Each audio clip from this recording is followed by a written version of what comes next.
Hey everyone, I sincerely appreciate your support. If you enjoy my audiobooks, I would be truly grateful if you could subscribe to the channel. And if you'd like to support even further, you're welcome to become a Patreon member, where you can access audiobooks of novels as long as they are freely available on the internet. Your kindness and support mean so much. Thank you. Just because the southern part of Rakitas was called the Pleasure District didn't mean every shop was tied to crime, prostitution, or drugs. Where there are shadows, there must first be light. During the day, Rakitas had a fairly respectable shopping district, a place where the street rats collected protection fees to keep the peace. Syrian and I ventured out to the shopping district alone. We needed to buy some clothes.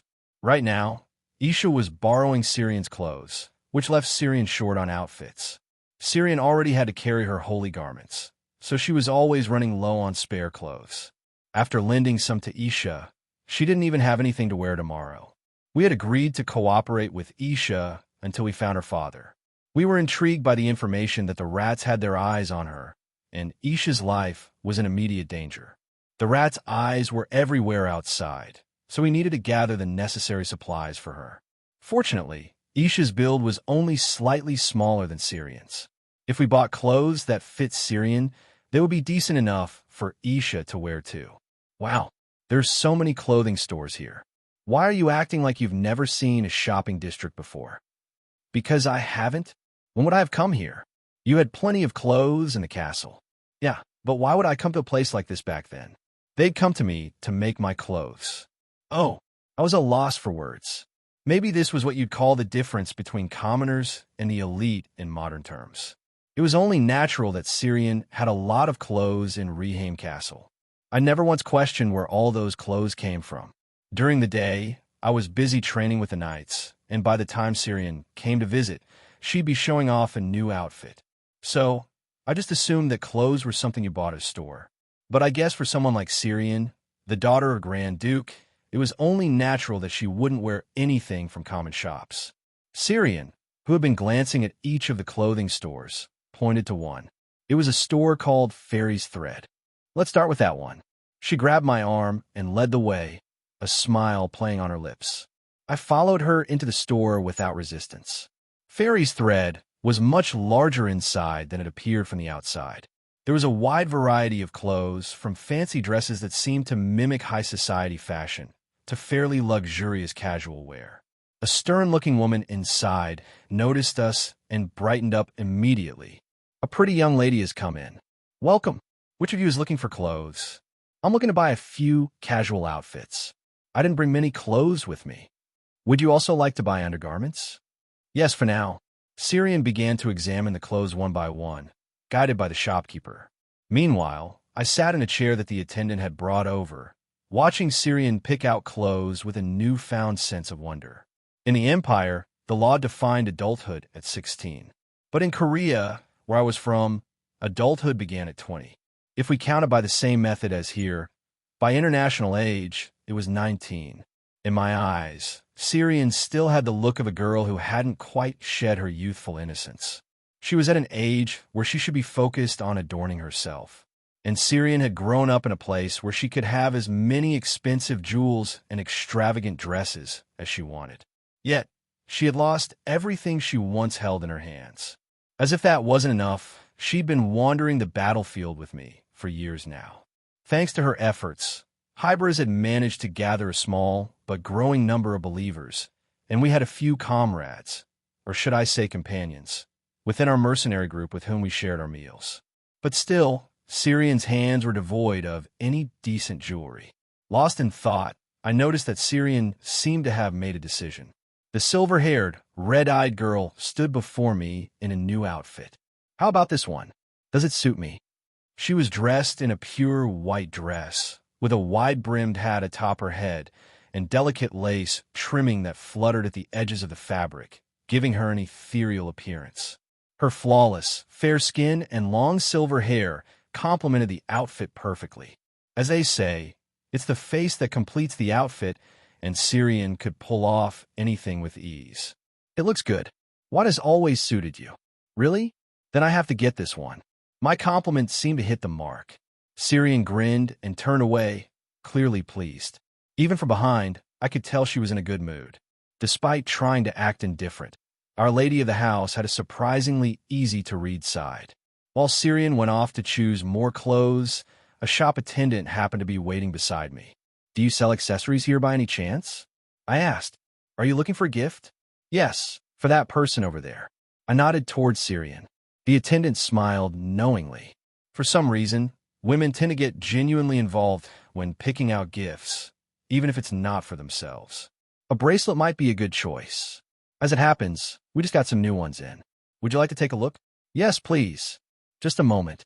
Soon, the attendant returned with a cart, displaying several luxurious boxes while whispering to me. Take your time choosing. The manager won't be able to watch us right now.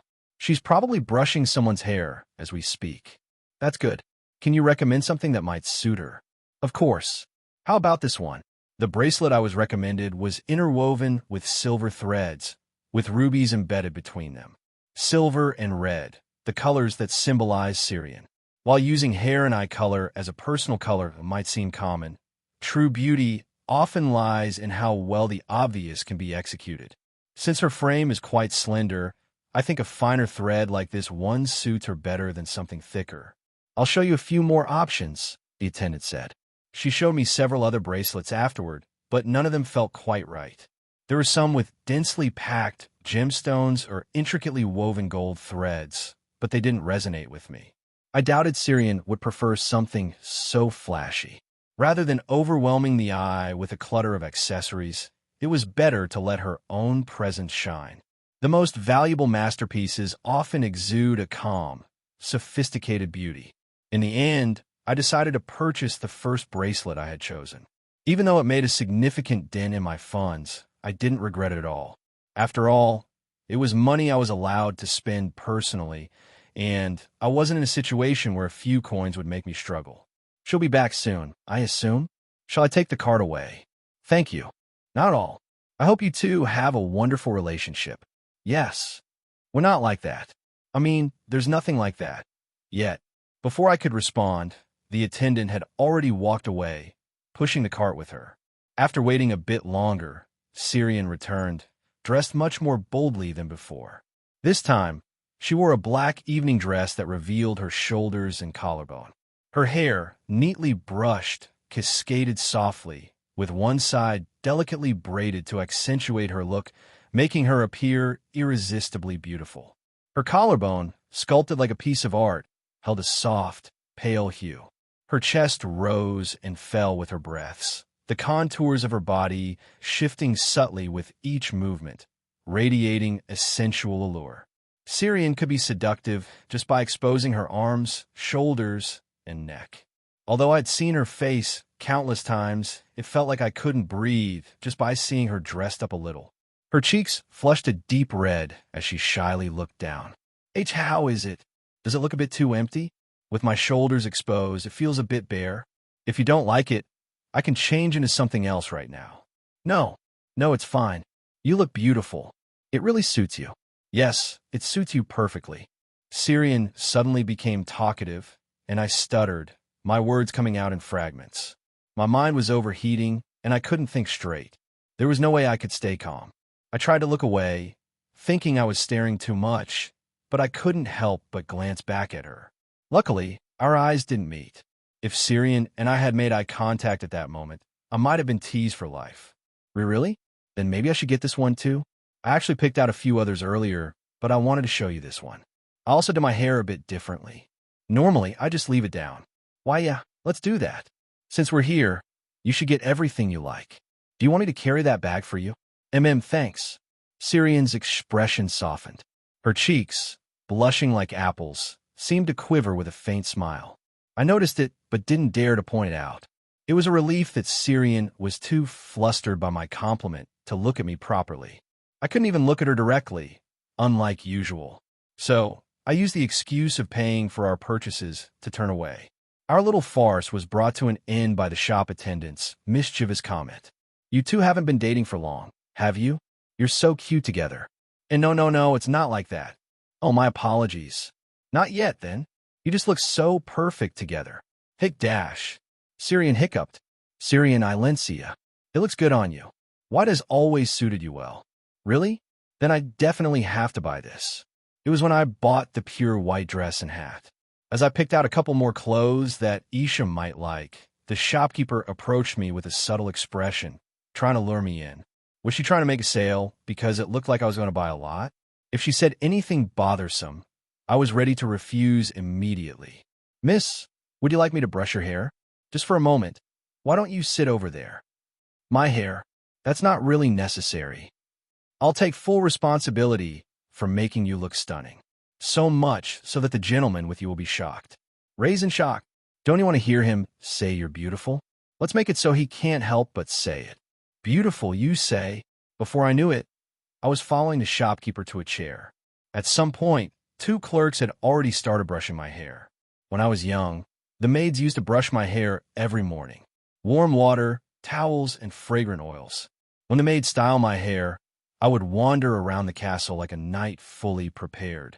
At the cottage, I relied on Hina's touch. After parting with Hina, I had to manage it myself. In the forest, I didn't have a luxury to care. Even after that, brushing my hair on my own was the most I could manage. I had shown Raisin my disheveled hair too many times. Maybe that's why. Other men on the street would develop ulterior motives just by glancing at my face, but Raisin had never shown such feelings towards me. I don't wish for my treasure to be like other men. But what if it's because I'm lacking in charm? What if I can never appear as a woman in Raisin's eyes? Just the thought of it was enough to make my heart ache. The shopkeeper smiled warmly. Do you usually wear that style of clothing? It seems you prefer calm and modest clothing. The clothes you were wearing when you first arrived were like that too. I'm embarrassed to show too much skin. Then you've hardly shown any skin to that gentleman? Showing my skin to Raisin? My head instinctively lowered. It wasn't that I entirely disliked the idea. If another man saw my bare skin, I'd feel disgusted and uncomfortable. But if Raisin were to see it, it might be different. But I'm not ready for that yet. Just a little slower. So I can prepare my heart. Prepare? For what? Suddenly, my face fell hot. My heart started beating wildly, making me flustered. I had no idea why I was feeling this way. This has been the problem for the past 4 years. I needed to make Raisin fall for me, but whenever I stood in front of him with that intention, my body and heart wouldn't listen. No matter how determined I was, it only took a moment. My heart would crumble so easily, creaking like a broken doll. Well, that is to say, your reaction just now was answer enough. Ugh, isn't it actually a good thing? Men are weak to a woman's transformation. I'm sure you'll make him fall head over heels. The shopkeeper subtly signaled to someone. In response, one of the clerks brought over an entire display rack. I picked out some items that I think would suit you. Would you like to try this one on first? It was a black evening dress, one that would fully expose my collarbone. A type of dress I would never choose under normal circumstances. I had always felt uncomfortable with revealing clothing, and I couldn't easily wear anything that was difficult to move in. Just trust me this once. I've seen countless men and women here in Reincarnated. If there's anything I understand, it's a man's heart. I couldn't resist the witch's temptation. Oh my goodness, you're the type that looks slender when you put on clothes. Oh, don't touch. I'm sorry. It's just been so long since I've seen such a beautiful figure. And your skin is so smooth. Do you know this is the first time I've seen skin this flawless? There are so many women here in Reincarnated who make a living off their looks. How do you manage it? Not really. They say the world isn't fair. You should probably avoid saying that anywhere else. The feeling of the underwear constricting my chest was slightly overwhelming. I didn't dare to look down at my own body. Had it become a habit? Out of embarrassment, I kept wanting to lower my head, but I knew if I did, something I couldn't handle would be waiting for me. Where did it all go wrong?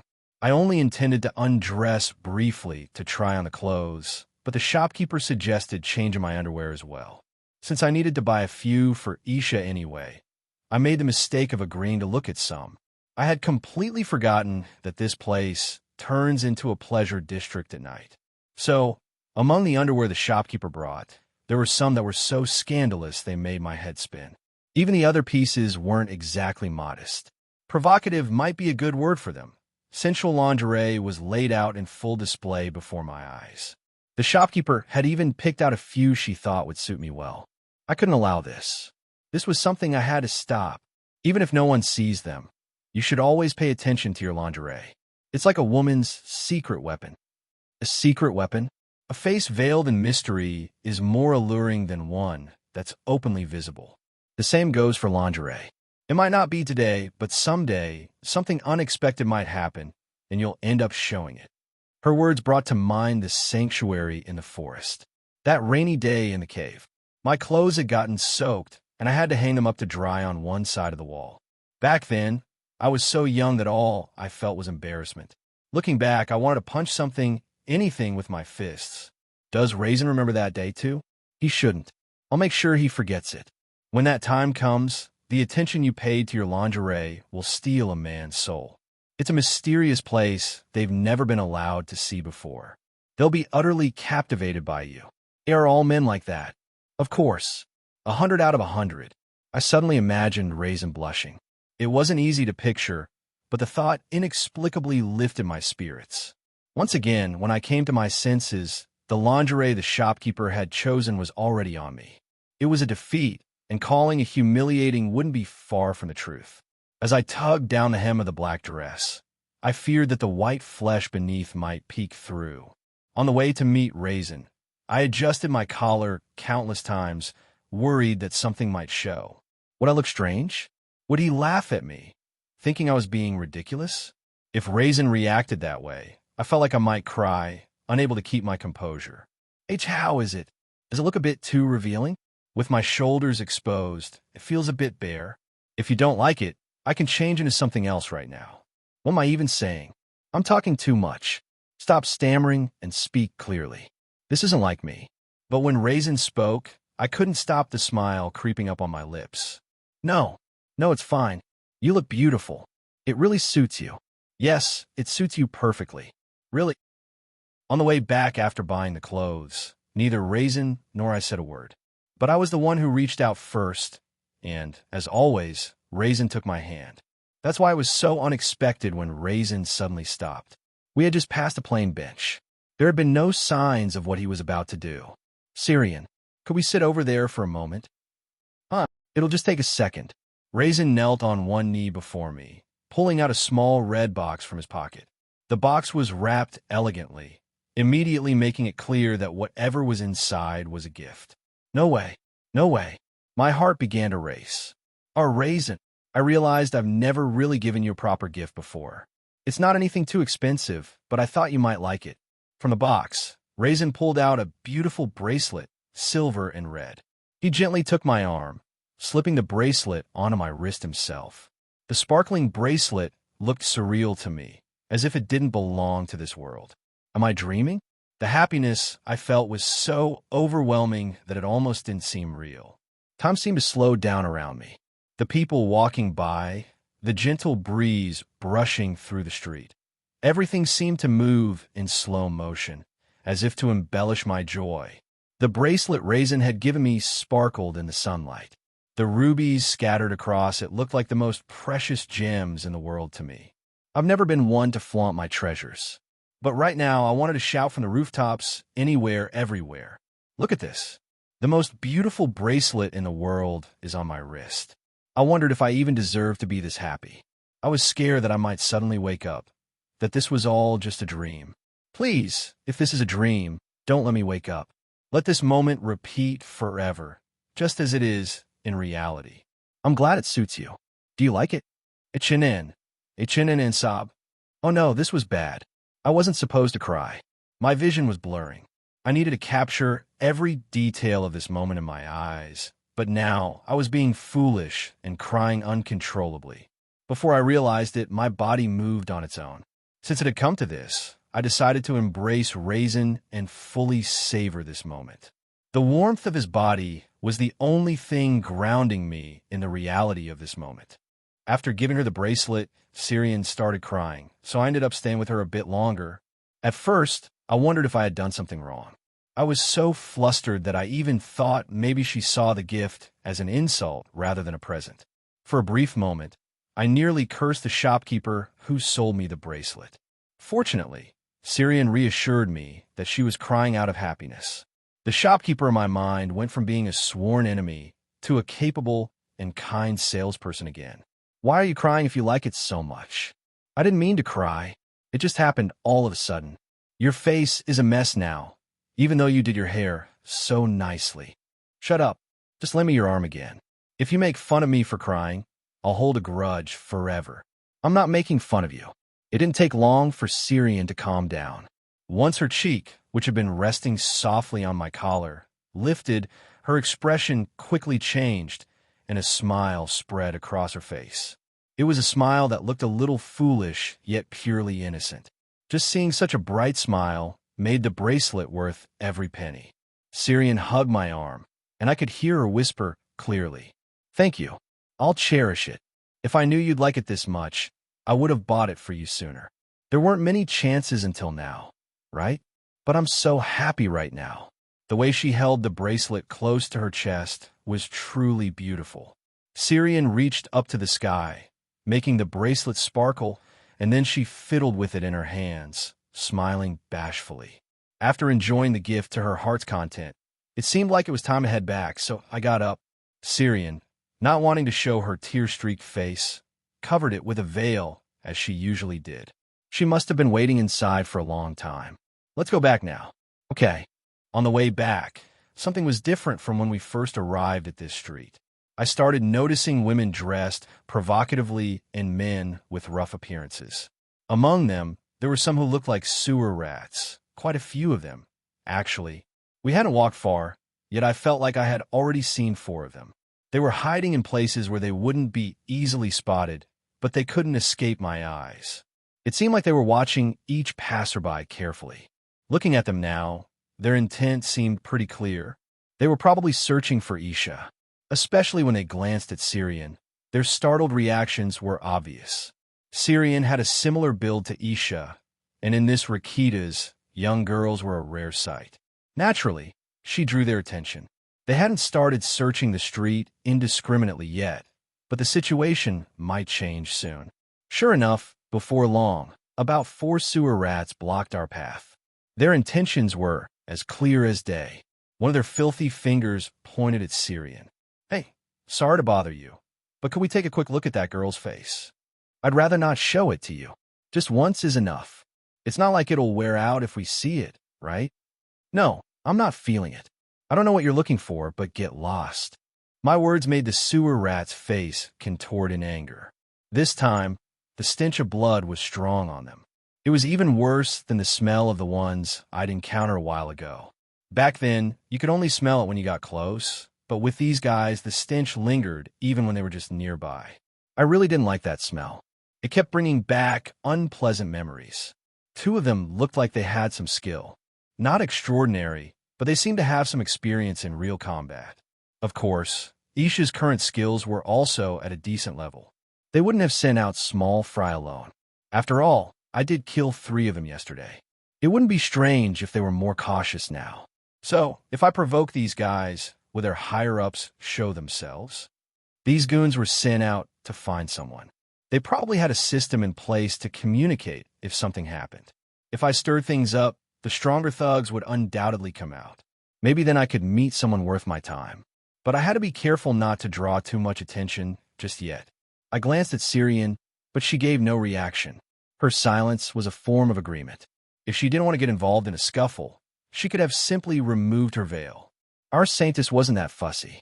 What's so special about her face anyway? This street is full of. I didn't need to hesitate any longer. I didn't want to hear what he might say next in front of Syrian. I grabbed his carefree face and slammed it into the ground. I didn't kill him, but I didn't hold back much either. My intention was to put him out of commission for a few days, at least. A bit of blood trickled onto the ground. Was there a rock?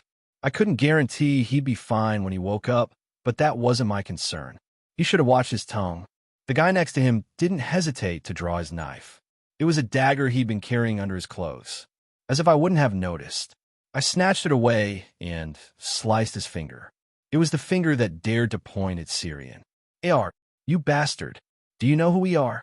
"Yeah, Why don't you tell me who you are? I've been curious myself. It took about 10 minutes.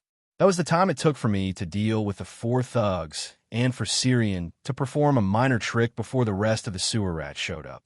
I even sat down nearby to make it easy for them to find us, but it still took a while. 10 minutes was enough time for me to think. This chess game with Syrian might be a lost cause. I had never lost a game in just 10 minutes. Well, maybe once. But the guys who showed up this time were a more respectable bunch. Their numbers had increased, and their quality had improved as well. The most noticeable were the 2 beastmen, 1 lion and 1 bear. Beastmen were a race celebrated as mercenaries due to their superior physical abilities compared to humans. Among them, those who took on the form of predators were almost naturally born killers. With beastmen inheriting the traits of the animals they resembled, predator-type beastmen were practically living weapons. Just from a glance, both of them were bigger than me. Even considering my age, I was already quite tall. I'd often seen such hulking figures tear through their enemies. A bunch of mean-looking faces moving together naturally created an intimidating atmosphere. The people on the street began to part for them. Now, if they came up to me and said something like, "We've got a score to settle," they'd be indistinguishable from common thugs. I was curious to see what their opening line would be. "We got a score to settle." Well, you're laughing. The one who picked the fight first was the lion. I'd heard that feline beastmen had nasty tempers. Whether that was true or not, he seemed more aggressive than the bear. The lion looked furious, while the bear's expression shifted into something more complex when he looked at us. Was it complex? It was hard to read beastmen's expressions accurately, but that was the impression I got. The lion grabbed my shoulder. No one has ever defied us in Rakitas and lived to tell the tale. And no one who's messed with me has lived either. Well, actually, that's not entirely true. A few are still alive, but I'll be paying them a visit soon. They're just a bit far away. This bastard still doesn't get it, does he? My dilemma was whether I should use my sword against these beastmen. Drawing my sword would likely result in excessive bloodshed, but not drawing it meant I'd have to deal with their formidable toughness. Yeah, I didn't really want to kill them. What I wanted was to help Syrian carry out her minor trick, not to make sworn enemies right away.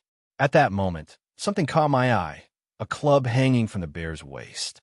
If I could just grab that and beat them with it, it would feel pretty satisfying. I could save the conversation for the next group that showed up. Just as I was about to reach for it, the bear let out a frightened sound. Could it be the sinister sword? Why is someone who should be at the Arctania gate here? He had recognized me and Syrian. Asterisk, asterisk, asterisk. Saintis, reverse harems, are impure. Excerpt from Volume 11, page 121. One of the most challenging aspects of our confrontation with the Duke of Valencia was the inability to gather mercenaries. No mercenary in this empire wanted to fight against Count Bertus. During the early stages of the war, we went to great lengths to recruit them. Their strength was crucial to bolstering our insufficient forces. To counter the reluctance they might have about allying with demons, we offered them unprecedented terms. The rewards we promised were so extravagant that no one but the Golden Duke could have even imagined offering them. Yet, despite all this, the mercenaries steadfastly refused to oppose Count Bertus. Only a scant few responded to our summons. Saintis Nim, that man is like a legend among us mercenaries. Among those who fought in the northern conflict zones, there isn't a single soul who doesn't know Hevras and Count Bertus. Call us cowards if you must, but the thought of crossing swords with that man, we don't even want to imagine it. When Valencia's holy forces crumbled, many mercenaries deserted the battlefield. But by the end of the war, those who had dared to oppose Count Bertus could be counted on one hand. To the mercenaries, Count Bertus was nothing short of a living nightmare. Vester, a bear beast man, was originally a mercenary active in the northern conflict zone. He didn't work alone. For some reason, there was a stereotype that beastman mercenaries must be solitary, but despite their appearance, beastmen were just as civilized as humans, not mere animals. They knew how to live in society like anyone else. At that time, Vester had joined a mercenary group as a rookie. This group had long been under contract with the demonic forces, a name infamous enough to send shivers down the spine of many humans. He had no personal grudge against working with demons. The simple fact was that the demonic faction had more warriors capable of ending the life of a beastman warrior. In other words, it was much safer to have humans as enemies. At the time, the war was going exceptionally well. The front lines between the demons and humans were always in flux, but during his rookie days, the momentum was heavily in their favor. Humans retreated time and again, drowning in despair, while the demons chased down the stragglers to the ends of the continent, eager to tear them apart. Even as they approached the long-desired Arcatania Gate, the tide remained in their favor. Vester remembered the conversations his seniors had by the campfire. With meat and alcohol, it was idle chatter as they casually ate and drank. Some words passed by without much meaning at the time. Word is, we'll reach the gate tomorrow. That's good news. At this rate, the attack should be easy. Have you been there before? The Arcatania Gate. It's supposed to be infamous. Quite some time ago. But don't worry too much.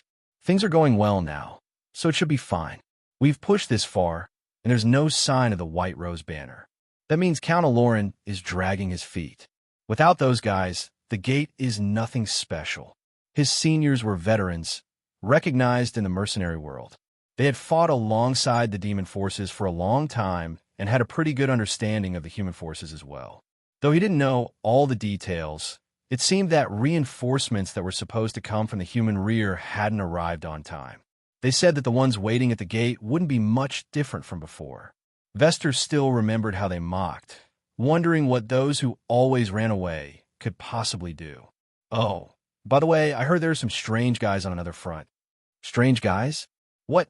Some new supernatural ability users popped up. Something like that. A new cult we've never heard of got involved. Forget about their religion. It seems they're pretty handy in a fight. They're probably just making that up because they're embarrassed about losing to humans, right? Anyway, those winged bastards sure know how to be slippery. Best in the continent at that. That's exactly it. Anyway, we might run into those cultists this time. Vester decided to keep his senior's words in mind, just in case. His senior might have been strong enough to brush it off, but Vester was still just a rookie. At that stage, even a kitten's claws could be dangerous. He figured it wouldn't hurt to be cautious. Even a beastman mercenary only has one life. Vester could easily take down ordinary humans, but he knew well enough that not all humans were ordinary. Looking back, that day's decision was one of the best he ever made in his life. The melted walls bubbled and frothed. The familiar scent of blood and dust filled the air, emanating from the fortress humans had built. It had been a battle that should have gone smoothly. The overwhelming firepower of the demon's magic had brought down the fortress walls, and the battlefield quickly turned into close combat. Up until now, every step had promised a decisive victory. But now, things were different. Wounded soldiers, battered and broken, crawled across the ground in a desperate attempt to flee. Those with functioning legs trampled over their own comrades in their rush to escape, and occasionally, a brave warrior who charged ahead was cut in half, his torso and legs separated. The ground was littered with so many corpses that it was hard to avoid stepping on them. The sight of his senior comrades who had gone ahead was nowhere to be seen. A sense of déjà vu washed over Vester. He recognized the arm that had been rolling across the ground. A night lost in confusion. The cries of a soul. A lantern to soothe them. A calm, haunting voice echoed in his mind. It was a voice of such beauty that he had never heard before in his life. A voice that, though soothing like a lullaby, brought with it an inexplicable fear, casting a shadow over the battlefield. To Vester, it seemed as though one side of the world had suddenly fallen into night. A single lantern flickered in the pitch-black darkness. Some were drawn to it like moths to a flame, while others saw the girl behind the lantern, the owner of that voice. She was a sight too delicate for the battlefield. Silver hair that seemed noble, and eyes of a red so deep they reminded one of blood. The girl, clad in black holy robes, held a lantern in one hand and a large axe in the other. "It's her. We have to kill her." One of the demons charged at the girl, determined to take her down. It was a cold and precise judgment. If the girl died, this night would end, and her acts seemed terribly slow. With such clumsy movements, it looked like she wouldn't stand a chance against the demon's grip. Yes, that's how it looked. With one slow swing of her axe, the demon's head was severed cleanly. Vester couldn't quite follow the sequence of events. It was as if the outcome, the demon's death, was predetermined, and the world had twisted itself to fit that conclusion. At the end of the journey, may you find peace. May a quiet, sweet dream accompany your weary soul. The girl swung her lantern again, as if nothing had happened. Thud! Someone beside him collapsed to the ground. Blood trickled down from their neck, and Vester saw that it looked as if the man had taken his own life. His instinct screamed at him, "Do not look at that light." But the girl was not the real problem. A beast lurked in the night. A beast wearing the guise of a man. A man with black hair. Every time his blade flashed, someone's blood splattered. The darkness clung to him, making it impossible to track his movements. But those blue eyes, Vester knew he would never forget them. Eyes that resembled a ferocious predator. The ominous aura that seemed to flow from his blade. How could he ever forget a sight so terrifying it would haunt his dreams? Later, Vester would learn that this man came to be known as the Cursed Blade. The sinister sword. Ga. Was it mere coincidence? When the endless screams finally ceased, a head rolled across the ground. Thud! Roll, roll! It was a face Vester knew well. It was the captain of his mercenary group, a warrior whose name had once resounded in the industry. Now, he lay dead, his expression frozen in shock. And then, a blade was pressed against Vester's neck. There was no doubt. It was the beast's sword. Death was upon him, an unavoidable death. What saved Vester at that moment was the girl with the lantern. The voice he had resented so much now filled him with gratitude. Stop. Let this one go. Why? Fear is contagious. If we kill them all, there'll be no one left to spread it. The beast obeyed the girl's command. When Vester regained his senses, there were fewer than 10 survivors, including himself.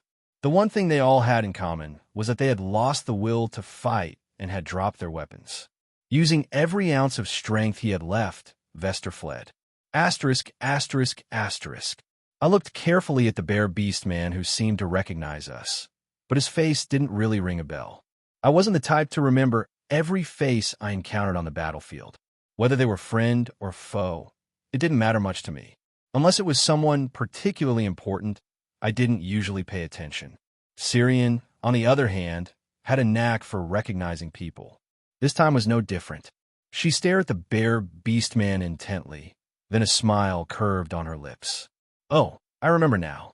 You're that beast man from back then, aren't you? The one we spared at the gate. Why, yes, that's right. I'm surprised you remembered. You were the first one to wet yourself in fear. I figured if you were that scared, it was worth sparing you. The bear spoke to us with a tone of respect. It seemed like he genuinely remembered something from that time. On the battlefield, Syrian would often show mercy to the enemy. She could have chased down and killed those who fled, but she chose not to. The main reason was to spread fear. The more our enemies feared us, the faster our reputation would grow.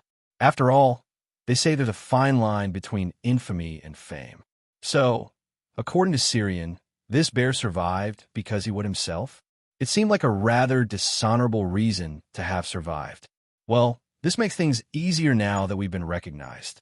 Are you still curious about what Our Lady looks like? No. I'll make sure to explain everything to those above me. The bear was quite deferential now. Even the lion, who had previously looked like he wanted to devour us, had calmed down considerably. Now that I think about it, I'm curious. The fact that we spared you means you were an enemy back then. How did you end up here? Well, you see, we have our own sources of information, don't we? I suppose you do. Yes. Our sources have been recommending jobs in this area lately. It turns out to be quite profitable. But weren't you in the demon territory? How would you hear about this place? Yes, that's correct. It doesn't make sense, or maybe it does. Beastmen are a neutral group that can side with either humans or demons. They follow the money, not the race, so it wouldn't be surprising if word of mouth spread even to them. But still, something fell off, especially since this Rakita's affair involved the nobility. And when it comes to anything involving the nobility, there's always something rotten at the core. I didn't have much of a conversation with Vester, the bear beast man. After all, he was just a hired hand, and I wasn't his employer.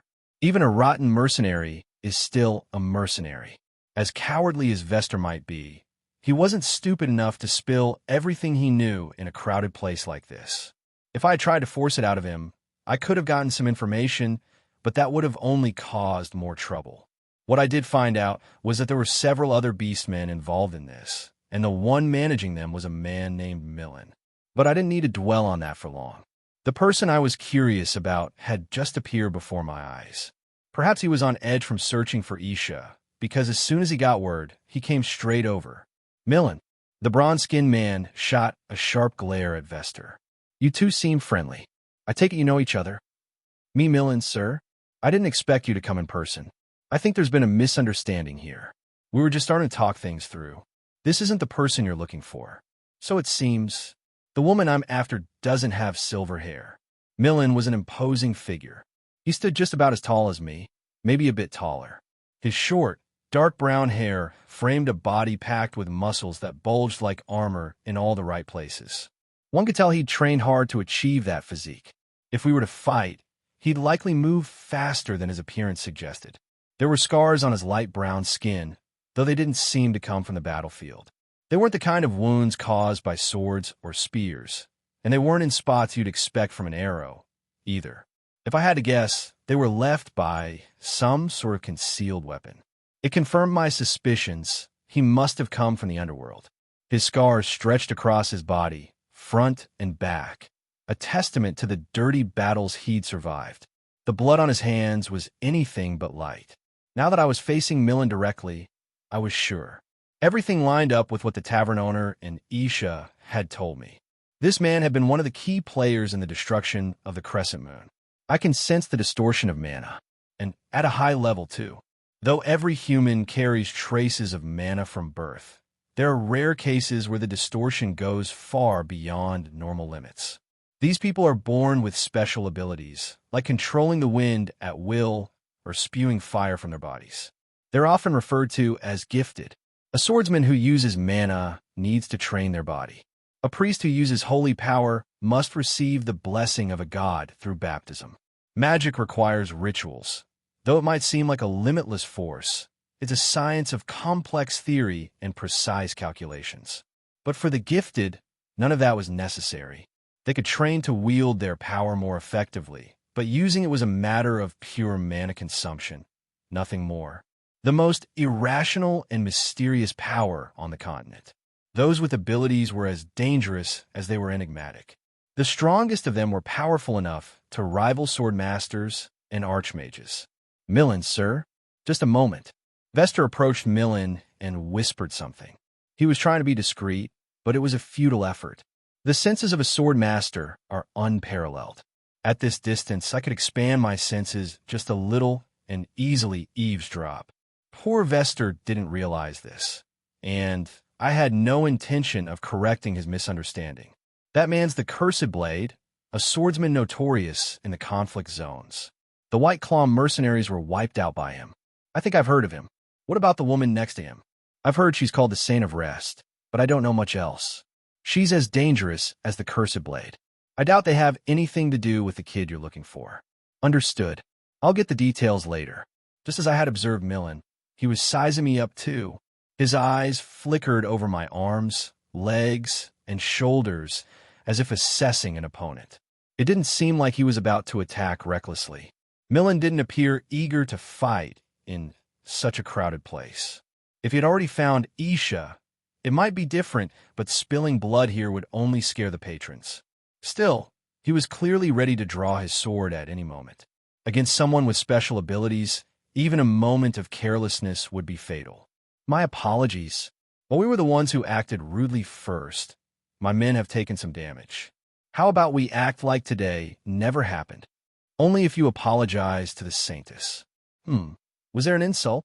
You were about to. I stopped you. I wasn't aware. I didn't hear any such thing.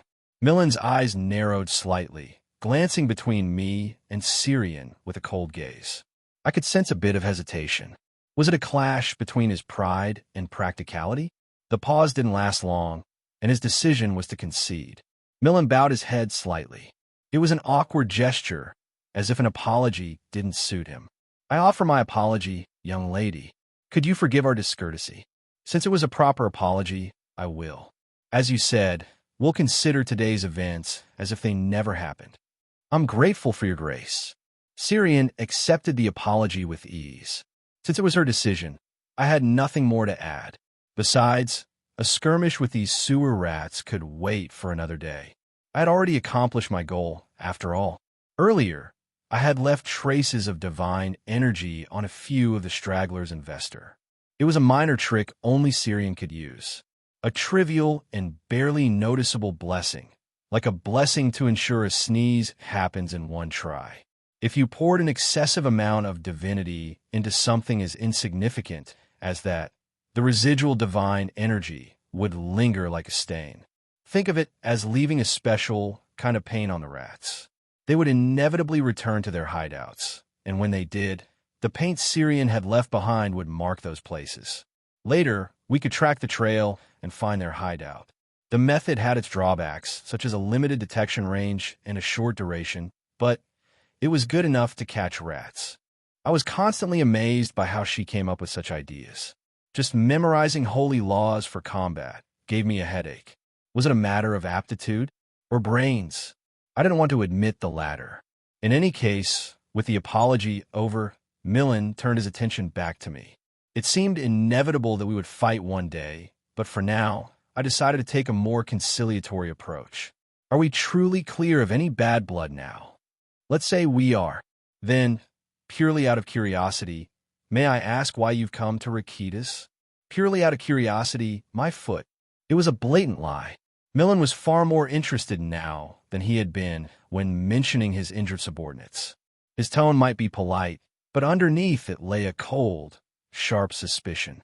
I'm looking for someone. I'd love to hear more. I'm quite skilled at finding people, you see. I pretended to ponder for a moment, diverting my gaze. At just the right moment, Syrian stepped in.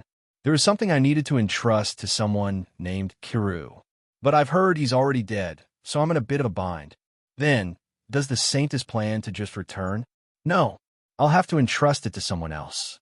I heard that one of Kiru's subordinates or colleagues is still in this city. If possible, I'd prefer to leave it with them. Kiru was the reason we had first come to this city. He was the sewer rat who killed Turion and Hina. The same Kiru who had sent the hunters after us in the forest. Wiping out any trace of them was the first step in our revenge. To be honest, Isha and Crescent Moon were just side issues. So this wasn't a lie. We genuinely want to find them. Milla nodded. I'll ask around. Let's meet again then. Asterisk, asterisk, asterisk. As Raisin and Syrian made their way back to the inn, Millen turned and headed back to where he'd originally come from. His expression wasn't particularly pleasant. Vester, right? Yes. Millen, sir? Are you upset? I have no reason to be. They weren't the kind of people you were supposed to deal with from the start, so you didn't do anything wrong. Relief washed over Vester, and he exhaled deeply. But Millen's next order wasn't one Vester wanted to hear. Have them followed. Find out where they're staying, where they eat, and bring me everything you can learn about them. W what? Don't pretend you didn't hear me. I said to have them followed. Watch their every move. Vester's vision darkened. The thought of being pitted against those two was unbearable. He had come to Rakitas after the traumatic memories of the battlefield left him terrified of war, yet he still needed to make money.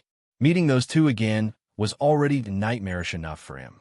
But it didn't seem like Millen had any intention of understanding his situation. They're formidable, so I assumed they could have wiped out 3 people in an instant. And it doesn't seem like they've been in town for long. The timing is suspicious. You mean, we'll watch for now, but I don't like the feeling. Better to be prepared. Millen clenched his fist tightly. When I returned to the inn with Syrian, Isha was curled up asleep in the corner. Judging by her appearance, it seemed she had been anxious the whole time we were gone and finally collapsed from exhaustion. Well, from her perspective, it was understandable. If someone had suddenly opened that door and walked in, her life would have been in immediate danger. Even though Rikida's and was known for its strict confidentiality regarding its guests, there was no guarantee that it would remain so under these circumstances. Of course, we had the confidence to rescue her immediately if the worst happened. We had reassured her that everything would be fine before leaving, but it seemed she hadn't fully believed us. Syrian gently tapped Isha to wake her up. Isha, we're back. I wasn't sleeping. It's obvious you were. Such an awkward sight. Syrian looked at Isha with a blank expression, while Isha averted her eyes, embarrassed by the scrutiny. Come on, let's get you changed. Isha followed Syrian more easily than she did me. It wasn't that she ignored or disrespected me.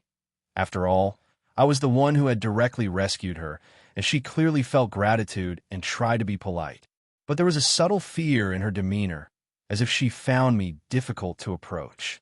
She tried hard not to show it, which made it hard for me to ask about it. Still, it was fine for now, as Syrian was taking good care of her. Even back at the castle, Syrian had always been good at looking after her younger siblings. Despite pretending otherwise, she had a caring nature. Isha soon returned in fresh clothes, and we laid the food we had brought onto the table. Isha nibbled on her sandwich, while Syrian and I, having already eaten on the way back, sipped tea with light snacks. Syrian had brewed the tea herself. She still wouldn't allow me to make it. Honestly, I didn't think there was that big of a difference. The only difference was that my tea lacked a bit of aroma and had a slightly bitter taste. But Syrian had the nerve to call it sewage water. Maybe next time, I should brew it and trick her into thinking it's from somewhere else. Even she wouldn't be able to tell the difference. After all, tea is tea. How different could it be? Even though Isha must have been hungry, she was only picking at her food. It looked like she had something on her mind. I waited patiently, and eventually, she opened her mouth to speak. I have something to confess. See, confess? Out of nowhere. Syrian jumped in surprise. Isha looked even more startled. No, don't do it. Absolutely not. Despite Syrian's outburst, Isha gathered herself and decided to continue. She hesitated, glancing nervously at Syrian, who was now avoiding my gaze, her face flushed. With a small nod from me, Isha found her courage again. I know a way to contact my father. Didn't you say all contact methods were cut off? I wasn't lying. All the usual methods we used within the guild were blocked. We don't even know how they were discovered, and most of the people who manage those communications are dead. Just 1 to 2 weeks before we arrived at Rikida's, Crescent Moon was hit by a large-scale attack from sewer rats. Isha's father, the guild leader, Russell, barely escaped with his life after suffering a severe injury from Millen. The guild itself had been decimated. Although some of the survivors might have gone into hiding, just as Isha said, all of the guild's communication methods had become useless. It was now uncertain whether the remaining guild members would even respond to a summons. Frankly speaking, the situation seemed hopeless. Syrian assessed the situation coldly. I don't know what methods you were using, but you'd better give up on them. Anyone who's been caught has probably spilled everything by now. I know. The captured guild members must have been tortured, and I'm sure someone has already talked. Yet you're still telling us this. That must mean there's another way, right? Yes. This method isn't one we used within the guild. While Crescent Moon was known as a guild that dealt in information, they also dabbled in assassinations. The difference was that Crescent Moon's approach was far more sophisticated than other organizations. They employed assassins with skills so refined that they were difficult to find anywhere else. This was all thanks to Russell, the guild leader. He had always kept his past tightly sealed, so even Isha didn't know what he had done or where he came from. But one thing was clear, he was a true assassin. In hindsight, it was only natural. In the novel, Isha had definitely been active as an assassin, and someone had to have taught her the craft. It definitely wasn't me or Syrian. It's embarrassing, but this is something I used when I fought with my dad as a kid. It's really personal, so no one else would know about it. I'm not even sure if my dad would still remember. Asterisk, asterisk, asterisk. As a child, Isha hated her training. From the simplest things like walking and breathing to finding blind spots in human vision and swinging a sword silently. Every bit of training seemed to reshape her actions, making it grueling and utterly boring. At first, it wasn't too bad. She liked the praise she received from her uncles in the guild. They said she had talent, which motivated her. But motivation alone couldn't erase the pain. For some reason, Russell wanted his daughter to become the best assassin, but that was never Isha's dream. The reason she participated in the training despite hating it was that she had come to terms with the environment she was born into. In Rakitas, weakness meant death, especially for someone like Isha, whose weakness could also lead to the death of those around her. The stronger Isha became, the more brutal the training became. Her initial enthusiasm had long since died out. The only comfort she had left was one childhood friend. The exhausting days repeated endlessly, like they would never end until the moment of death. Eventually, one day, Isha's patience snapped. She decided she'd rather leave for some unknown place than live like this. And so, she ran away. She headed to a hill outside of Rakitas, a place her mother, who had died of illness when Isha was young, had once told her about. It was her first time running away, so of course, she had no plan. When night fell, she was cold and hungry. Even so, she didn't want to return, so she sat crying in front of a snow-covered camellia tree. "I've been looking for you for a while. You're too old to be throwing tantrums like this, you know. Why did you come? To scold me. I should scold you, but I'll put that off for now." Russell draped a thick coat over Isha's small body. Then, he wrapped his arms around her. For once, his tone wasn't harsh. His voice was soft and gentle. "I think I pushed you too hard. Has it been difficult for you?" "Yes. I don't want to train anymore. I don't want to fight and get hurt, and I don't like how the uncles look at me like I'm some kind of monster." They talked a lot that day. Isha had expected to be scolded, but instead, Russell shared a meal with her and spent time together. For the first time in a long while, Isha truly felt happy. The next day, training resumed as usual. But Isha could endure it because of one promise. If the day ever came when she couldn't take it anymore, she would leave a message on the rock on that hill. And her father promised he would listen earnestly. Asterisk, asterisk, asterisk. The place Isha led us to was an untended field. There were a few small hills and the occasional flash of red camellia flowers. Camellias were Syrian's favorite, a flower that blooms even in winter. When they bloomed in the snow-covered garden, people in the castle would whisper that the flowers resembled the lady of the house. The Duchess used to watch the scene with satisfaction, and Syrian never shied away from the affection she received. In Rehaim, there was never a winter garden without camellia trees. Remembering that, I picked a flower and handed it to Syrian. At first, she looked surprised, but soon enough, she broke into a wide grin. There's truth to the saying that women appreciate flowers as gifts. Raisin, do you know what the camellia flower symbolizes? No idea. Other than the famous ones like roses, I don't know any. Why, is it something strange? No, it's not strange. But I'm not telling you. If you're curious, find out yourself. Syrian was in an unusually good mood. She tucked the flower into her hair and wore a bright smile all the while. "I'm going to keep this flower when we return. I'll press it and use it as a bookmark. I didn't realize you like flowers so much. I thought you preferred trees when we were kids." "Huh? Why would you think that?" "Well, you rarely went into the flower-filled parts of the garden. You always walked toward the trees. Even when we stayed in the cabin, Syrian had said she liked the scent of pine trees. That's why I always assumed she liked trees more than flowers. But her response to the camellia was surprisingly positive. Our garden was always filled with a strong floral scent. That's why I preferred walking along the edges where the trees were. You remember that. It wasn't that long ago." "Hee. True. Still, you deserve a reward for remembering. Come here." What I received was another camellia, just like the one she'd tucked in her own hair. She gently placed it in my hair, mimicking her own gesture, and for some reason, I felt embarrassed. With Syrian's soft laughter and smile, I didn't have the heart to take it out. As we walked a little further, the end of the hill came into view. There was also the camellia tree that Isha cried under as a child, and at the end of the path, a large rock stood. Though it was a massive rock, it was hidden between the trees, making it difficult to spot. Despite no markings to guide us, Isha found the rock with ease. It seemed her memories of this place were so vivid that she navigated it like it was her home. Even after all these years, nothing here has changed. With a fond touch, she removed the vines clinging to the rock. As the green stems fell away, the backside of the rock was revealed. There are a lot more plants now, though. They've grown so much in the meantime. Plants grow endlessly unless you take care of them. Ah, is this it?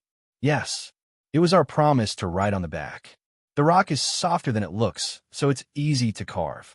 Just as Isha said, there were several inscriptions on the back of the rock, as though carved with a blade. The older carvings were near the bottom, while the newer ones were higher up. Could they have been carved as Isha grew taller? It felt like glimpsing pieces of her past. Isha's writing was crooked, complaining about how hard her training was, while Russell comforted her. Her handwriting was uneven, while Russell's was written in stiff, formal letters. When she wrote that she was lonely, he responded with, "Let's meet tomorrow." And when she mentioned her friend's birthday, he promised to prepare a gift. Russell must have been a stern father, just like mine. At the very top, the latest inscription caught all of our eyes. It had been carved recently. "I'm sorry. You must leave Rakitas. I'll take care of everything. Dig beneath the rock." There had been a premonition.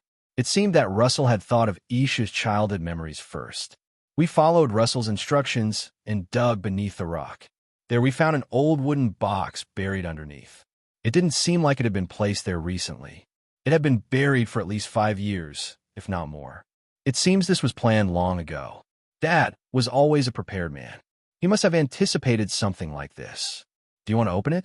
If you're not ready, we can do it later, or you can open it when you're alone. No pressure. No, it's fine.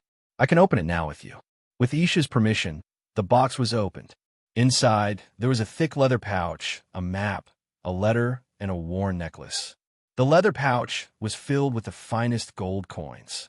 It was enough money to settle anywhere, to live comfortably without working for the rest of her life. If she was frugal, it would last a lifetime.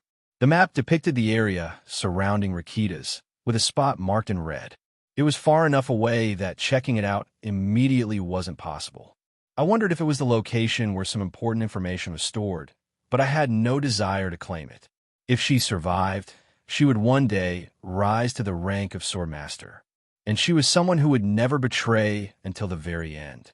If we left on good terms, it would one day benefit us both. This necklace was my mother's. I remember seeing it when I was younger, but I haven't seen it since then. I guess he placed it here. You must have been close. More than with Dad. I cried a lot when she passed away. I was so angry at Dad because he didn't cry, just drank. Looking back, I was too harsh. It seemed that fathers everywhere were the same. They despised showing any weakness in front of their children. My father had been the same. My mother passed when I was young, yet he never once spoke of her. I'd heard he had loved her dearly. That old man had been just as obsessive about teaching me the sword. Looking back, it seemed like he believed the only thing he had to give me was the sword. Since the sword was his entire world, he wanted to give me everything he had. Russell's letter contained only a short message. Considering it had been placed in the box so long ago, there wasn't much else to say. I hoped you'd never have to receive this box. But if you found it, leave far away. Don't look back. Even if you hate me, know that I love you. Dad. Isha bit her lips slightly. Her curled-up body seemed like it was either holding back anger or suppressing sadness. Only Isha knew which. What will you do? Syrian asked.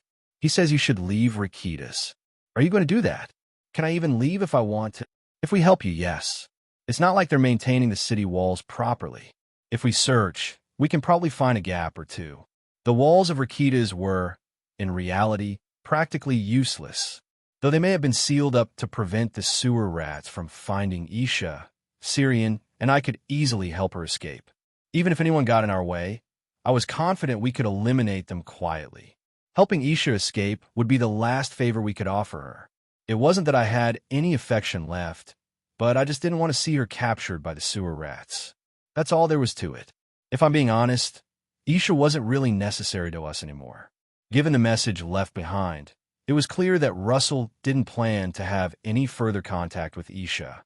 The meaning of, "I'll clean up everything," was all too obvious. There were only two ways for the crescent moon to be cleaned up. Either the sewer rats all die, or Russell does. There was no need to guess which was more realistic.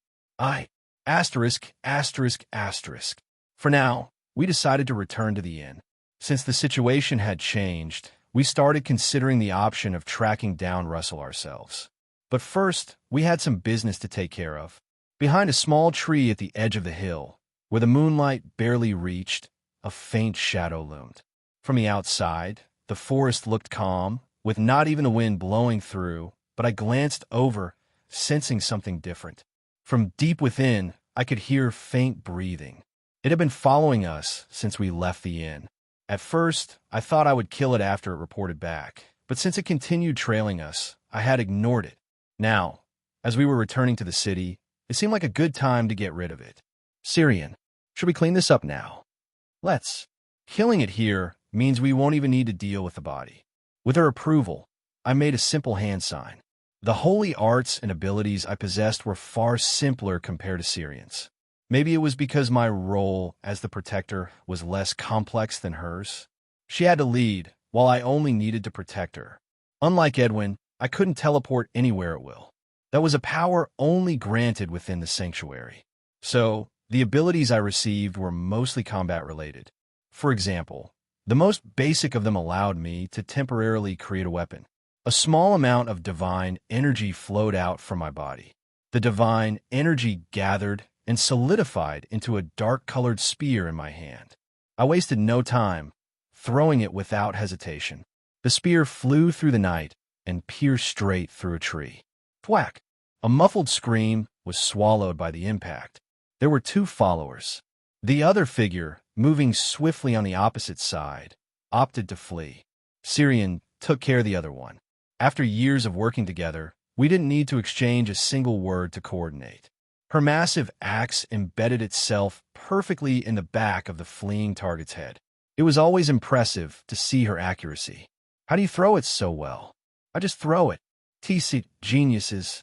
Syrian's natural talent, discovered in the wilderness, was being put to excellent use. After she had more leisure time, she experimented with a variety of weapons, daggers, spears, throwing knives, but she always favored the axe.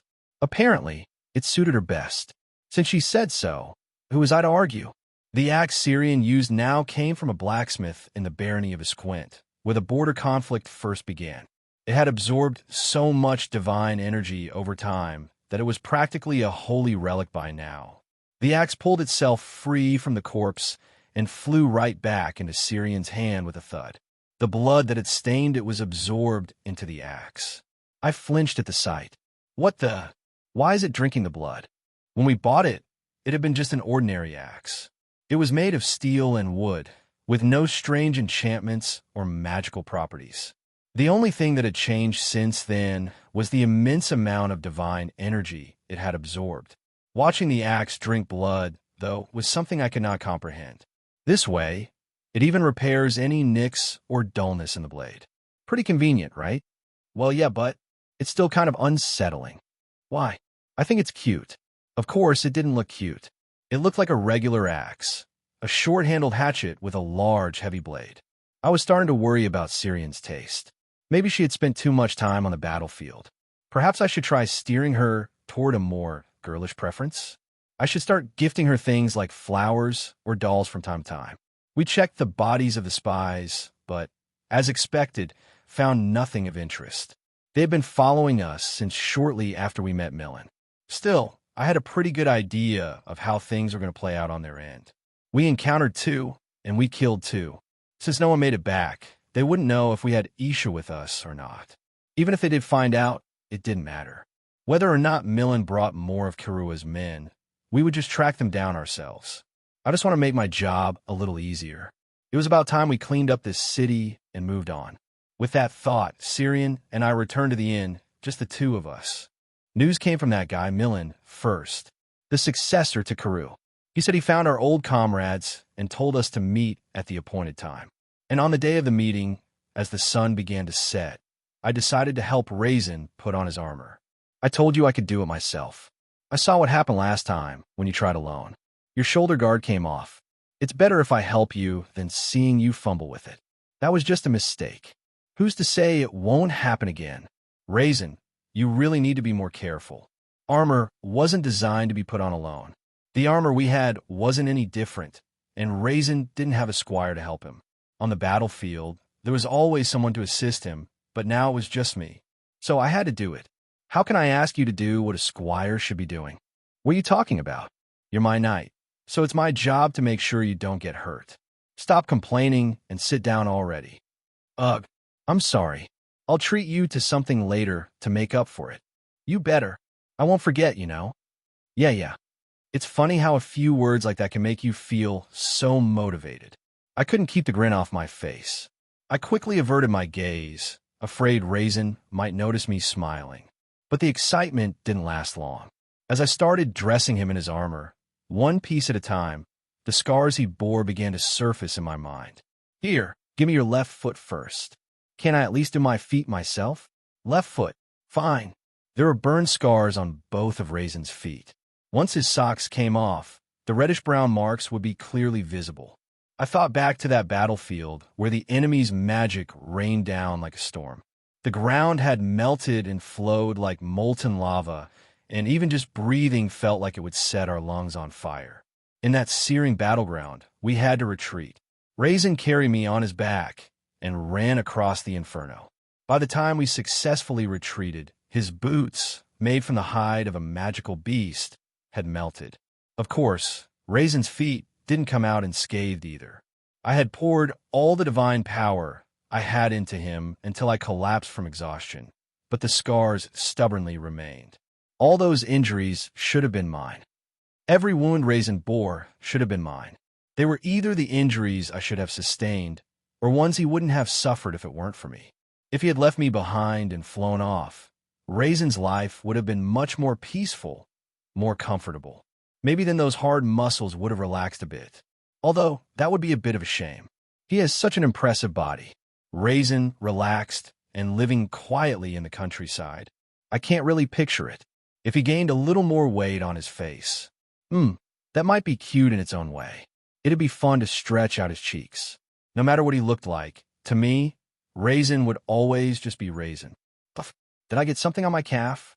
No, it's nothing. Fine. I couldn't hold it in any longer and burst out laughing. This isn't good. I need to focus. Each piece of armor for his legs was secured with leather straps and fastened with pins. I made sure to check every part, ensuring nothing was loose before I felt at ease. Raisin moved with such intensity that I had to be meticulous in dressing him. How is it? It's not too tight, right? Let me know if it's uncomfortable. No, it feels just right. Raisin moved his feet a few times to test it out. I was relieved. Though I'd only observed from the sidelines, I had worried whether I'd done it right. You're more skilled at this than I expected. Did you learn how to do it somewhere? It's not the first time I've seen you put on armor. I figured one day I might need help. That's unlike you. Why are you stuttering all of a sudden? Shut up. A swordmaster's body isn't invincible. No matter how skilled Raisin was, there was always a chance that a stray sword or arrow could hit him. That's why we had this armor made, to protect him from such mishaps. The metal plates of the armor were infused with divine silver, a rare metal that best absorbed divine energy. It wasn't as pure or solid as what other orders might use, but it was the best we could get at the time. I guess squeezing Baroness Quint dry had its rewards. I never regret spending money on you. If it can reduce even one of your scars, I'll pay any amount of gold. I infused the armor with my divine energy, but because of Hybra's black-colored divinity, the armor had turned a deep black. Raisin didn't know it, but I had even inscribed blood symbols with my own blood on the inside of the armor. I truly poured everything I could into it. Most of the divine inscriptions on the armor were meant to support Raisin's abilities, but the symbol I carved was purely for protection. I didn't expect it to have miraculous effects, but I hoped it would offer some small help. How about your arms? Does it feel all right? The spot you're tying now just a bit tighter. Like this. Yeah, that's perfect. I had been bedridden for a day after inscribing the blood symbols. The power I had drawn from my very life force left me weak, and I had to live off thin porridge for a while. Raisin thought I'd caught a cold that day. It's fine. I can endure something like that. If you're hurt, I hurt too. If your body bleeds, I feel like tears of blood would stream from my eyes. Suffering for a day like that is far better than seeing you in pain. Now, all that's left is the breastplate and the helmet. I'll put the helmet on myself. Okay, stand up, and I'll fasten everything. Raisin's body, his chest and back, was covered with scars. They were from the times when I was at my weakest, the injuries he had received before we even reached the sanctuary. There was nothing I could do about the scars that had already formed. The only thing I could do now was to replace those painful memories with better ones. I promise you, I'll make sure you never regret choosing me. And you better start catching on soon. You fool. Syrian, after fastening his armor, I gently kissed the back of Raisin's neck. My face felt warm from embarrassment, but it didn't feel bad. In fact, the slight burning sensation was rather pleasant. There was a lingering feeling of regret, but sensing Raisin's flustered reaction made me smile. I quickly grabbed onto his head, holding him in place so he couldn't turn around. When a knight departs, the lady is supposed to send him off with a kiss. I read it in a fairy tale. Usually, it's done on the knight's hand. We already did that during your knighting ceremony. I wouldn't mind doing it again. All right, I'll send you off that way next time. I liked how Raisin always played along, no matter how mischievous I was. Now fully dressed in his armor, Raisin looked even more imposing than the knights I'd seen in Rehaim. With his helmet on, I couldn't see his face anymore. I wondered, if I kissed his helmet now, would he finally understand? The meeting place with Millen was in a secluded corner of Rakita's red light district. It was a quiet area, far from the bustling crowds. The kind of place where a body could disappear without leaving a trace. We entered what seemed to be a long-abandoned restaurant. The guide glanced at me. I didn't expect you to show up in full armor. I thought I might need it. Inside the restaurant, a large table stood prominently in the center. There was no sign of Millen. If he had been here with me, things would have gone much more smoothly. Still, I had to make do and finish the task at hand. Needless to say, I've been told you have a job for me. If things go well here, you'll leave Rakita's in one piece. If they don't, well, I'll have to kill you. No choice in the matter. I see. Well, good luck with that. The man guiding us gave a nod. His demeanor exuded confidence, almost overflowing. If only he could keep that up for long. I sat in the chair I was directed to. Across from me sat 4 men, waiting. No, counting the guide, it was 5. The last seat must have been his. As soon as everyone was seated, the conversation began. Let's skip the pleasantries. Let's hear the details of the job first. It's simple. Kill a few young nobles. They fled after things got complicated. Do you know their exact number? 4. Doesn't matter if you kill them all. No bodyguards, so just hunt them down and finish the job. I'll give you their location once you accept. As soon as I finished speaking, a sly grin spread across the men's faces. It was a look I'd seen many times before. Lust, greed, feelings drenched in those base desires. It wasn't a pleasant sight. Yeah, this job must seem easy to them. Killing a few kids would feel like nothing.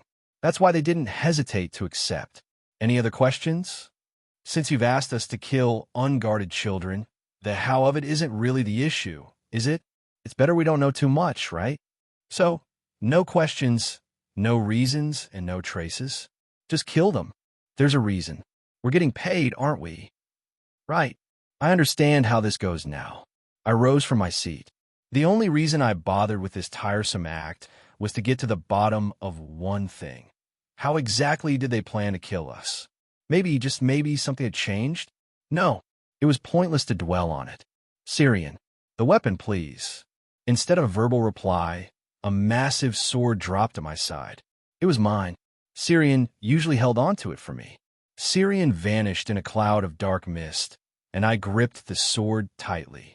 The men in front of me sighed, each one drawing their own weapon. Well, I figured it'd come to this. I may as well ask, what grudge do you have against us? Revenge. Huh. There's so many ways to die, huh? You didn't think we'd come here unprepared, did you? Blades surged toward me from all directions. Just as we had no intention of sparing anyone from the beginning, Millen didn't trust us either. I didn't know exactly how their conversation went, but one thing was clear. They were ready to kill us at any moment. Otherwise, they wouldn't have hidden so many people in such a cramped building. It seemed like the entire building was designed as a trap. There were people hiding not just beneath the floor where I stood, but even in the ceiling. Old furniture and walls were rigged with various setups, designed for an ambush or to launch arrows at us. It was a clever plan. If you couldn't win in a head-on fight, setting traps like this was the right move. Yeah, everyone's got a solid plan, until they get punched in the face. I kicked the table and scattered the 5 men in front of me for a moment. I kicked it too hard, shattering the table, but the impact was enough to send the 5 men tumbling away.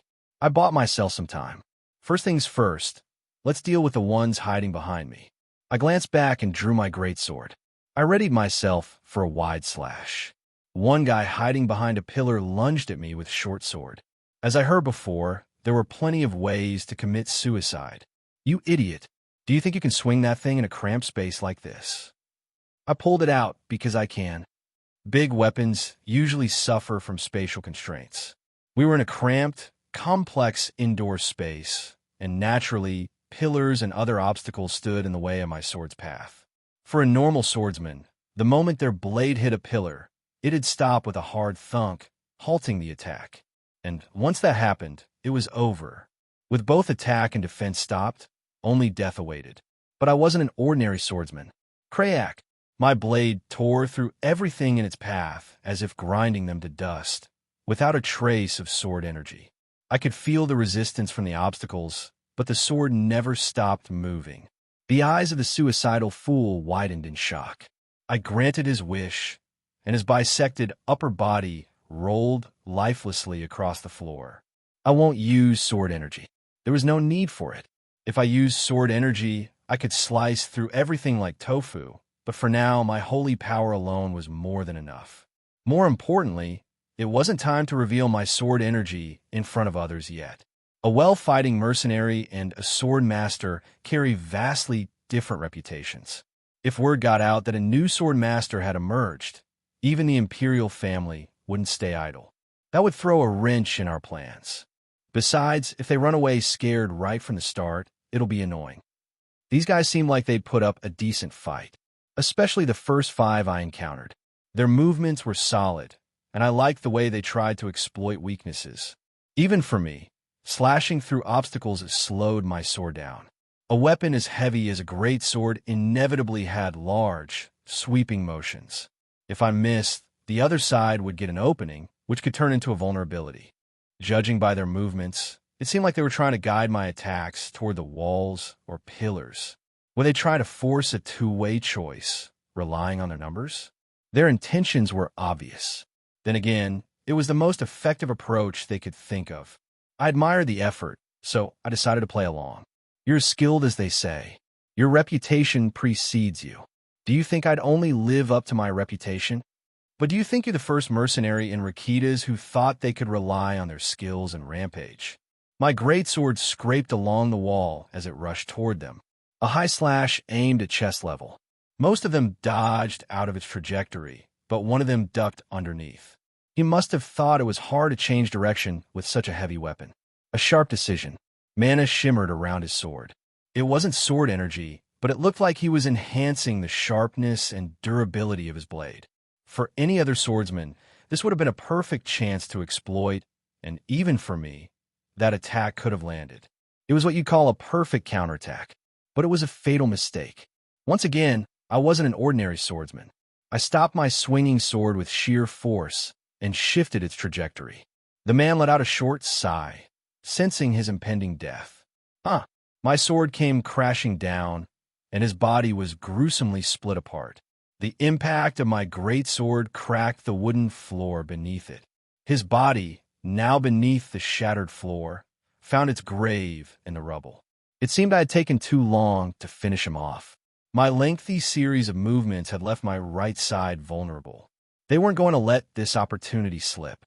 I'd expected that much. I left it open on purpose. Well done. There was no time to retrieve the sword for a counterattack. In that case, I would slowly retrieve the sword with my left hand while defending with my right. I lunged forward, swinging my right arm out forcefully. My hand connected perfectly with the enemy's head. Crunch! His skull caved in, and his already ugly face became even more grotesque. I had to catch the body with my hand before it flew away. What kind of strength is that? Thank for the weapon. I'll put it to good use. The man, now missing half his face, no longer needed his longsword. Gratefully, I accepted his gift and drove it into the floor beneath me. Blood and unidentifiable chunks of flesh stuck to the blade as it pierced the wooden floor. One more to the side. It took less than 3 seconds to clean up the two on the floor. Now that things were clear below, the ceiling was next. The sword wasn't particularly great, so I just threw it up to handle the enemies above. Still, there was some use left in the corpse, so I grabbed its neck. A gush of blood poured out, seeping into the gaps of my gauntlet, warming my hand. I splashed that blood in the face of the enemy in front of me. For just a brief moment, his vision was obscured. It's hard to maintain an attack when you can't see, and a split second was all I needed. You're such a generous friend, don't you think? I hurled the body forward, charging in with my full weight. With my height and heavy armor combined, I delivered a substantial mass-based assault. The angle was perfect, as if guided by luck. The man crashed into his companion behind him, and my sword swept through them in a horizontal arc. 2 down, 2 weapons left, 2 enemies still on the ceiling. The numbers matched up nicely, so I sent them all off to hybrids together. The sword I threw had knocked down part of the ceiling, and 3 bodies came crashing down. Your words are slowing down, but is it just a coincidence that you're the only one left alive? The last one standing was the guide, the one who had been running his mouth the entire time. There were a few others behind the wall and in the next room, but I didn't need to worry about them. I don't understand. What do you gain from this? I already told you. Revenge. And I've already gained plenty. But what for? No matter how much I think about it, we've never had any dealings with you before. Carew was involved. He looked confused, as if this wasn't his problem. He probably thought that since it was Carew who took the job, it didn't concern him. But he had it all wrong. He wasn't the unlucky one. In fact, he was lucky. He should have been dead long ago, but he was still alive for now. I know 2 people who wouldn't rest peacefully as long as scum like you are alive. I'm just cleaning up so nothing like this ever happens again. Cleaning up? What right do you have to do this? You've sure gotten talkative now that you're about to die. Since when did this lawless zone care about rights? There are some things you can never forget. For example, the sight of Tryon with blood spurting from his neck. It must have been around here. His neck had been sliced about halfway, and blood was gushing out in torrents. I couldn't be bothered to draw a dagger. I tore into the man's neck with my fingers, ripping it open, just as Tryon had been injured. No more, no less. Exactly as far as Tyrion's wound had been. It was a meaningless act of revenge, but it made me feel a bit better. I heard a familiar sound from the adjacent room. Footsteps I recognized. Looks like you're done here. Syrian glanced at the dying man. She didn't linger. Just like one wouldn't stare at trash on the street for too long. It's all clear on my side. I also killed one who was trying to escape. Did I miss someone? Well, not really. He was outside from the start. I didn't think that far ahead. That's why I say you lack attention to detail. Have we cleaned up all traces of Carew? I wasn't certain. Millen didn't trust us, so he might have set us up using whoever he thought was expendable. We'd figure it out as we went along. If there were more, we just cleaned them up too. Why don't you check those bodies? There's probably some money on them. How do you know? They didn't come after us for no reason. Millen must have paid them off to take this risk. Then we should spend that money on something nice. Just as Syrian had suggested, I searched the bodies and found a pouch of gold coins. It wasn't as hefty as the one Isha had received, but when it came to gold, the more the better. I pocketed the pouch, and when I looked up, Syrian was already approaching me. Hold still for a moment. Where she had gotten it from, I didn't know. Her small hand wiped the blood off my armor with a cloth. It was going to get bloody again soon anyway, but I kept quiet, knowing she wouldn't appreciate being interrupted at a time like this. Do you think Russell will make a move? We can only hope. If he doesn't act while we're shaking things up, then when will he? I'd like to keep Russell alive if possible. Are you still against it? Not sure. He's not exactly indispensable. Honestly, it'd be easier to deal with if Isha were the only one left standing. Once we cleaned out the sewer rats, Naturally, wolves would gather to fill the power vacuum. We weren't planning to leave Rakitas unattended. We had no intention of letting go of this money stream. The idea was to establish an organization and use it as a straw to siphon Rakitas dry. Syrian intended to put Isha at the head of that organization. With Isha indebted to us, she'd serve as a figurehead while we absorbed the remnants of the crescent moon. We'd send in our people to seize control behind the scenes. That was the plan.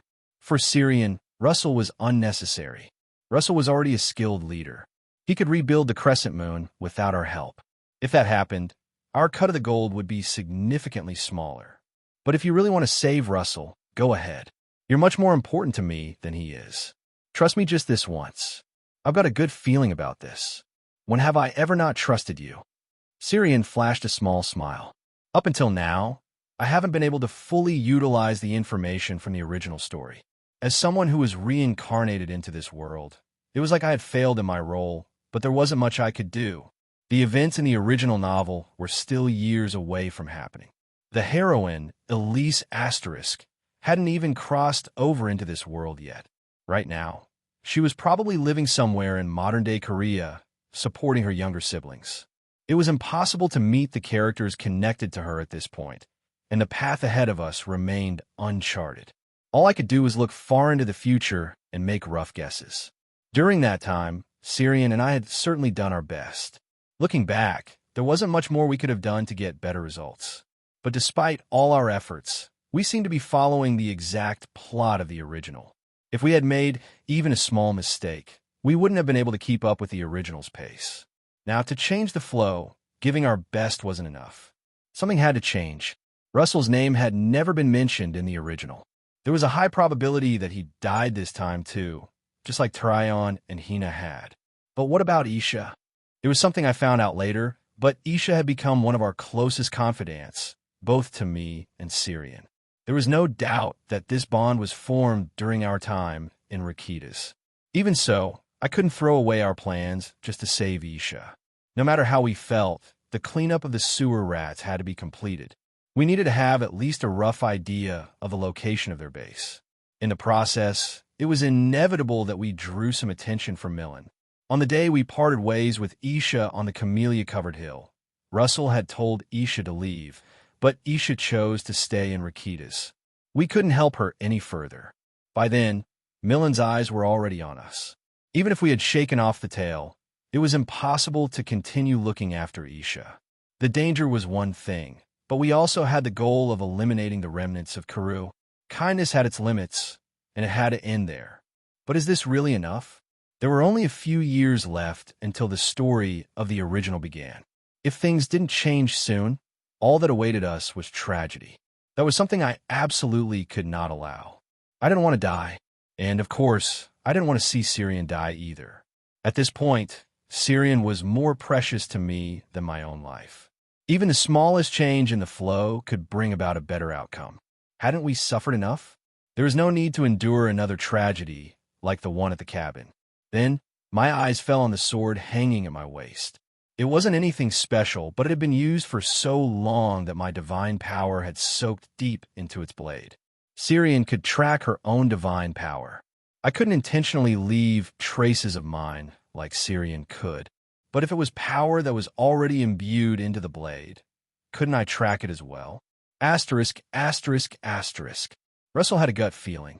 To be more precise, he couldn't help but sense it. I see this as an opportunity. What do you think? I agree. The officer nodded. He had served Russell for a long time. They usually saw eye to eye, and today was no different. Tonight seemed especially chaotic. It wasn't unusual for the nights in Rakitas to be noisy. In fact, a quiet night was more out of place in this lawless zone, a city of luxury and indulgence. Just as bright lights cast deep shadows, Rakitas had a dazzling night alongside its darker side. But tonight's disturbance was different. Instead of desires and pleasures, blood and death swept over the city. There were no flirtatious moans from women, only horrific screams echoing through the streets. Are you going to make a move? I must. If we miss this chance, there might not be another. You're still not fully healed, though. Even at my best, I couldn't compete with that night. A soft chuckle followed. It was the officer's laugh. That much is clear. Isn't it time to retire? I'm not that old yet. I can already see gray hairs. Quite a lot of them, too. An unknown knight was ruthlessly destroying the sewer rat's base. It was an extremely violent and crude method, one that Russell could have never imagined using in his entire life. Yet, he couldn't deny that the method was effective. The knight, clad in black armor, charged into the building's outer wall. Aside from Entertainment District, most of Rikita's buildings weren't particularly sturdy, and the place the knight attacked was a den where the sewer rats gathered to smoke drugs, a shoddy hideout, to say the least. The wall crumbled pathetically, granting the knight easy access. Strange, unreadable symbols glowed blood red on the knight's armor. Wielding a massive sword surrounded by a crimson aura, the knight unleashed unstoppable violence, turning the interior of the building into the same blood-drenched hue. It took only a few minutes for one of the sewer rats' strongholds to be reduced to ruins. At this point, Russell wondered if calling this creature a knight was even accurate. It fought less like a human and more like a beast. Its overwhelming strength and destructive force took the lives of anything that stood in its way. Death, or perhaps murderous intent, had taken physical form and wielded a sword. That's what it looked like. In that blood-red glow, Russell felt an ominous dread from the color. Yet, somehow, it also seemed divine, though he couldn't understand why. Could such terrifying power truly be holy? It was hard to believe. Has the world ever seen such a foreboding form of divinity? I'm not even sure if that's divine at all. Honestly, I feel the same. All the knowledge I've accumulated now feels as fragile as a sandcastle. Still, none of that mattered. The identity of the knight or the nature of his power wasn't important. Russell was someone willing to sell his soul to the devil if necessary. They say the enemy of your enemy is your ally. And if that ally is this powerful, Russell was more than ready to welcome him with open arms. Russell raised a red flag atop a rundown building, and the officer lit it on fire beside him. It was the signal to launch the counterattack. He didn't know how many members of the Crescent Moon Guild were still alive. The odds were likely grim, and even if they survived, there was no guarantee they'd answer this call to arms. In the worst-case scenario, Russell might be the only one charging into battle. His officer had no talent for fighting, after all. I'll be off then. Yes, please return safely. Even so, Russell strapped two swords to his waist. He no longer placed much value on his own life. There was no hesitation in his quick steps. One of us, either me or Millen, has to die. This was the last thing he had to do as a father.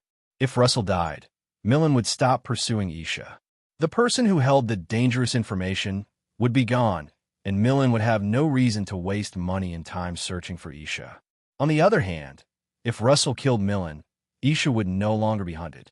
He wasn't sure how far that night would go in tearing apart the sewer rats. Maybe the knight's goal was only to destroy a few bases, or maybe he intended to kill Millen as well. However, Millen was a cunning man.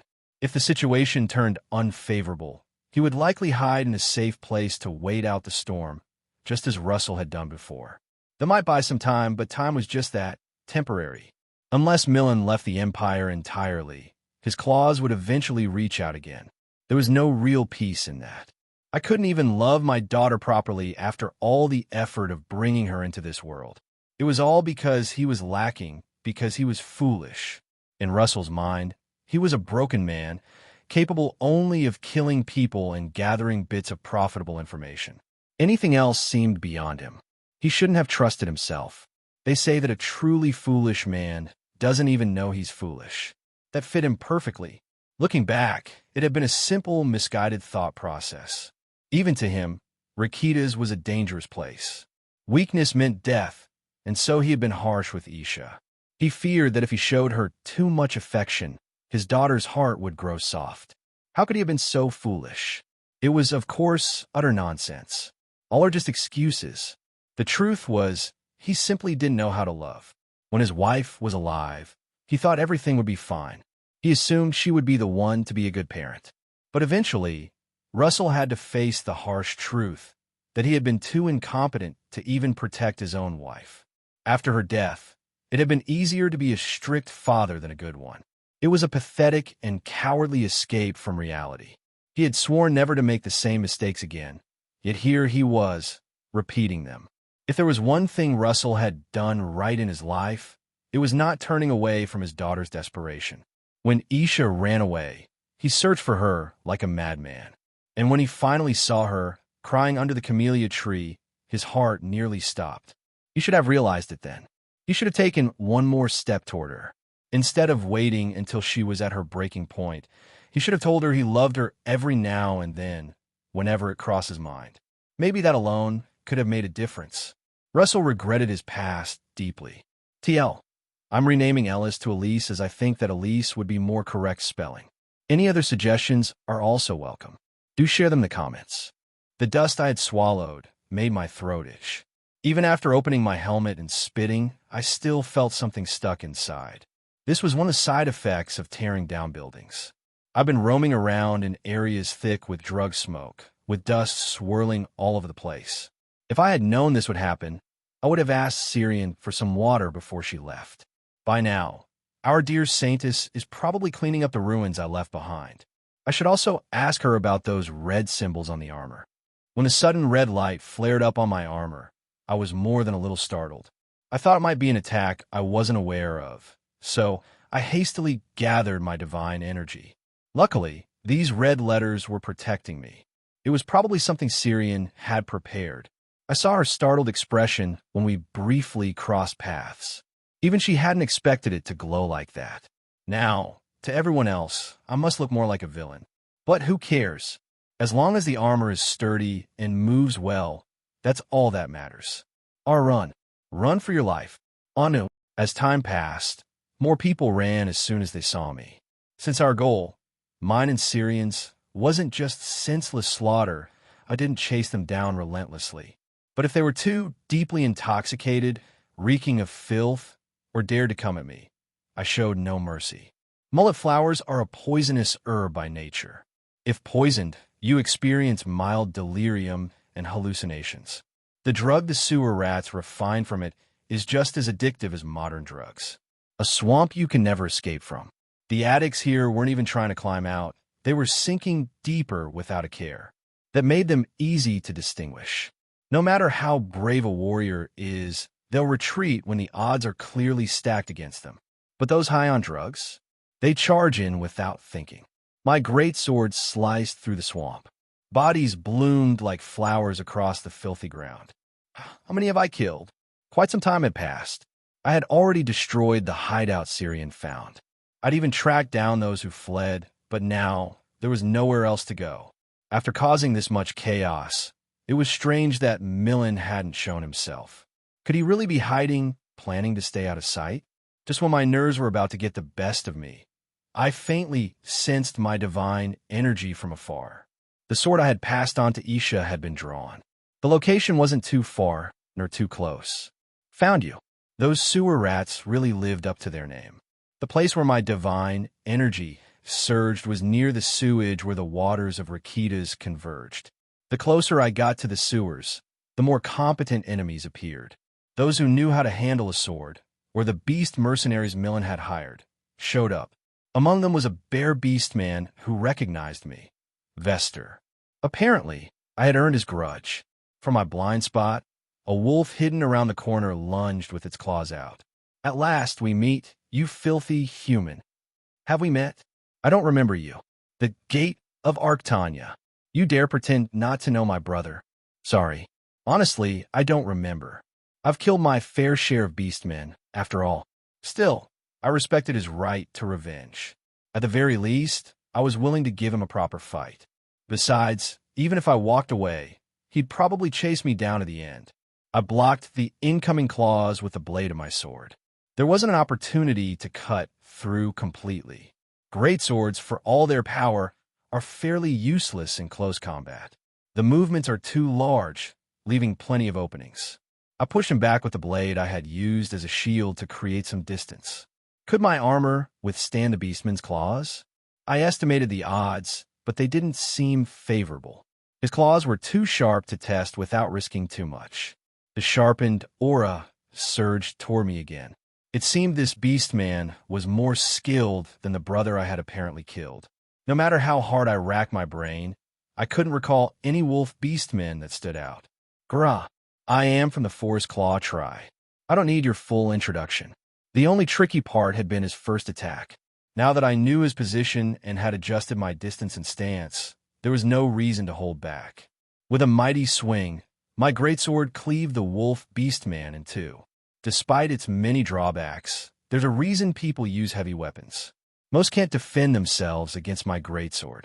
I stepped over the wolf's corpse and kept moving forward. Asterisk, asterisk, asterisk. I cut through the enemies as I advanced, but I had arrived too late. As soon as I spotted Millen, I thrust my greatsword at him, but his reaction was quick. A powerful shock rippled through the flat of my blade, as if he was trying to knock it away. I retrieved the sword and stepped back. Millen glared at me coldly. Huh, you finally crawled your way here. Don't say it like that. I've always intended to take your head from the start. Go ahead, try it. In fact, I welcome it. Once I kill you all here, I won't have any more headaches in the future. You've got a lot of nerve for someone who's been hiding in fear. I scanned my surroundings. Isha was unconscious, lying sprawled on the ground, and a man with ashen hair stood guarding her. That must be Russell. With the same hair as Isha, he was easy to identify. But Russell was in terrible shape. It seemed like he should have been knocked out of the fight a long time ago, but he was forcing himself to keep going. His body was covered in blood, and his arm was twisted grotesquely, nearly torn off. Even if things went well, it seemed unlikely that his arm could be saved. His breathing was labored, and every exhale was mixed with pain. He'd clearly coughed up blood several times already. There were still droplets falling from his mouth. Russell looked at me, his lips moving as if to speak, but no sound came out. I stepped between Millen and Russell. Take your daughter and leave the way I came. When you come across a silver-haired woman, politely ask for help. Isha will know what to do. I didn't look back. I vaguely saw Russell gather up Isha, but that was it. Millen was not the kind of opponent I could afford to lose focus on. I see you're not asking if I'll let them escape. I'll just kill you and chase after them. Millen's weapon was a pair of knuckles. Blood-stained metal glinted from his clenched fists. The power from his strong physique was evident, as the force of his punch earlier had been no joke. Without a weapon, his offense and defense were more fluid, and he was faster than he looked. His abilities didn't seem to be as flashy as fire or ice. If they were, I would have seen the evidence in Russell's wounds. There had been no reason for him to hold back until now. Something definitely felt off. The more we exchanged blows, the more I sensed something strange. Is he moving a beat faster? Reacting to my attacks was perfectly plausible. When humans move, there are always signs, and I'm no exception to that rule, especially with a weapon like a greatsword, which doesn't allow for much finesse. The problem was that it didn't seem like Millen was reacting to me. It felt like he already knew what I was going to do. Instead of reacting, it was like he was countering, as if he had the answer sheet right in front of him. Because he could read my intent so clearly, I missed several chances to strike first. Had I lost the psychological battle? No, that wasn't quite it. Millen thrust his fist toward me, but then quickly withdrew. Had he followed through, I could have grabbed his arm. Yet, even though I hadn't made a move, he already knew what I was planning. The only result was that it delayed the timing of my next sword strike. I had to lower my left arm slightly to block Millen's punch. The impact left a stinging sensation. Still, my defense wasn't too bad. Millen had come in too deep. No matter how well he could read my moves, it wouldn't matter if he couldn't avoid my strikes. At this rate, I could cut him in half with my greatsword. As my blade rushed toward Millen, a powerful shock struck the blade, without it hitting anything. The trajectory twisted, and the sword missed its mark. That left my defense wide open. In an instant, I felt another blow hit my left arm, and Millen's fist was suddenly right in front of me. GUH! A clean hit. His punch landed squarely in my solar plexus. The impact wasn't something I could ignore, even through my armor. So that's why Russell had been so thoroughly beaten. I could taste a bit of blood in my mouth. My insides had taken some damage. I can't understand you, Millen sneered. Do you really think you can run rampant in Rakitas and get away with it? You think I jumped into this massive business without any powerful backers? And you think I came to this stinking city just to kill a few people for fun? You're a real joke. Millen clearly thought he had the upper hand. Thinking he was winning, his tongue got looser. All he'd done was land one decent hit, and he was already running his mouth. He didn't realize he'd just revealed his hand. That last attack had shown me exactly what his ability was. I wouldn't fall for the same trick twice. Let him keep talking. As someone descended from the people of Valencia, I wasn't one to lose in a battle of words. Pointing my greatsword at Millen once more, I shouted, "This is a request from Baron Esquint, 3rd Commander of the Northern Front. He asked me to clean up the trash selling drugs behind the front lines. Looks like you're first on the list." It all began with a trivial incident. A minor incident where a mercenary in the conflict zone caused a ruckus within the camp. It wasn't uncommon for mercenaries to be unruly. There were people who lived with death on the line.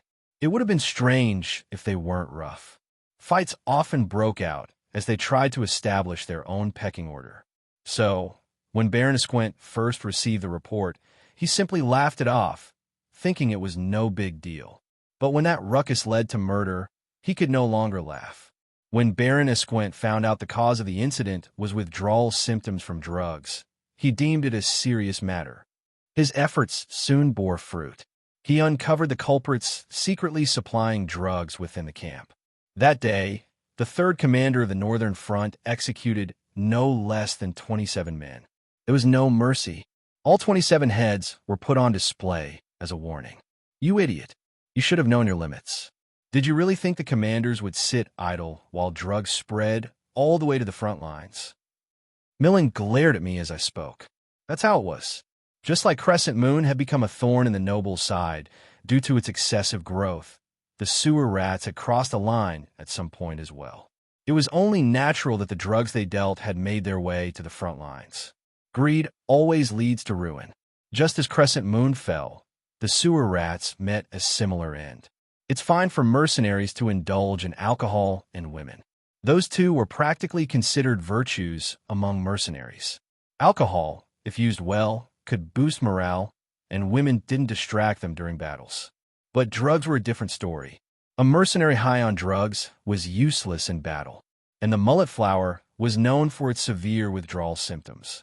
A drug addict was nothing more than a ticking time bomb, liable to cause problems at any moment. Fortunately, the situation at the time was manageable. We had a long-standing grudge against the sewer rats, and we had the strength to deal with them. No matter how long the internal feuds of Rakitas had been going on, there was no way even a master-level knight and a saintess combined couldn't resolve this. In a way, it was almost inevitable that this issue would fall into our laps. Millen took a few steps back. He must have known by now that Syrian and I had already destroyed their base. With their foundation ruined, they wouldn't be able to operate in this city any longer. It doesn't matter. Even if I fail this time, I'll just come back and start over again. I've always done better the next time. You think there'll be a next time? You're going to die here. Millen seemed hopeful, but I had no intention of letting him walk away. I had to kill him here and now. Letting someone with powers like his sharpen a blade of revenge against me was not a pleasant thought. It was an incomprehensibly precise and swift prediction. A blow dealt without any forewarning. Even Edwin, the seasoned sword master, couldn't pull off something like that. How could the mere leader of a gang in Rakitas manage what even a guardian in the sanctuary couldn't? I could say for certain, it was impossible. Millen wasn't someone to be underestimated, but he was nowhere near Edwin's level. If he had such skill, he would have been living as a master-ranked fighter in the Empire by now. He can see it. He's seeing my future moves. If Millen's ability was tied to time, and he could see the future, then his movements made sense. Looking back, the attacks I couldn't avoid were all ones where his fist had touched me once before. It was likely a form of replicating the same attack. He probably couldn't use it too many times. If he could, he'd have just repeated the same blow indefinitely earlier. It was a meaningful ability when I didn't know about it. But a mere trick is still just a trick. The path I've walked wasn't so easy that it could be destroyed by such shallow tactics. Even if he sees it, if I make it impossible to dodge, if I make it so he can't react, it'll be over. A sudden thought crossed my mind. There are no witnesses here. Should I use my sword aura? If I struck with power that couldn't be countered, this fight would end easily. Whether I used an overwhelming force or my sword aura, the result wouldn't be much different. But I decided against it. Even experiences like this would help me grow. I needed to become stronger than the original story. As a miracle-born sword master, every bit of combat experience was valuable to me. And an opponent who could read my moves and respond? That made Millen an excellent sparring partner. Kook, as expected, you're not much of a fighter, huh? You arrogant bastard. I thrust my great sword, imbued with divine power, straight toward Millen. Of course, he dodged to the side, but I let go of the sword, using the same forward momentum to throw it. The heavy sword crashed to the ground with a loud clang. Right now, something faster and lighter than a greatsword would suit me better. Two long swords lay on the ground where Russell had dropped them earlier. With his arm in that condition, he must have left them behind to carry Isha. I spread divine power to retrieve the two swords, then began slashing at Millen alternately with them. I'll show you that dual-wielding wins sometimes too. What are you talking about?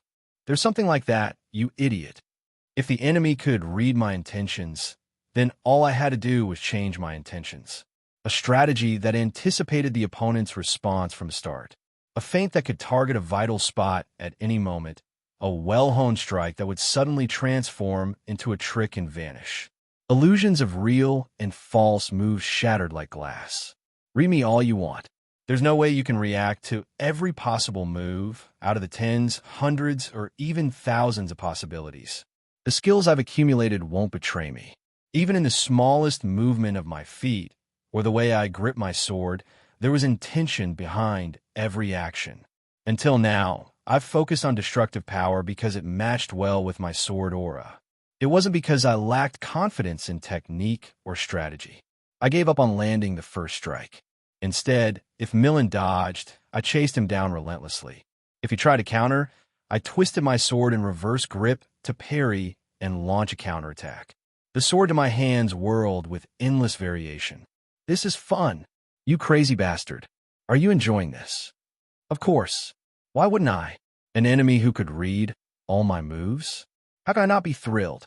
Defeating him would mean my swordsmanship had reached a level where even someone who could foresee the future couldn't handle it. Yes, a sword master should naturally be capable of that. Millen's fist grazed the side of my helmet. I could hear the sound of the wind as it passed by. That's how close it was. As I narrowly dodged, my blade surged toward his arm. I twisted the reverse grip back to normal and aimed for his forearm. Even though the swords weren't mine, they felt like they'd been with me for decades. At this point, it felt like any sword I picked up would feel the same. It was as if the sword had been part of my body from the beginning. From a slightly off-center balance that had been present since its creation to the grip of the hilt and the shape of the blade. Everything, down to the trajectory cutting through the air, flowed into my mind. Gah! It hit. Finally, Millen bled for the first time. The sword had only grazed his arm, but now that I had landed a hit, I could do it again. Faster. Sharper. So fast he wouldn't have time to think of countering. At some point, the battle between Millen and me ceased to be a contest. I was attacking endlessly, and Millen was just desperately dodging and blocking. His face began to show signs of panic, anger, and even a little fear. My sword left another wound on Millen's body. This time, it was his thigh, and the cut was deeper than before. I feel like I can do it now. I could sense the sword moving the wind. It was something Edwin could do, but I never could.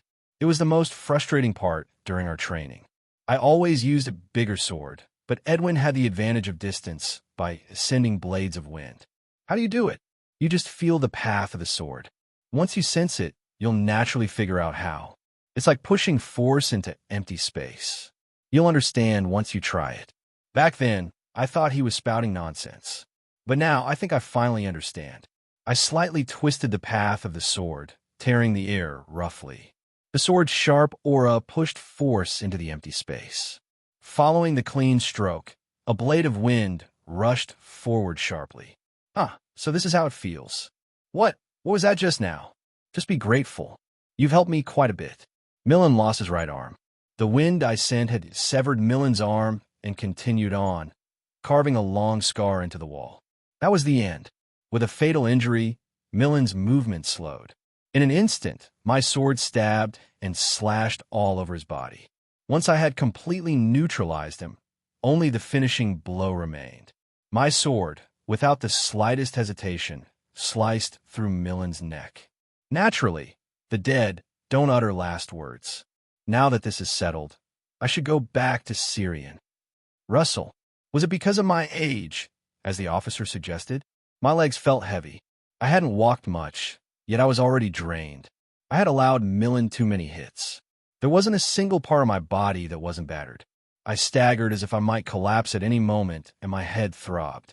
It felt like the vibrations from my footsteps were rattling my brain. My vision had already passed the point of being blurry. It was darkening. Even so, I couldn't afford to fall because my young daughter was on my back. Look, Isolate, our daughter resembles you so much. She won't listen, no matter what I say. Once again, she's causing me endless worry. I had no idea how far I had come. It felt like only a few minutes had passed, or perhaps it had been drifting for countless hours. When I regained my senses, I saw a girl dressed in black, sacred robes.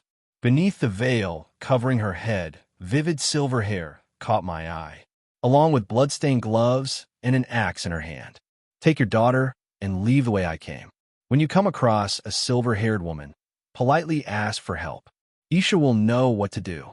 She was a strikingly beautiful girl at a glance. Her long silver hair exuded nobility, and her crimson eyes radiated an otherworldly aura. The axe in her hand was a bit unsettling, but not as much as her emotionless gaze. There wasn't a trace of emotion in the way the girl looked at me, like she was staring at a pebble by the roadside. The girl, who had been mechanically raising her axe, flinched when she saw me and lowered her arm. That knight had mentioned Isha's name. Could they have met before? Whether it was coincidence or not, my body had reached its limit. My legs gave out, and I collapsed to my knees in front of the girl. Luckily, I didn't drop Isha from my back. Please help me. You must be Russell. Yes. Don't worry about me. Please help Isha first. I should promise her a reward.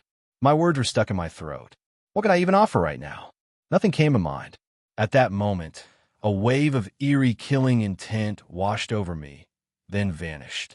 Startled, I looked up at the girl, but the aura I had felt was gone, and she had already stowed the axe at her waist. The same divine aura I sensed from the night now enveloped the area. It was unsettling, yet somehow comforting. Perhaps noticing my unease, her cold voice echoed again. I know you're nervous, but lay Isha down on the ground. It's natural for you to feel uneasy. That's just how this divinity works. I like an explanation, just a little. This divinity isn't for the living. It's only natural for life to fear death. Unless you're that curious to hear more right now. No, I'm not. As soon as I laid Isha down, the girl placed her hand on my daughter's forehead and radiated her divinity. It was far more overwhelming than anything I'd felt from other priests. Only then did I feel relieved. I silently watched Isha's face. As the divine power flowed into her, her breathing became calmer. Even the occasional pain moans seemed to ease. Seeing her like this always tore at my heart, but now I felt a bit of peace. You were like that too. You never listened to me, not even at the end. You have no idea how much you broke my heart. I couldn't help but feel a pang of resentment towards my late wife. Yet I was still the same, lacking and foolish. Even now, I was so glad to see my daughter's face. Though my heart ached, I was secretly happy. I was as spineless as a child. I couldn't even remember the last time I'd seen her sleep so peacefully. Even though we lived so close, I realized I hadn't even cared this much. I should have stroked that forehead one more time. At the very least, I should have made sure she didn't feel lonely. As a father, I've done absolutely nothing. What was I clinging to all this time? I wanted to brush away the hair stuck to her cheek, but I was afraid. Could I even dare to touch her now? A few minutes later, the priestess girl stood in front of me. Her gloved hand once again held the axe. I had managed to sort through things in my mind to some degree. The murderous intent she had briefly shown me, the axe, and the situation we were about to face in Rakitas. Everything became a little clearer. It seems I'm of no use to you after all. That's right. I didn't really have any reason to keep you alive. Plus, I don't like using divine power meant for my knight on someone else. It's fine. You saved my daughter. You can take this worthless life of mine as many times as you need. I don't need it. I don't want to lie to my knight just because of you. Her voice was cold, except when she mentioned my knight. The sweetness practically dripped from her words when she said it, even though she had just casually let it slip from her lips. It made sense. This young lady must be quite caught up in her romantic affairs. Then it happened. The girl grabbed one of my arms and lifted it. It was the arm that had been mangled by Millen. I'm going to cut it off. What did you just say? I said, I'm cutting it off. If you keep this attached, you won't survive. Her axe moved without hesitation. Asterisk, asterisk, asterisk. As I retraced my steps, I soon encountered Syrian's divine aura. The thick darkness that had been looming vanished as soon as I stepped into it, like a lie dissipating. All that remained were crimson lanterns. I followed the flickering lights ahead of me. There were many bodies along the way. Some were killed by me, but a few had taken their own lives by stabbing themselves in the neck. I thought I'd clean things up thoroughly, but it seems I missed a few. Maybe that's why Syrian always scolds me for being careless. Syrian, over here. Her voice came from a bit of a distance. It seemed she had hidden away as soon as she ran into Russell. Isha was sound asleep, and Russell lay on the ground, having received only the simplest of first aid. One of Russell's arms was lying on the ground nearby. It must have been beyond recovery, so they'd cut it off. That makes sense. If they had left it attached, it would have drained his divine power and endangered his life. How are they? Neither of them is in any mortal danger. They'll just have a rough time recovering. If they're alive, that's good enough. Russell had survived. I had saved someone who was supposed to die in the original story. It might seem like a small difference, but I was quite pleased with how things had turned out. For the first time, I had caused a distortion in the original plot. Who knows what effect Russell's survival will have on the future? It won't necessarily be a positive one. Now that Isha has some peace of mind, she might not become a sword master like in the original. As Syrian mentioned, we didn't really need Russell. I had already accepted the small cost of keeping him alive. But living humans are unpredictable, and there's no rule that says things always have to turn out for the worse. We had become Russell and Isha's benefactors, and while others might, Isha wouldn't betray us. I was already looking forward to what kind of change this small distortion would bring. Syrian patted the spot next to her with her palm. It seemed like she wanted me to sit, so I did as she indicated. Let's rest a bit before we go. There's no rush anymore. Okay. No sooner had I sat down than Syrian stood back up. She glanced beside my helmet and furrowed her delicate brow. What's wrong? Did you get hurt? No, not really. Not really? It looks like you did. Take off your helmet. Despite telling me to take it off, Syrian reached over and removed the helmet herself. Her eyes, filled with suspicion, stared at me intently. Then she brought her finger to the corner of my lips. Come to think of it, Millen had landed a hit on me during the fight. I tasted blood in my mouth, so it must have dripped outside. How did she notice something even I'd forgotten about? Her worried expression suddenly crumpled. I knew it. Syrian's hands came down to punish me. She pinched both of my cheeks between her fingers and shook them back and forth. Ow, that hurts. Hurts so much. Ayakak, you come back all cocky, but you're injured again. And to top it off, you lied about it. If I just eat well and get good night's sleep. Ugh, Ayakak, maybe I shouldn't have said anything.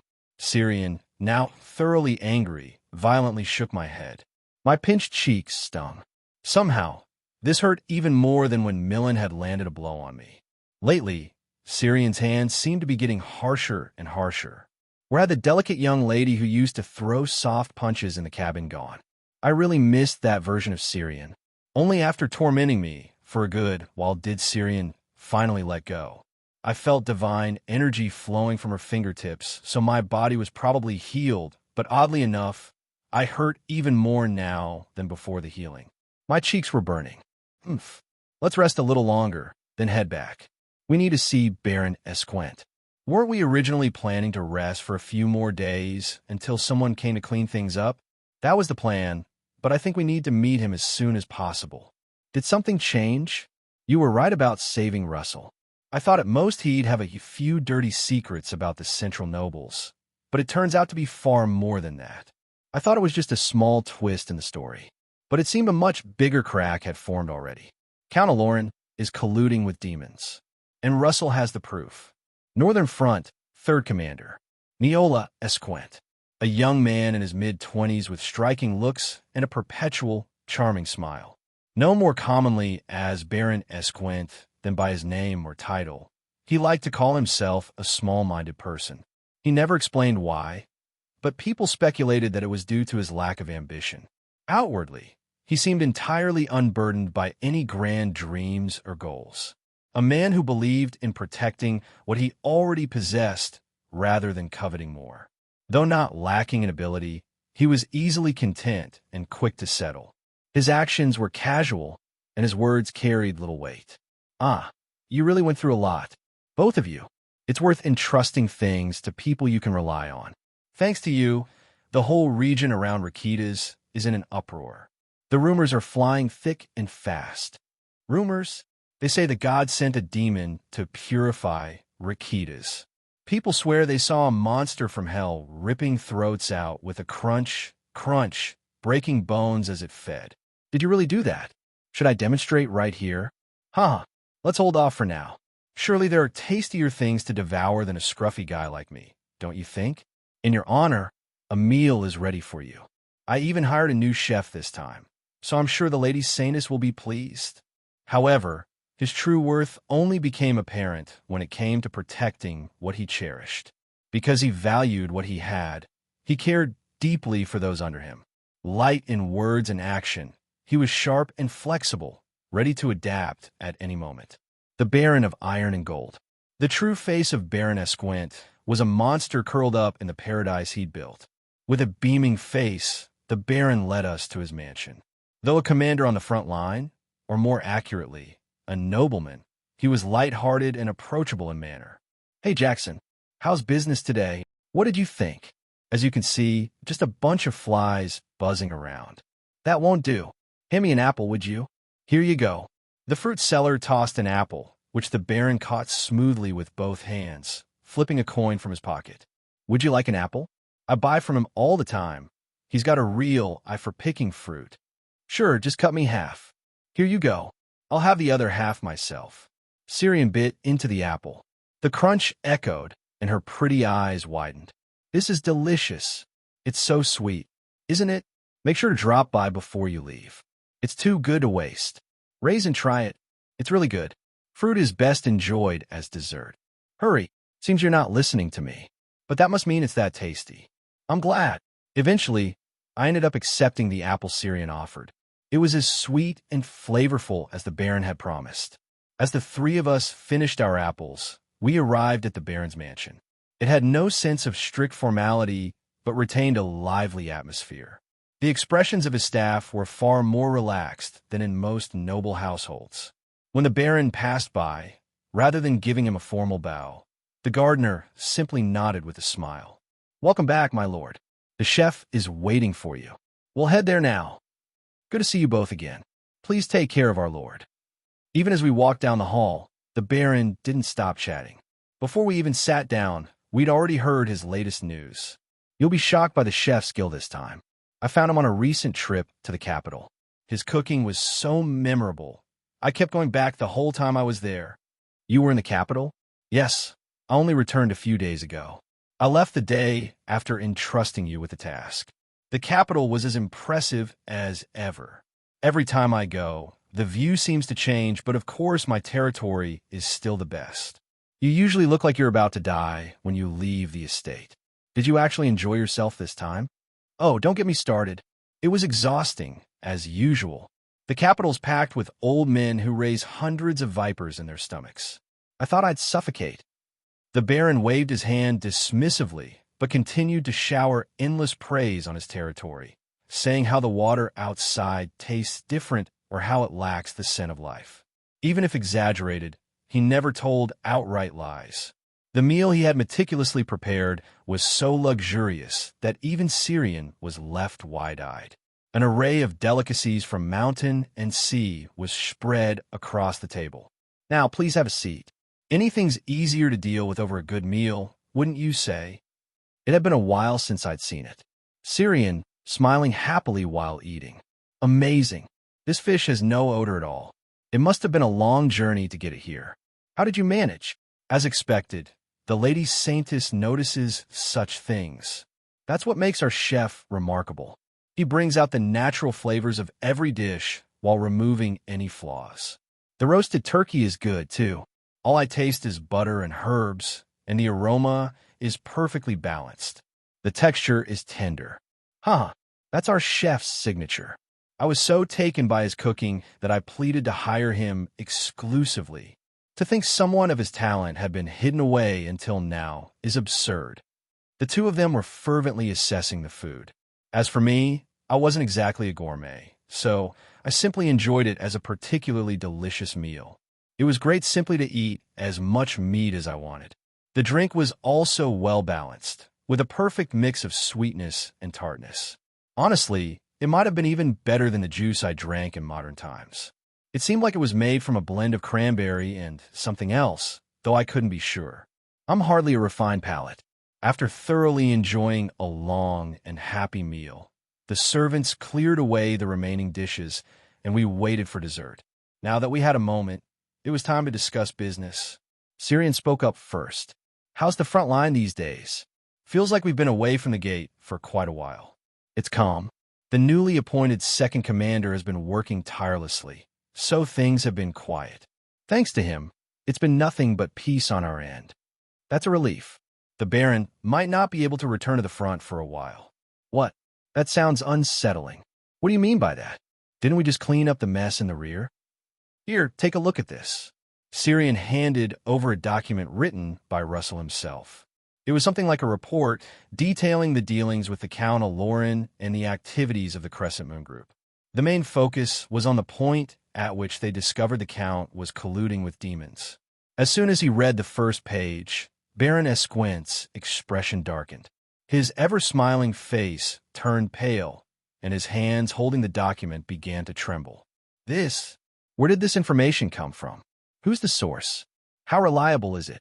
If you keep reading, you'll see it's quite convincing. The source is coming in person, so you'll meet them soon enough. As for reliability, well, I don't think they have any reason to lie to us. If the Lady Saintess says so, then it must be almost certain. As the Baron continued reading, the life seemed to drain from him. He looked pitiful, unable to even touch the dessert prepared by the chef he'd praised so highly. In the end, Baron Esquint tried to escape reality. Proof. We need proof. No matter how trustworthy the Lady Saintess may be, for something this serious, we need solid evidence. We're already securing that proof. We parted ways north of Rakitas, so it should arrive in 3 or 4 days at most. It'll come under the name Russell, so inform the guards in advance. The Baron was utterly defeated. He stared blankly at the ceiling, as though his soul might drift away if Syrian waved her hand just right. The statement, the Count of Lauren is colluding with demons, wasn't just a matter of an internal betrayal. The Northern Front's army was simple in structure. Commanders like Baron Esquint managed the defense on a regular basis, and if things got too intense for them, the Count of Lauren would step in. Structurally, the Count was effectively the Baron's superior, and this superior had taken a strong disliking to Baron Esquint. In fact, it seemed he'd held a grudge for quite some time, but now he was actively colluding with the enemy to have him killed. If Baron Esquint wanted to survive, he'd have to alert the central government to this fact and remove Count of Lauren from power. One of them was bound to die. It had become, quite literally, a duel to the death. Evidence. What am I supposed to do if the evidence arrives? What do you mean? You'll have to figure that out. How can you say something so heartless? Lady Saintess, aren't we seated at the same table here? Are you really going to turn a blind eye to my crisis and hardship? Who said I'd ignore it? Syrian replied casually. Just confront him head on. I'm trying to avoid that. Count of Lauren is a grand noble, someone leagues above the likes of me. The last dessert served was a pudding filled with fruit. Syrian's face lit up as she took bite after bite of the pudding. Do you want to have mine too? Is that okay? I'm not really craving sweets right now. Then yes. Thanks. She wore a bright smile. Seeing her that happy made it worth giving up the pudding. Meanwhile, I gnawed on a bit more meat to fill up, while Syrian was lost in bliss, savoring her pudding. The Baron, on the other hand, was still swimming in a sea of despair. Should I first recruit some of the more amicable nobles? But then, how many nobles would actually oppose Count Aloran? Baron Esquint was often considered a maverick in noble society. Up in the northern front lines, commoners who achieved great feats in battle sometimes became nobles, and some of the more established aristocrats didn't take kindly to this new class of nobles. Count Aloran, it seemed, felt these newcomers were a threat to his position. Well, it wasn't entirely baseless. If the northern commanders gained more influence, Count Aloran's voice would indeed diminish. The former Count Aloran, my grandfather, didn't seem to care much for these power struggles, but it seemed this generation was different. After a long silence, Baron Esquint suddenly let out a wail. Oh heavens! Why have you burdened me with such trials? I can't see anything. My future is pitch dark, not a glimmer of hope. I'm doomed. I'm bound to die like this. If you're not eating, I'll take yours too. Absolutely not, Saintess. I'll eat it right away. Fisk. Syrian clicked her tongue. She must have been eyeing the new dessert all along. It had been a while since I'd seen her indulge her gluttony. I suppose I'll give it some more thought. Eventually, a good idea should come to me. How much does Count Aloran know about this? Hard to say. It's pretty clear he knows about the leak. So, the rest is uncertain. Still, thinking that we might have been blindsided sends chills down my spine. That's quite an unexpected gain. If you're that grateful, then perhaps. No, I told you, I'm eating it now. But I did secure that book you asked me for last time. Consider that my thanks this time. Baron Esquint rejected firmly, quickly devouring his pudding, as if worried it might actually get taken. Though, I doubt Syrian would go that far. The Saintess pursed her lips and popped a grape into her mouth. Too much greed will get you punished. I'd rather not hear that from you, Saintess. Sir Raisin, are you heading straight to the training ground? Unless something comes up. Is Sir Malin there? Yes, he was there before I came to greet you. Now that we've finished the meal, shall we meet shortly? Saintess, please follow me. I'll be back soon. I waved goodbye to Syrian and headed toward the manor's backyard. Asterisk, asterisk, asterisk. Syrian Ilencia. After sending Raisin off, I followed Baron Esquint to the study. He often went out of his way to obtain books I needed. There was a history book I'd requested earlier, and he managed to get it sooner than expected. He mentioned it might take a few more weeks due to its rarity, but Baron Esquint could always find a way if you pressured him enough. As we walked down the long corridor, I noticed it was unusually quiet. Then, his chatty mouth opened again. Saintess, I'm curious about something. What is it? How far have things progressed with Sir Raisin? What? Baron Esquint looked at me as if he couldn't understand my reaction. I was utterly flabbergasted. Shouldn't I be the one feeling embarrassed here? What nonsense are you spouting all of a sudden? Well, isn't it obvious? Normally, you'd have to mind others, but this time it was just the two of you heading to Rakita's. Are you telling me nothing progressed there? Progressed? What are you talking about? Seriously, Saintess, did nothing happen at all? You went to Rakita's with a man, just the two of you, and you're saying you only worked? Aren't you interested in getting closer to Sir Raisin? Get closer? Shut up. I glanced around hurriedly, but luckily, there was no one nearby. If even a single servant overheard this conversation, I'd have to eliminate everyone for the sake of my honor and dignity. How could he say something like that without even batting an eye? I was so embarrassed, I didn't know where to look. Maybe I was wrong to tolerate this guy. I should have just ignored him, no matter what happened to him. Making a deal with Count Aloran would have been better. Do you seriously have the time to worry about things like this, considering what happened earlier? Oh, come now, that's that, and this is this. There's no point in brooding over something that won't be solved just by worrying. I'll just sit at my office desk and think it over properly when the time comes. Ugh, you're insufferable. So, Do you need my help or not? But Baroness Gwent was my ally. Since he'd noticed my feelings with that sharp intuition of his, he had subtly been lending me his support. The fact that I liked Raisin was supposed to be an ironclad secret. How in the world did he figure out? In any case, I was in desperate need of help right now. I'd even borrow a cat's paw if it could help me. Well, it's not like nothing happened. Finally, at last. Sure, what if someone hears you? Do you think I'd be that careless? There's no one around here, I assure you. So, care to share what happened? Of course, no need to be too specific. I'm not that shameless. Shameless? Is there really anything shameless about this conversation? Anyway, I was glad to have a chance to boast a little. I've been itching to share this. I reached out my wrist toward the Baron. It was almost disappointing that he hadn't noticed this yet. Look at this bracelet. Isn't it beautiful?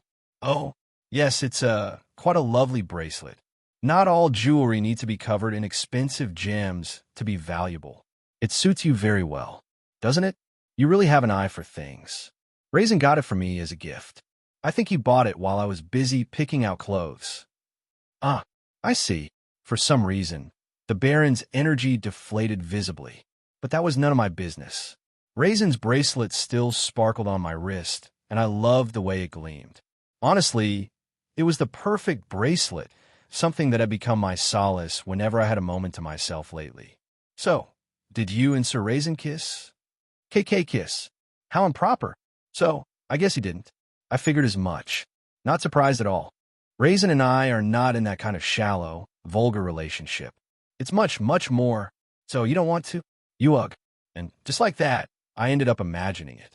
My face burned, and I rubbed my face with my hands to cool down. I couldn't get any words out.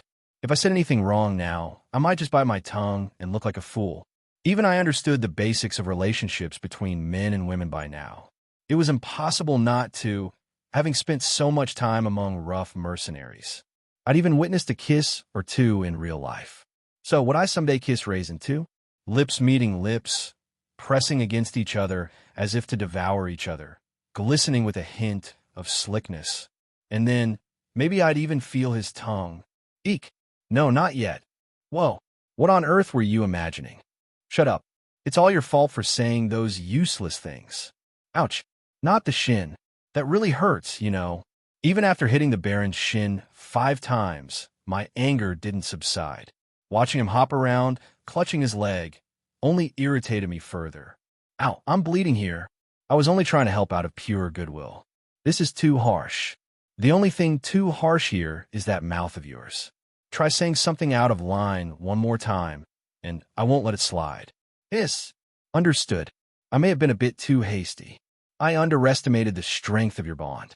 After giving the Baron a beating, my pounding heart finally started to calm down. Raisin was probably out there swinging his sword without a care in the world, completely oblivious to the trouble I was going through. Just thinking about it made me feel slighted. I'll make sure he gave me a shoulder massage later today. The Baron, who had been clutching his leg for quite a while, finally managed to stand up again. When we arrived at the study, there was a luxurious-looking book placed on the shelf. The Baron handed it to me with a smug smile. By the way, Saintus, it's not like you have much to do for the time being, right? You've got some time to kill until that informant arrives. True. I'll need some time myself. I can't finalize my next moves until I've sorted everything out. He was right. The Baron would need to assess his connections and tally up any funds he could raise from the merchants. All of that would take quite a bit of effort. It wasn't something that could be done in a day or two. As for me, this was probably my most relaxed time. Now that I'd informed the Baron, the matter with Count Aloran was halfway out of my hands. It's not like I had absolutely nothing to do, but I definitely had some spare time. So you're asking for help? Of course, I'll need the Saintess' help eventually, but that's a conversation for a few days from now. For now, why not take this opportunity to enjoy the festival here in my territory? A festival? Here. The harvest is over, and the front lines are quiet. If not now, then when? I'd say it'll probably start tomorrow. The Baron leaned in closer. Even though there was no one around, he lowered his voice as if he were about to share something important. Well, about this festival. Sir Malin was a seasoned old knight. His prime had long passed, and it was a time when it was a relief that things hadn't worsened further. He still boomed with a loud voice, claiming he was hale and hearty, but in truth, he had already stepped back from the front lines. Without his armor, wearing ordinary clothes, Sir Malin looked like just another boisterous old man. Yet, the passage of time hadn't diminished his worth. An old knight who had survived countless battles in his youth. He was a man whose life was an embodiment of experience, beyond just the usual scars. Baron Squint had employed him as the territory's training instructor, and he had much to teach me in swordsmanship as well. Ho ho ho, you've improved since I last saw you. This old man's hands might not be enough now. You flatter me, sir. I still have much to learn from you. Huh, even just hearing that makes this old heart happy. So, each time I visited Baron Squint's land, I'd request a sparring match with Sir Malin. He was always willing, and sparring with him benefited me in many ways. I could rely on him to respond predictably, a textbook example of technique, so to speak. Especially impressive, the unorthodox moves. Have you found some extraordinary partner recently? I met a good opponent. Ha ha! Ah, youth. I envy you. That last move, in particular, was sharp. Hard to counter. Let's go a bit longer. It's been a while, and I'm enjoying this. All right then, I'll go first this time. How long did we exchange swords? Eventually, we concluded a satisfying session. I could see my improvement and noted a few things to work on. After bidding farewell to Sir Malin, I noticed Syrian on a bench beside the training grounds, flipping through the pages of a book. As I approached, she glanced up, closed her book, and smiled. A crescent moon smile. All done.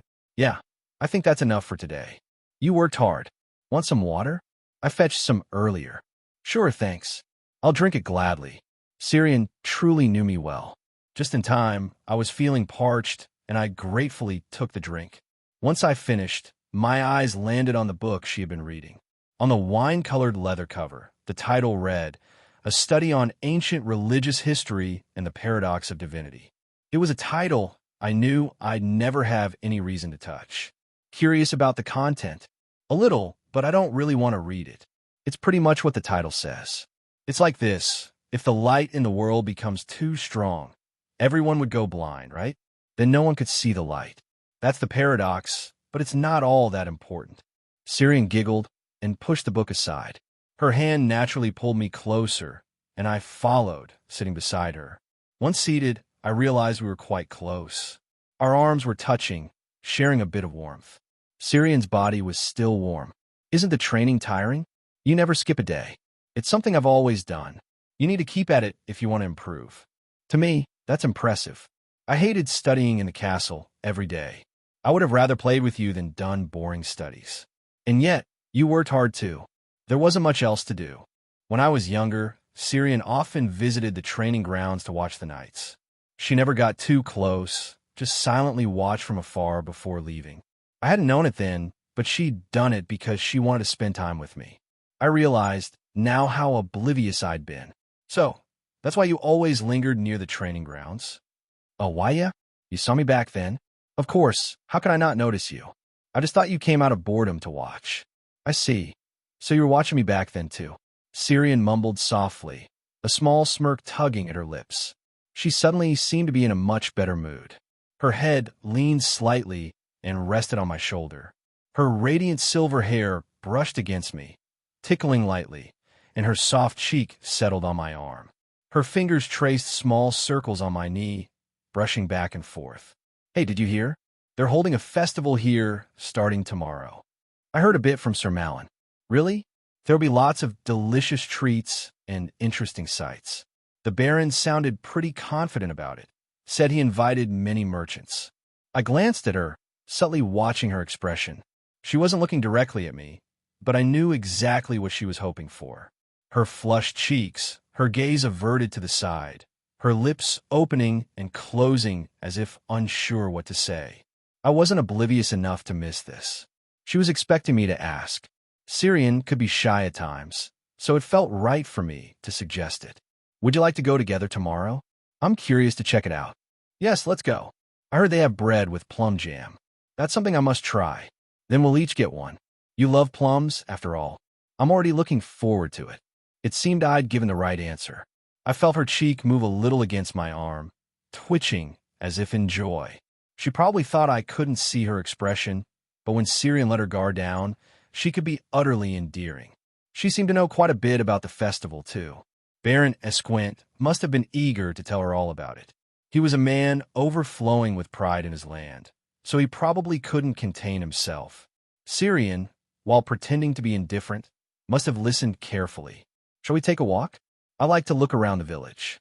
They must be preparing for the festival now. The village was already brimming with the festive atmosphere as soon as we arrived at the outskirts.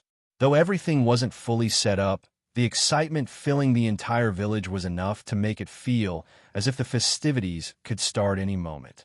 Various stalls were being arranged from the village entrance, and I saw numerous merchants, just as the Baron had promised. A large stage was also being set up, probably for some performances. Since we were near the front lines, there were many mercenaries and soldiers roaming around. Among them were followers of Hybras, distinguished by their lantern-shaped pendants. Some recognized Syrian and greeted her. "Ah, Lady Saint, thank you so much for last time. Thanks to you, my friend was able to rest peacefully. I was simply doing what was necessary. I'm glad you were able to find peace in your heart as well. Lady Saint, I'm not well-versed in prayer or anything, but could someone like me join the faith? Prayer is about your heart. If you carry a sincere heart, the form isn't what matters. If you'd like more guidance, the temple priests would be happy to help." The Hybris doctrine was popular among soldiers near the front lines. For those constantly facing death, having someone who could provide a proper burial was naturally reassuring. The promise of leading souls to peace in the afterlife was also an appealing aspect. For the faith, the battlefield was an opportunity to spread divinity, making it a mutually beneficial relationship. This is why the Esquint territory, near the front lines, even had a Hybris temple built here. The Baron of these lands showed respect, as the saintess of this faith was regarded at a noble level in the empire. For now, the Baron didn't know that Syrian was a direct descendant of Valencia. After exchanging greetings with those who recognized us, we walked through the bustling street preparations until we reached the village center. The center, having completed its preparations, was unexpectedly quieter than before. A large stack of logs arranged like a bonfire drew our attention. It was obvious what those logs would be used for. Look at that.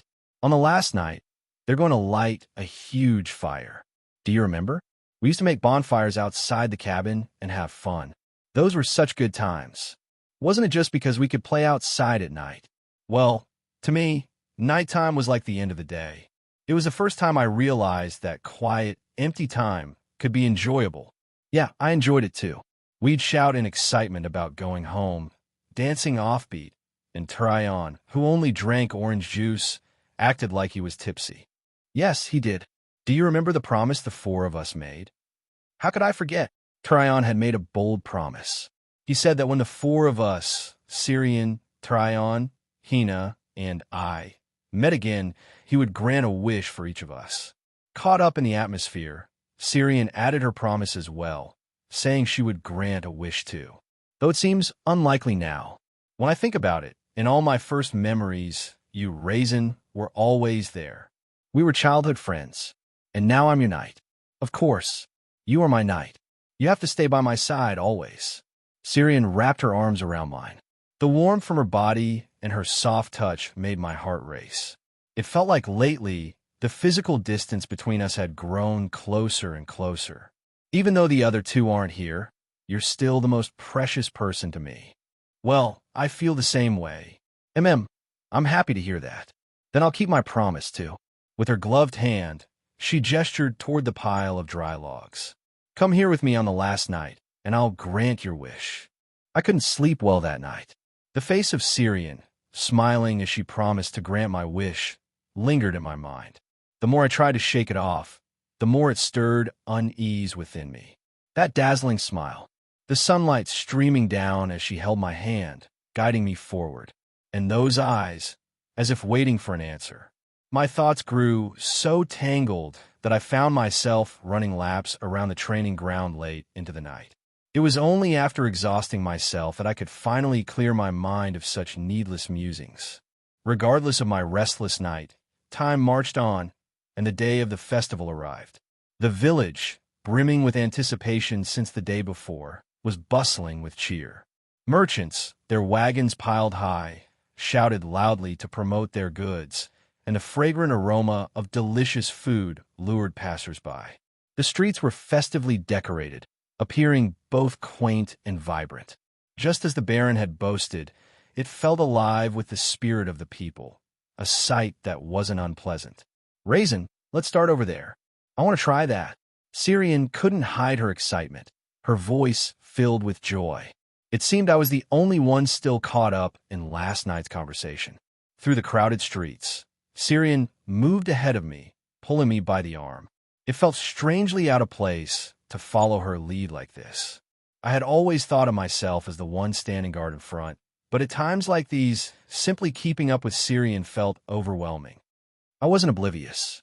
At some point, I had noticed that Syrian's feelings toward me had grown beyond mere childhood friendship. But I couldn't help hesitating. The girl I had grown up with, someone I felt responsible for protecting. To share romantic feelings with her felt like a transgression.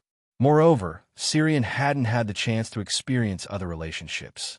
Wasn't it possible that she simply had no one else to project her emotions onto but me? If Syrian had walked the grand path of a duke's daughter as she was meant to, she and I would never have come to this point. So, if I were to selfishly accept Syrian's feelings without hesitation now, wouldn't that mean I was taking advantage of her circumstances? I couldn't allow that. I couldn't stain our journey with such selfishness. This must be it. The bread with plum jam. It looks pretty, so round and neat. Shall we try one each? Yes. 2 of these, please. The bread Syrian had eagerly anticipated was more of a pie than a bread. It was a small tart-like dish baked in the shape of a tiny plate filled with plum jam. Though its appearance was a bit rustic, it could easily pass as a tart. As soon as we received the plum jam tarts, we each took a bite. The sweetness was almost overpowering, a flavor so intense it was nearly violent. Syrian, chewing happily, looked at me with sparkling eyes. She pointed at the tart with her finger and spread her hand wide open. She says it's delicious and wants 5 more. Thank you. I handed over the money to the vendor and received a paper bag. As I considered taking out another, I noticed a crumb lingering on Syrian's cheek. Unaware of it herself, I suppose it fell to me to brush it off. When I brought my hand close, her lovely face turned to me, curious but waiting. As I flicked the crumb away, my finger brushed against her lips. They were soft and slightly damp.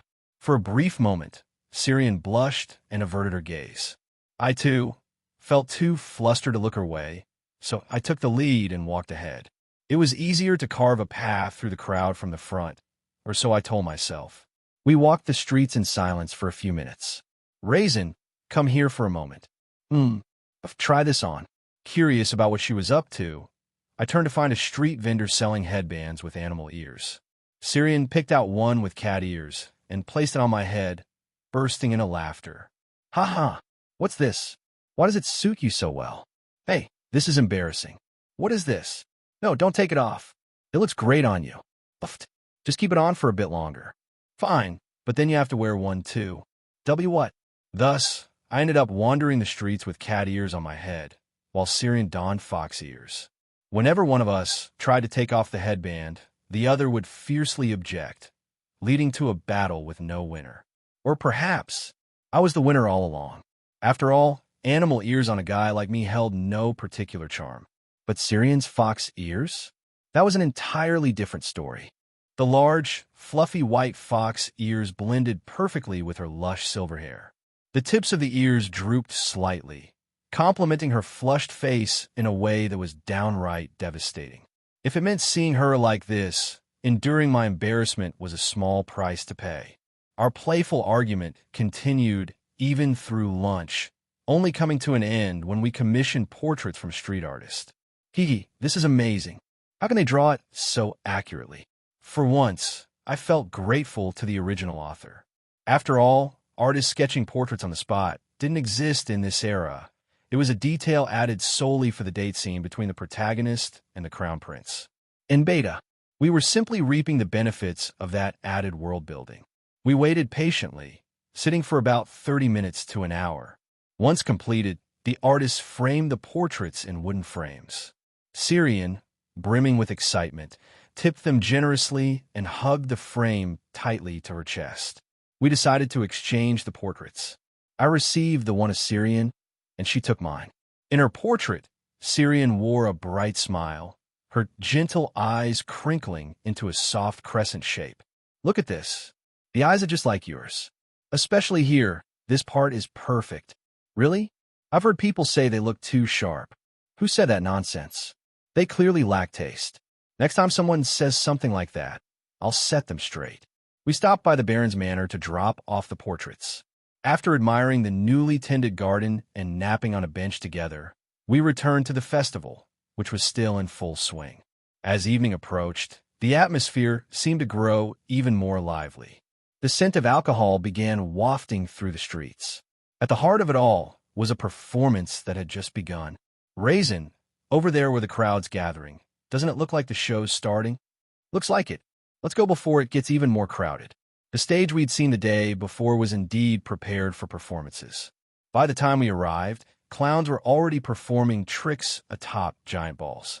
Their antics were surprisingly gripping, teetering on the edge of falling, but never quite losing balance.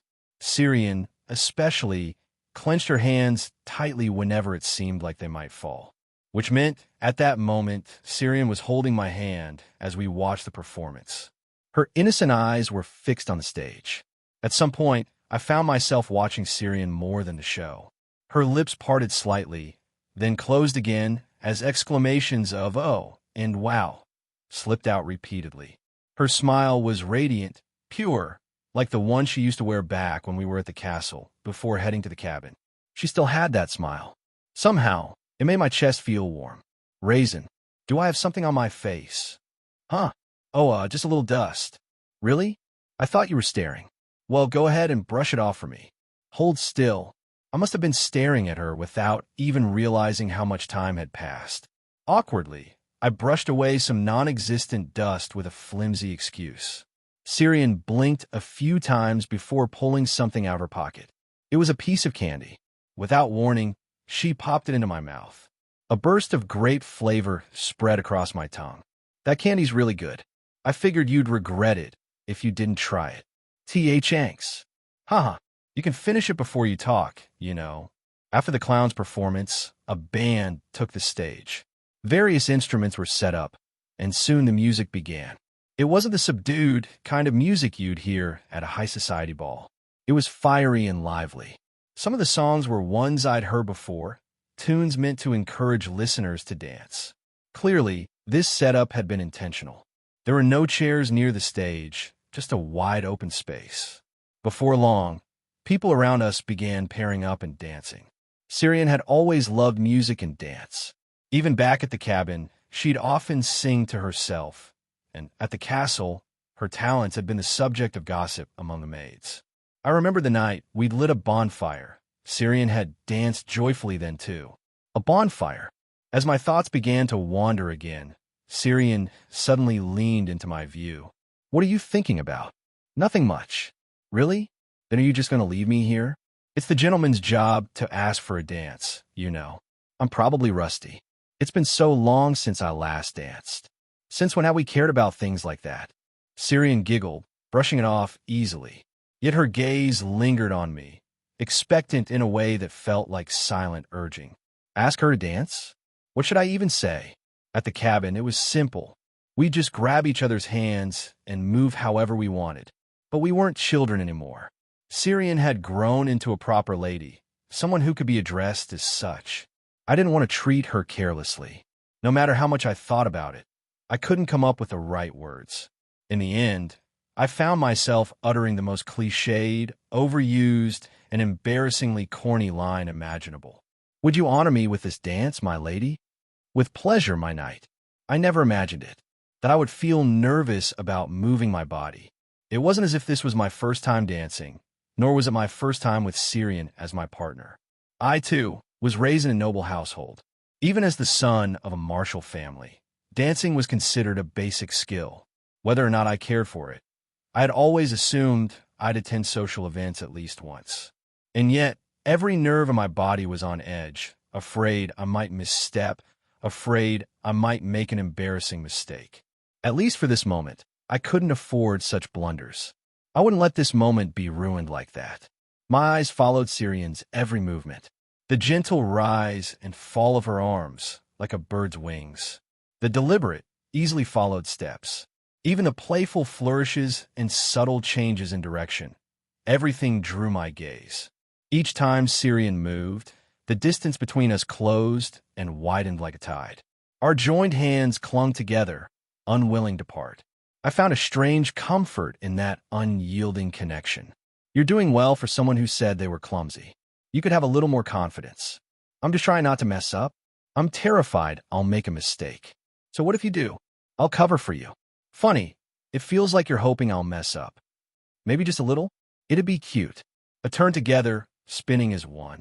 Following Syrian's lead, I turned and reached out, my hand instinctively settling on her waist. Her slender, petite frame fit perfectly in my grasp. A soft scent wafted up, mild and gentle, like milk with a hint of sweet vanilla. Her deep, laughing eyes met mine before shifting directions again. Perhaps it was the familiarity born of countless shared moments.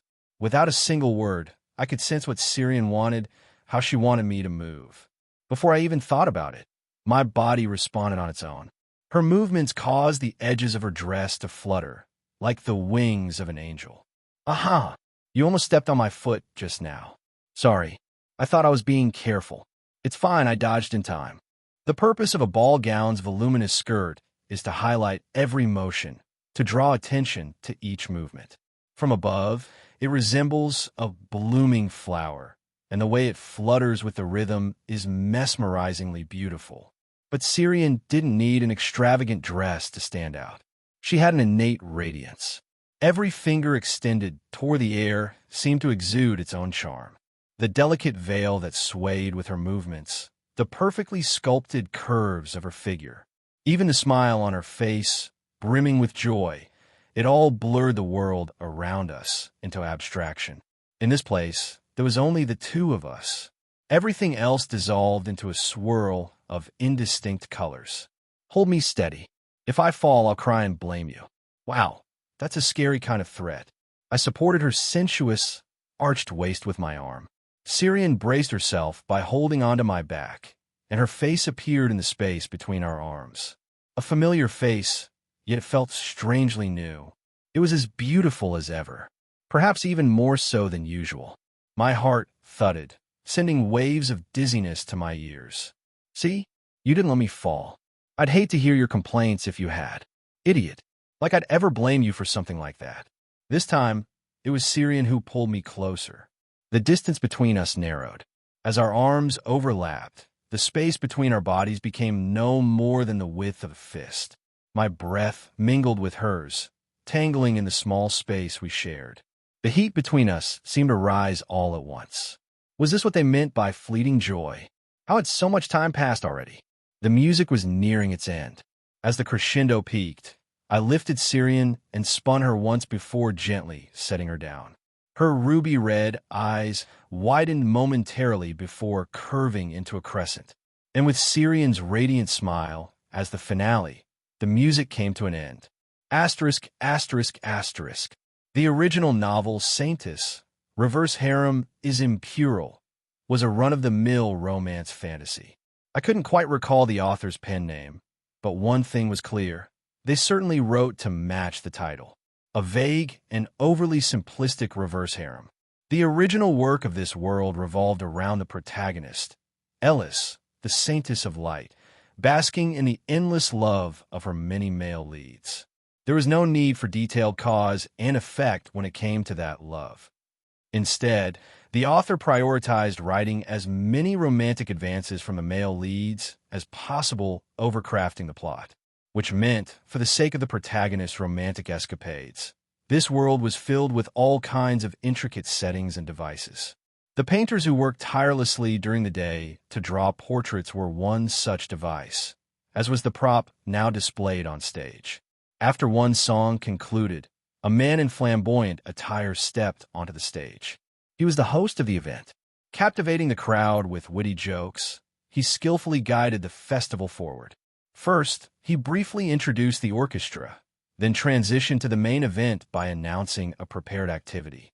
Every event needs prizes, of course, and the host seemed particularly confident in the one he unveiled. What he brought out was something I instantly recognized. A camera? It was a boxy contraption resembling an early prototype of a camera, mounted securely on an ornate tripod. A few individuals, who appeared to be mages, inspected the camera and gave a signal indicating it was in working order. The host scanned the audience from a stage. For a moment, I thought his gaze lingered in our direction, but it was probably just my imagination. That camera had originally been used by the wealthiest man in the empire during the protagonist's encounter with the Golden Duke. It was described as a device that took years to develop, and yet here it was before my eyes. I hadn't expected to see it here, of all places. Its performance was likely decent enough. Magic was nothing if not versatile. The real issue was its maintenance. It was a costly and labor-intensive device. Taking a single photo could cost several gold coins, and without mages to operate it, the machine was practically useless. The Baron must have gone to great lengths to bring this here. The host began shaking a few pre-printed photographs as he explained the camera to the audience. I didn't need to listen, but Syrian's eyes sparkled with curiosity. For those who come up to the stage, you'll be given an opportunity, but not everyone will get their picture taken. You'll need to pair up in twos, complete a given task, and only those who succeed will have their photo taken. It was no surprise that Syrian immediately started nudging me. "Raisin, let's go. Please? Hurry. That looks so cool." "What? Okay. Come on, let's get in line. Over there, right?" Unable to resist Syrian's enthusiasm, I found myself heading toward the stage. The line had already grown long as soon as the host finished speaking. As we stood in line, I noticed something. Everyone here, aside from us, was a lovey-dovey couple. Even while waiting, some pairs couldn't help but exchange kisses or display their affection openly. This was probably the intent all along. Most people seeking to create a special memory like this were bound to be couples. Given that people had flocked here not only from the barony but from neighboring areas, there were plenty of them. Noticing the atmosphere, Syrian seemed a little deflated. Maybe she felt self-conscious. When I held her hand, her expression softened just a bit. Then, she spoke in a quiet whisper. "Raisin, yeah. Thanks for always humoring me, for everything. Since we were kids until now. You're making me blush." The host had promised a total of 5 photographs. Syrian and I were somewhere in the middle of the line, and ahead of us, people were already attempting the missions as per the host's instructions. The nature of the missions ranged from merely diverse to outright whimsical, dictated solely by the host's fancy. However, they weren't exactly easy. Some required collaboration between the 2 participants, while others demanded one partner perform something akin to a stunt. Even the ones that sounded simple often had a low success rate, which suggested that the host intentionally made the challenges difficult. Still, with so many participants, chances were disappearing one by one. Syrian grew visibly anxious, but fortunately, luck wasn't entirely against us. By the time it was our turn to go on stage, one last photo opportunity remained. The host's eyes lit up the moment he saw Syrian. Her beauty was undeniable, a saintess whose stunning appearance always captivated attention wherever she went. Even from the audience below, I could feel the shift in focus, as if all eyes were on her. This time, we have a lovely young lady joining us. "So, how long have the 2 of you been dating?" "Dating? We're not. Not yet, we're not." "Ah, I see. Understood perfectly." That "not yet" lingered in my mind, sticking like an itch I couldn't scratch. It seemed the host had picked up on it as well, given his playful smirk. His expression, for some reason, reminded me of Baroness Squint, and a shiver ran down my spine. "Well, it's about time to move on to the next challenge. So let's make this one straightforward. How about a kiss? Right here, on this stage. If you kiss each other, I'll capture the moment for you." My thoughts ground to a halt. What should I do? My mind had short-circuited. A broken train of thought screeched in chaotic disharmony, spiraling out of control. A kiss? Me with Syrian? I should refuse. But am I even allowed to refuse in a situation like this? No, I couldn't do that. Syrian would undoubtedly be hurt. The thin thread of rationality I clung to spared me from making the worst choice. Then should I accept it? Was that really okay? Caught between a rock and a hard place, my indecisive heart bound my hands and feet. Before I could do anything, Syrian moved first. The girl, or rather, the woman, I'd always known turned to face me. For a moment, the world seemed to come to a halt. Even the wind stilled, waiting for Syrian to speak. Her eyes, crimson like jewels, stared up at me with unwavering determination. Her cheeks, which always flushed red with embarrassment, were no different this time. But something had changed. Normally, she would have avoided my gaze. Now, she was looking straight at me. As Syrian, Raisin, do you not want this? It's not that I don't want it. Not at all. What I mean is, I see. That's a relief. As the sun set, its amber hues danced across Syrian's silver hair, her delicate face softening into a tender smile. Huff. Huh. I could hear her deep breaths, each inhale and exhale painfully vivid in this noisy festival. Every part of Syrian etched itself into my mind. She stepped closer. Syrian took a single step toward me. The meaning behind her action was clear. Her hand gently cupped my chin, and my heart began to race wildly. The pull of her hand left me powerless to resist. That faint strength, fragile as a dream, bound me more tightly than any spell. I must look like an utter fool right now. Perhaps my face is frozen solid. I didn't want this moment immortalized in a photo. Syrian would tease me about it for years to come. One thing was certain. When Syrian leaned in, I responded in kind. Huff. And then our lips met. At first, there was a sweet fragrance. Then came her exhilarated breaths, blending into mine, and her yearning hands pressing firmly against my back. Her lips, small, soft, and moist, explored mine. Syrian's hands gripped my hair, pulling me closer. I encircled her back, and her flowing silver locks in my arms. Her flawless skin brushed against my lips, her gentle, pleasant scent unchanged. Her tongue. No, I can't. Not yet. That would be crossing a line I couldn't bear. MMH. As our brief kiss ended and we pulled back, I saw something unfamiliar in Syrian's eyes. Her crimson orbs held an emotion that resembled heartache, glistening like glass beads. She was so beautiful, I couldn't look away. It felt as if everything had changed between us, as though our kiss had redrawn the boundaries of our relationship. Syrian stared at me with trembling eyes, a face caught between tears and laughter. Raisin? Yes. I can't hold back anymore. Syrian's lips descended upon mine once more. Syrian Ilencia. It was all part of my plan. For this festival, I brought something special, a camera. Do you know what that is? It's a device that captures precious moments for eternity. It was no small feat to acquire it, let me tell you. What are you getting at? If you take a picture with Raisin, that moment will be preserved forever on paper. Something you can always look back on. And since I'm hosting this festival, I've ensured everything is perfectly set up. After all, a festival should come with a memorable event, don't you agree? Explain yourself clearly. From sharing a stage with Raisin to that kiss, none of it was left to chance. Even yesterday, my detour to the village had been solely to prepare for this moment. So, in summary, here's the plan. If there's an event calling people to the stage, make sure to go up there with Sir Raisin. And if I do, what's in it for me? Naturally, a kiss. I'll create the perfect opportunity for you, so don't miss your chance to make your move. What about other arrangements? If this goes well, I'll ensure the Count Aloran issue gets all the support it needs. Of course, Saintus. I'll do everything in my power to assist. I had already scouted the perfect spot, a place where we could naturally watch the stage and dance together.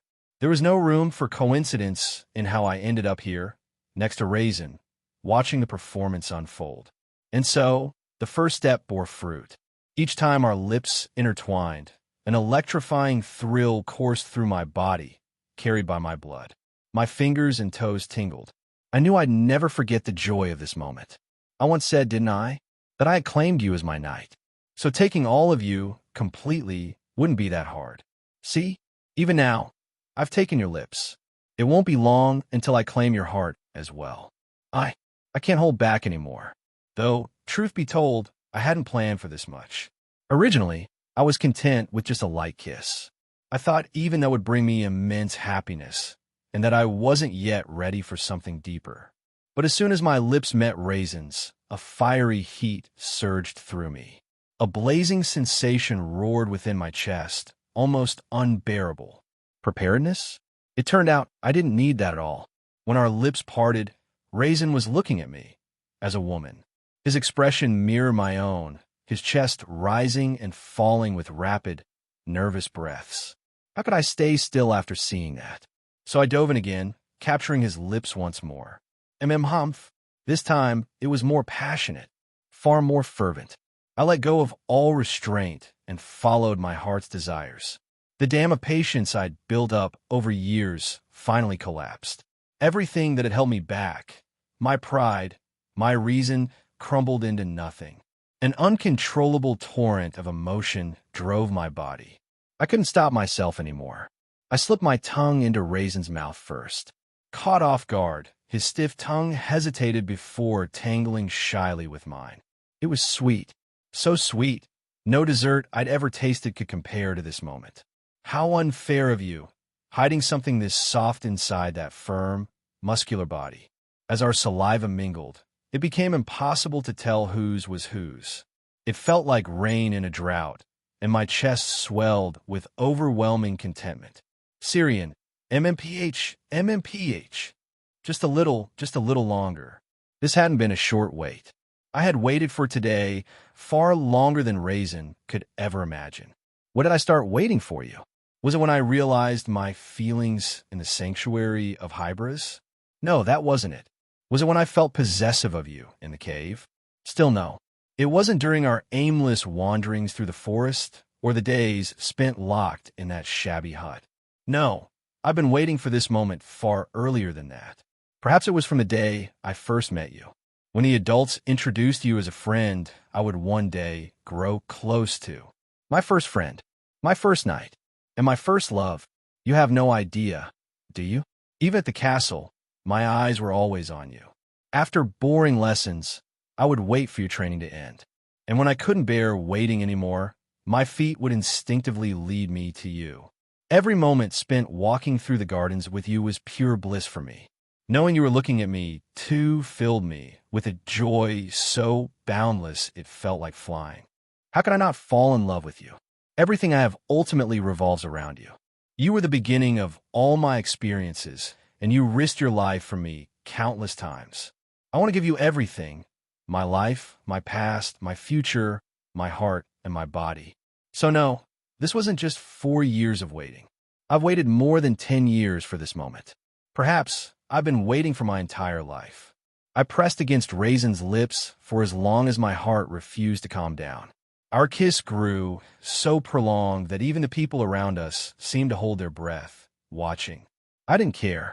My mind was consumed with satisfaction, and only when I felt truly content did I pull away. A clear, glistening thread of saliva stretched between us before falling to the ground. Wiping the corners of my mouth with my hand, I couldn't help but laugh. Aha! Ha ha ha! I did it. In front of so many people, I actually did it. I was so embarrassed I wanted to die, but I couldn't stop laughing. So, how was it? It was my first kiss. Me too. Of course, it was my first. You know that. Good. That makes me so happy. So happy. Get ready, my love. For now, I've only taken your lips, but the rest won't be far behind. I've waited long enough. Hey, Raisin, don't make me wait any longer. Your wish. If you don't choose carefully, you'll regret it for the rest of your life. Because I'm going to become the most valuable woman in the world. And you've just been given an incredibly rare chance to claim me so easily. You're smart, my knight. I trust you'll understand exactly what I mean. After a stormy day, the second day of the festival began. I wasn't sure if I should feel relieved, but I finally had a bit of time to myself. Russell had come to the barony with Isha. He'd mentioned bringing various documents from the Crescent Moon archives, and it seemed like he'd arrived right on time as promised. Thanks to him, Baroness Gwent was in a state of emergency. Syrian had also volunteered to assist the Baron today, making it a busy day for everyone. In the meantime, I decided to take a moment to collect my scattered thoughts. Syrian, Baroness Gwent, and Russell. These three entered the meeting room immediately after the meal and didn't come out. First, here's the list of nobles friendly to our side. All mediocre names. I doubt any of them will be of much help. This list is different. What about these people here? Get a grip. Maybe you can't gauge it because you've lived so casually, but our opponent is a Count family with a history spanning over 100 years. Gathering minnows like these won't do you any good. That bad. At first, I had been in the meeting room with them, but as expected, politics and such were far from my realm of expertise. Syrian, as if it were second nature, began tossing documents to the floor. Meanwhile, I had nothing I could do to contribute. I thought I could at least serve them tea, but instead, I was scolded and told to call for a maid. Don't expect imperial law to treat you fairly. If the authorities are imbalanced, you don't even need to open the law books. The judge will bow his head in court if the Count so much as looks angry. Good grief. Then what should I do? The so-called minnows you dismissed are the only connections I can muster.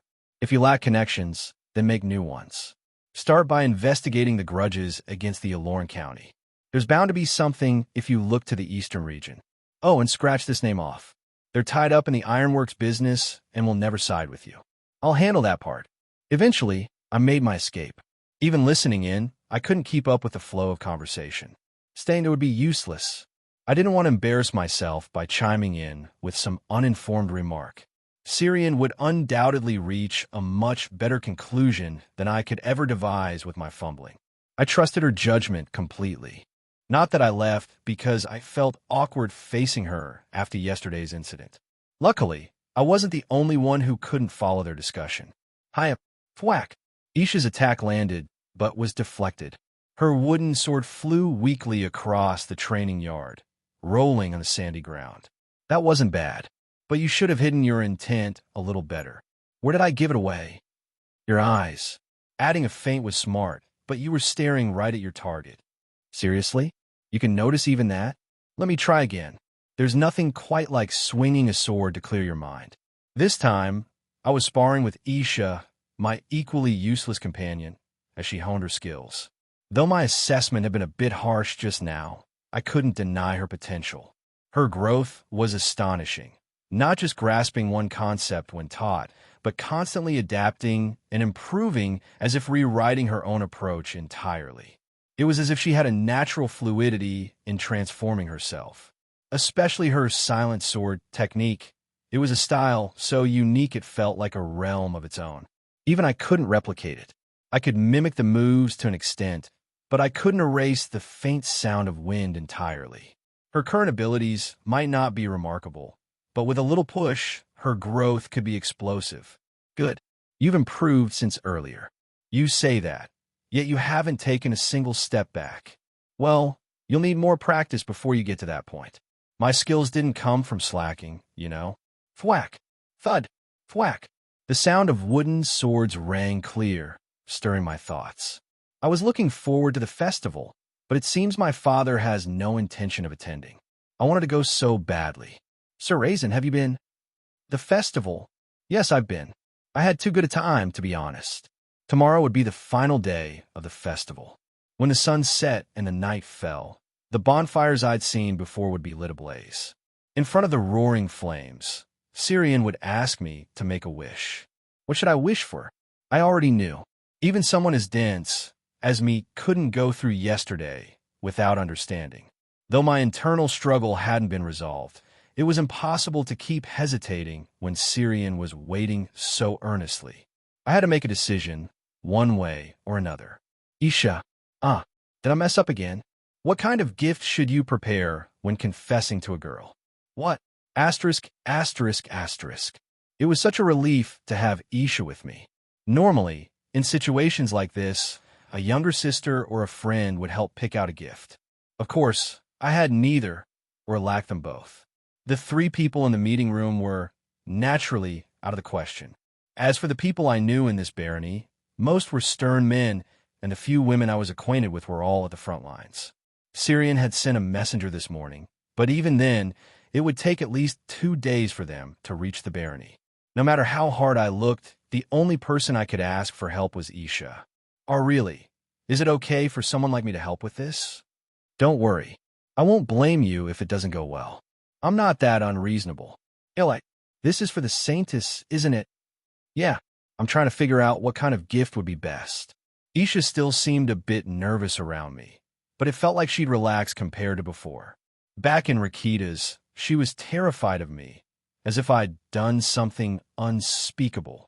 I wasn't sure if time had eased things or if the sword training I'd given her recently had helped, but either way, the change was noticeable. Isha obediently accompanied me to the village, and we began exploring the festival together. Do you have anything in mind already? At first, I thought about buying some jewelry, but I already got her something like that back in Rakita's. It feels a bit too predictable. Oh, I know about that. She showed it off to me. Oh, did she? Apparently, Syrian had boasted about it to Isha too. She'd seemed happy with it at the time, but I hadn't realized it had left such a lasting impression. Was she showing it off to everyone she met? Regardless of tomorrow, I figured it wouldn't hurt to prepare another pretty accessory. If I'd known she'd treasure enough to brag, I would have chosen something much fancier. The thought left me feeling a bit regretful. I think the saintess would be happy with any gift you gave her. That's not how I want to approach this. What about something she's liked before? Something Syrian likes. The Syrian I knew wasn't drawn to flashy or expensive things. She was a noble among nobles, born into one of the most prestigious bloodlines in the vast empire. Gold or jewels wouldn't move her in the slightest. What she genuinely enjoyed were sweet desserts and simple things, like walking with me or chatting about trivial matters. She also seemed to like books, but I didn't have much confidence in my ability to pick something suitable from that realm. Take your time. This might not be the most helpful advice, but women often appreciate the atmosphere. If a gift shows effort or sincerity, it usually leaves a strong impression. We wandered through the market together, but nothing stood out. It was all stuff Syrian and I had already seen the day before. What had seemed novel then now felt dull and uninspiring. As a token of appreciation for Isha's help, I bought her a snack. I also picked up plenty for the 3 people stuck working hard in the meeting room. While browsing, I came across some pretty bracelets and other accessories. Isha picked out a few, but none of them felt right to me. I should have worn thicker clothes. The wind's getting cold already. Should we head back if you're cold? No, I'm fine. There's so many people around that it's bearable for now. Sincerity. Effort. Isha's words echoed in my mind, sticking in my throat like a stubborn lump. It was such a difficult concept. Not because I didn't understand it, but because there hadn't been a single moment with Syrian where I wasn't sincere. The challenges we'd overcome together were the kind that couldn't be faced without absolute trust and genuine feelings. If I hadn't risked my life to protect her, Syrian would have died in that cabin. And if she hadn't risked her life for me, I'd have succumbed to spider venom. Even on the battlefield, it was clear that neither of us would have survived without the other. So being told to express sincerity felt like an impossible task. I'd already been doing that. How could I possibly do more? A memory suddenly flashed through my mind. Did you think of something? Yeah. Sorry. Can you hold this and wait here for a bit? I'll be right back. I'll wait. Take your time. I've been overthinking it all along. I was making it far too complicated. When had Syrian and I ever needed to verify each other's sincerity? For us, sincerity and trust were as natural as breathing. With that thought, I dashed off, cutting through the bustling market. Winter cast its furious chill. Frost settled atop blood that had not yet dried, and white puffs of breath escaped fragile, faltering lungs that seemed on the verge of stopping altogether. The harsh cold pierced to the bone. It was the perfect season for death. Corpses frozen solid do not decay quickly, after all. Until they were tossed into a large pit, they did not emit the unpleasant stench of rot. How convenient. especially when the one to die was a sinner unlike any the world would ever see again. A villainess who served the evil god and plunged the empire into despair. For Syrian Ilencia, such an icy winter was a fitting end. That vile wench. She didn't offer a single apology to the end. My brother died because of that filthy villainess. Thud. Blood splattered as a stone struck her. It was a stone hurled by an enraged crowd. It struck the sinner's brow, rolling across the execution platform smeared with dark blood. No one could tell whether the blood on the stone came from the sinner or was already there on the execution ground. The sinner, Syrian Ilencia, did not turn to look at the one who had thrown the stone. She had no eyes to see them. Her eyes had already been gouged out by the hands of an inquisitor. Where once crimson irises should have been, only roughly bound bandages remained. Ellis stood closer than anyone to witness Syrian's final moments. With just a few steps between them, Ellis saw the utterly pitiful state Syrian was in. The once proud and dignified bearing was gone, leaving only a broken body reeking of blood. She had chosen silence, even as she was told the torture would stop if she confessed everything. Her mouth had produced nothing but harrowing screams throughout the merciless torment. No, she had spoken. Just once. On the day the Inquisition declared Syrian Ilencia broken, Ellis had been allowed to see her. The Syrian she had known would have coldly dismissed her, but the response she received was unexpected. Syrian Ilencia, the date of your execution has been set. Do you have any final words? If there's something you want, I'll grant it as long as it's within my power. The bracelet. Please give me back my bracelet, the one I was wearing. If it contains any divine or magical power, I cannot return it. It doesn't. It's just an ordinary bracelet. Please, let me have it with me, at least until I die. The bracelet turned out to be just as ordinary as she claimed. It was hard to believe such a plain object had once adorned the Duchess of Ilencia. Despite its age, it was well maintained, as though it had been cherished for a long time. When Syrian received the bracelet, she wept with joy. She stroked it a few times, as if confirming it was hers. Thank you. Could you put on for me? I can't see anymore. Of course. Was it precious to you? It's the only treasure I have left. Seated on the cold prison floor, clutching the bracelet tightly, Syrian looked pitiful. Bloody tears seeped through the bandages, staining them a deep red, and trailed down her pale skin. To Ellis, her appearance was both unsettling and strangely poignant. The sinner, Syrian Ilencia, is hereby sentenced to execution by beheading. Her head and body shall be displayed. All titles and properties are revoked. R. The bracelet remained clasped on her wrist, even now, as she knelt before the executioner's block. She showed no resistance, no sign of protest. She simply bowed her head slightly, as though resigned to her fate. As the verdict was read, she occasionally touched the bracelet with her fingertips. Any last words? As expected. Proceed. Ellis couldn't bring herself to watch as the executioner's blade fell. In that final moment of death, Syrian Ilencia's voice came, faint as a whisper. Her final words, "It's cold. Saint S. Him S. are pure." Syrian Ilencia. The icy blade grazed the nape of my neck a few times, testing its mark. The executioner seemed to be a young boy, judging by his shaky breaths and uncertain grip. The blade that touched my skin was terribly dull, and the boy had no experience, not even the faintest semblance of it. It seemed unlikely he would sever my head with a single stroke. But it didn't matter. Swish, crash. Death found me soon enough. As expected, it wasn't a clean death. Agonizing pain flared from my shredded neck. Fortunately, the pain didn't last long. It took 5 attempts to sever my head completely, but I felt nothing after the second. My body grew light, and for a fleeting moment, I noticed the bitter cold of winter. Raisin, I'm so cold. Where are you? I can't see anything. The world is pitch black, and I'm scared. Please hold my hand. It'd be even better if you hugged me from behind. I'm so cold right now. I miss your warmth. I remember now. I'm sorry. If only I'd done better, I wouldn't have lost you. If I hadn't, maybe it wouldn't be this cold. It's all my fault. But could you forgive me, just this once? I can finally see you again. If you're angry, I don't think I'll be able to bear it. I'll be there soon. Oh, the bracelet. I can't let it get stained with blood. Asterisk, asterisk, asterisk. The last day of the festival. For once, Syrian overslept. Though I was usually the early riser between us, this was rare even for her. She must have stayed up all night, having mentioned a late meeting yesterday. When she didn't wake even past lunchtime, I decided to wait outside her room. I never understood why people of the old days liked books so much, but in moments like this, there was nothing better to pass the time than reading. Even an uninteresting book was better than sitting idle. It was only when I had finished one book cover to cover that Syrian finally emerged. Good morning? It's not morning.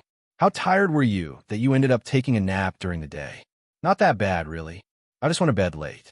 Did you wait long outside? Not really. Take your time. Thanks.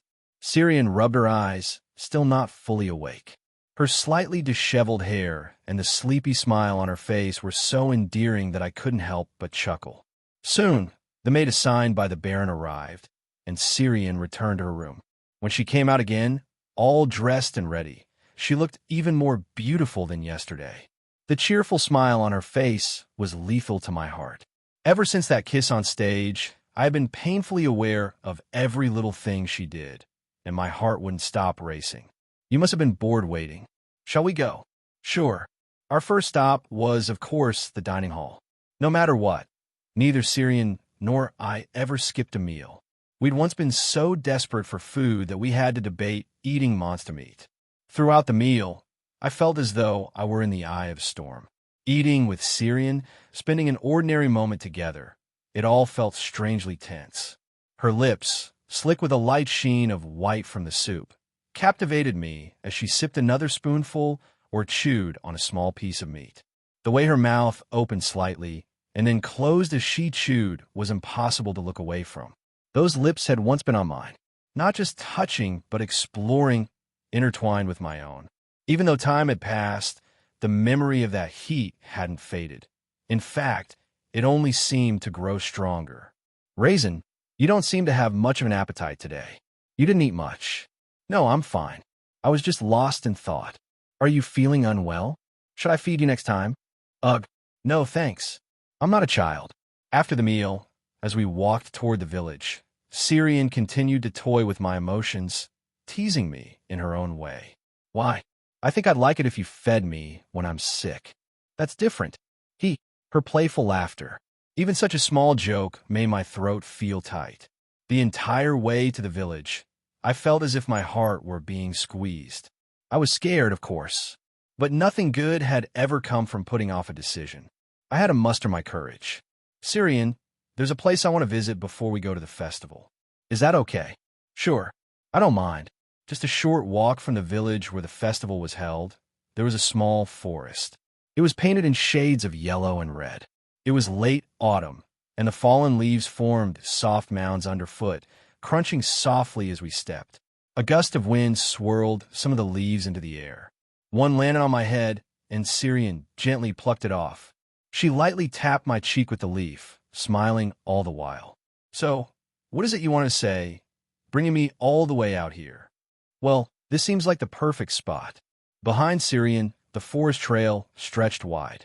We'd stumbled upon this place during a walk through the Baron's territory in spring. Back then, the trees had been green, and the wildflowers blooming beneath them were stunning. Now, with the magic of autumn fading and the cold of winter creeping in, the vibrant foliage framed Syrian like a painting. First, take this. I wanted to give it to you myself. At the festival, I didn't purchase anything extravagant. What I hurriedly ran to get was a simple white scarf. Winter was approaching, after all. I wanted to make sure Syrian wouldn't feel cold. While I wrapped the scarf around her, Syrian remained silent. But there was something I needed to say. I've thought about this a lot.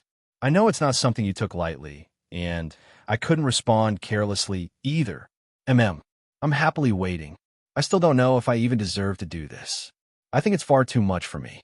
You could have had a much better future. Syrian parted her lips slightly, as if to speak, but stopped. She was holding back, probably for my sake. Her kind heart hadn't changed. Even now, that thought hasn't left me. Can I really be so selfish as to want you? I couldn't come up with an answer. In the original story, Syrian's final words before her death were that she was cold. After the execution scene, she was never mentioned again, but her end was undoubtedly tragic. So, this scarf was like a vow to myself. A vow that I would never, under any circumstances, let Syrian meet such a fate. No matter how cruel the malice of this world or the shackles of fate might be, I swore to protect her. If necessary, I'd sell my soul. Even if I were to be cast into the deepest pits of hell, it wouldn't matter as long as Syrian was safe. So I hoped just this once my greed could be forgiven. You once said you would grant my wish, but I don't want to rely on a wish. I'll face this head-on, fair and square. I knelt before Syrian on one knee. We didn't need a grand setting, like a coronation ceremony from the past. All we needed was each other. That had always been enough. We didn't need extravagance or grandeur, just time spent together. I'd always been honest with Syrian, so now the only thing I needed was courage. I love you, Syrian Ilencia. I'll give you everything I have. Please, officially become my partner. Syrian response came not in words, but in actions. The hands that had hesitated until now suddenly pulled me close. Her small frame nestled into my arms, her flushed cheeks pressing against my chest. I've been longing to hear those words. Why did it take you so long? Her grip tightened, almost suffocating, her trembling body desperately clinging to me. As expected, Syrian voice quivered with a hint of tears. I love you too. I loved you first. More than you love me, I love you so much more. I've dreamed of having you like this more times than I can count. Why are you crying now? Don't. Come on, stop, okay? TCH. I'm not crying. I told myself I wouldn't cry this time. I haven't even shed a tear yet, so it doesn't count. At this point, having to justify herself was as good as admitting she already was. The mischievous thought of teasing her for a moment flitted through my mind. A terribly mean idea. Thankfully, I managed to resist. A sidelong glance revealed the truth. She had indeed cried. The faint shimmer on her eyelashes gave her away, unmistakably the result of wiping away stray tears. I felt compelled to say something, anything, to calm her down. Did you know? They say tears shed out of joy taste sweet. How do you even know something like that? Just something I picked up. They say tears of anger are salty, and tears of sadness are sour. Then, these must be sweet. So sweet they could melt my tongue. Syrian looked up at me with a bashful smile, her tear-streaked face now lit up by a radiant grin. The strange combination of tears and joy made her face profoundly beautiful. Without thinking, I reached out to touch her cheek. A brief meeting of our eyes was all the spark needed. Our faces were already close enough. Without hesitation, our lips met, blending together in a deep, fervent kiss. It was a kiss full of passion. As we parted, wiping away the sticky thread of saliva, Syrian lips curved into a bewitching smile. I love you, Raisin. From now on, you're mine. Syrian arms tightened around me, a possessive embrace that hinted at obsession. Her possessiveness only made my lips curl into a satisfied smile. Since you've given yourself to me, I'll never give you back. Be prepared for that. The path once walked by a knight and a saint was now tread by two lovers. Autumn was leaving, and the sun sought its rest early. The crumpled twilight blanketed the fallen leaves like a quilt, and the dusky orange glow spread like mist. Hand in hand, we walked down the maple-lined path. The festival village bustled with life once again. A crowd had already gathered in the town square, perhaps anticipating the lighting of the bonfire. Among them, merchants were feverishly vying for attention, desperate to sell off their goods. Syrian eyes sparkled as she took in the lively scene around her. It was a bit early to be hungry, so I wondered if she was looking for a snack. My guess was completely wrong. Raisin, let's drink this together. Her choice was alcohol. Given that it was a festival, the streets were lined with stalls selling drinks. Some even sold strong liquors, though it didn't seem like Syrian had chosen anything too fancy. Beer, in particular, was a popular choice, with nearly everyone passing by holding a glass. Surprisingly, the beer here was better than what I'd had in the modern world. Paired with the abundance of festival foods, it was indeed a fine choice for the moment. The problem was the person sitting in front of me was Syrian. No way. That's alcohol. Why not? I'm an adult too. I have every right to drink as much as I want. You promised last time you wouldn't drink. That was an unfair agreement. You took advantage of my embarrassment to force me into an unjust deal, so it's invalid. As expected, she launched a strong protest. But no matter how much she twisted her logic, I couldn't back down. It's not that Syrian couldn't handle alcohol. Unlike the heroine of the original story, she didn't pass out after just a couple of drinks. Her tolerance was slightly below average. A drink or two wouldn't be a problem. The real issue was her drinking habits. Syrian drinking behavior was problematic, to say the least. Really, I'll only drink a little. Think about it. I've only ever slipped up once. Besides, I've been holding back for so long. Well, that's true. Don't you want to celebrate today, Raisin? I want to clink glasses with you and laugh as we drink together. My resolve began to waver. Syrian clung to me, her small, soft frame pressing close. The warmth and tenderness of her touch made my mind go blank. Then there were her hands, gripping my arm. The way she kneaded and pleaded with them broke through my defenses. I couldn't resist any longer. Fine, but only a little, okay? Okay, I love you. Oomph. You could call this an inevitable outcome. Naturally, the promise wasn't kept. Overjoyed at finally drinking again, Syrian predictably overindulged. At first, everything was fine. We began with fried chicken and beer, the unbeatable pairing across all times and cultures. Now that we were officially a couple, we chatted freely, laughing and sharing trivial stories. The conversation grew more sincere as we opened up about feelings we'd held onto since childhood. I loved it when you came to find me whenever I cried. For some reason, you calming me down always worked like magic. That's why the servants always came to me first whenever you were upset. But I didn't spoil you too much, right? Not all. You just didn't notice. I held back in front of you because I didn't want to seem spoiled. Ah, so that's why you always cried when I wasn't around. Well, I was a kid back then. I don't even remember what upset me so much. But even when I was sobbing uncontrollably, I calmed down the moment you patted my back. Isn't that strange? It was a pleasant time. Revisiting our shared memories and piecing them together felt like crafting an entirely new story. At this point, Syrian was still sober, giggling at jokes or occasionally delving into more serious topics. The year's almost over, huh? Yeah, winter will come, and a year will pass before we know it. That's why I think I'll finally be able to do it next year. Do what? Take back everything that's ours. The place we used to be, where we belong. Once this is over, let's go back. The long and perilous journey was finally nearing its end. Syrian spoke of our return home, a place we had both longed for deeply. It was as significant as the bond we had formed today. On the day we cremated those two precious people, Syrian and I made a vow. That vow still held firm. Let's do it. Everything will go just as you said. Everything had been going so well. The problem, as always, started with this sweet-tasting alcohol. At the festival, there were merchants selling fruit wine.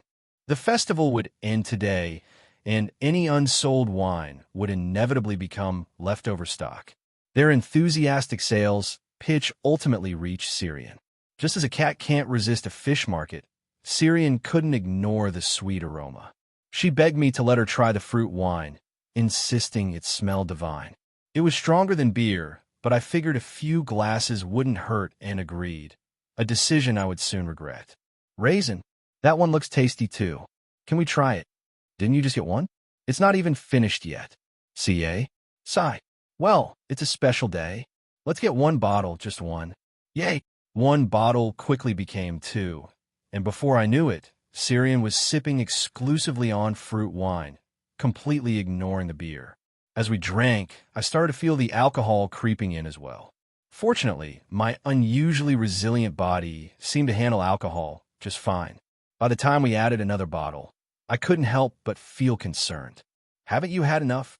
I'm not drunk yet, so I'll just have a little more. Well, you do still look fine, I'll admit. Oh, I know. How about I kiss you after this drink?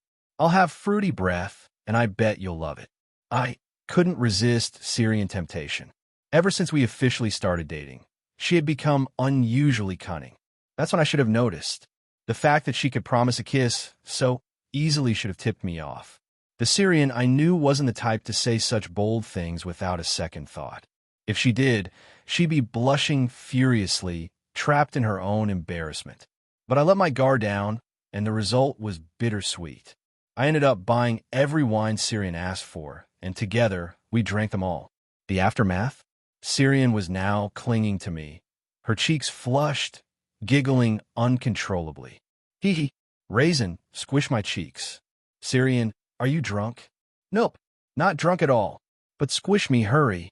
You're mine now, so you have to do it. Her hands grabbed at me insistently. When I gave in and kneaded both of her cheeks as she demanded, she let out a funny hee-hey laugh, like a complete fool.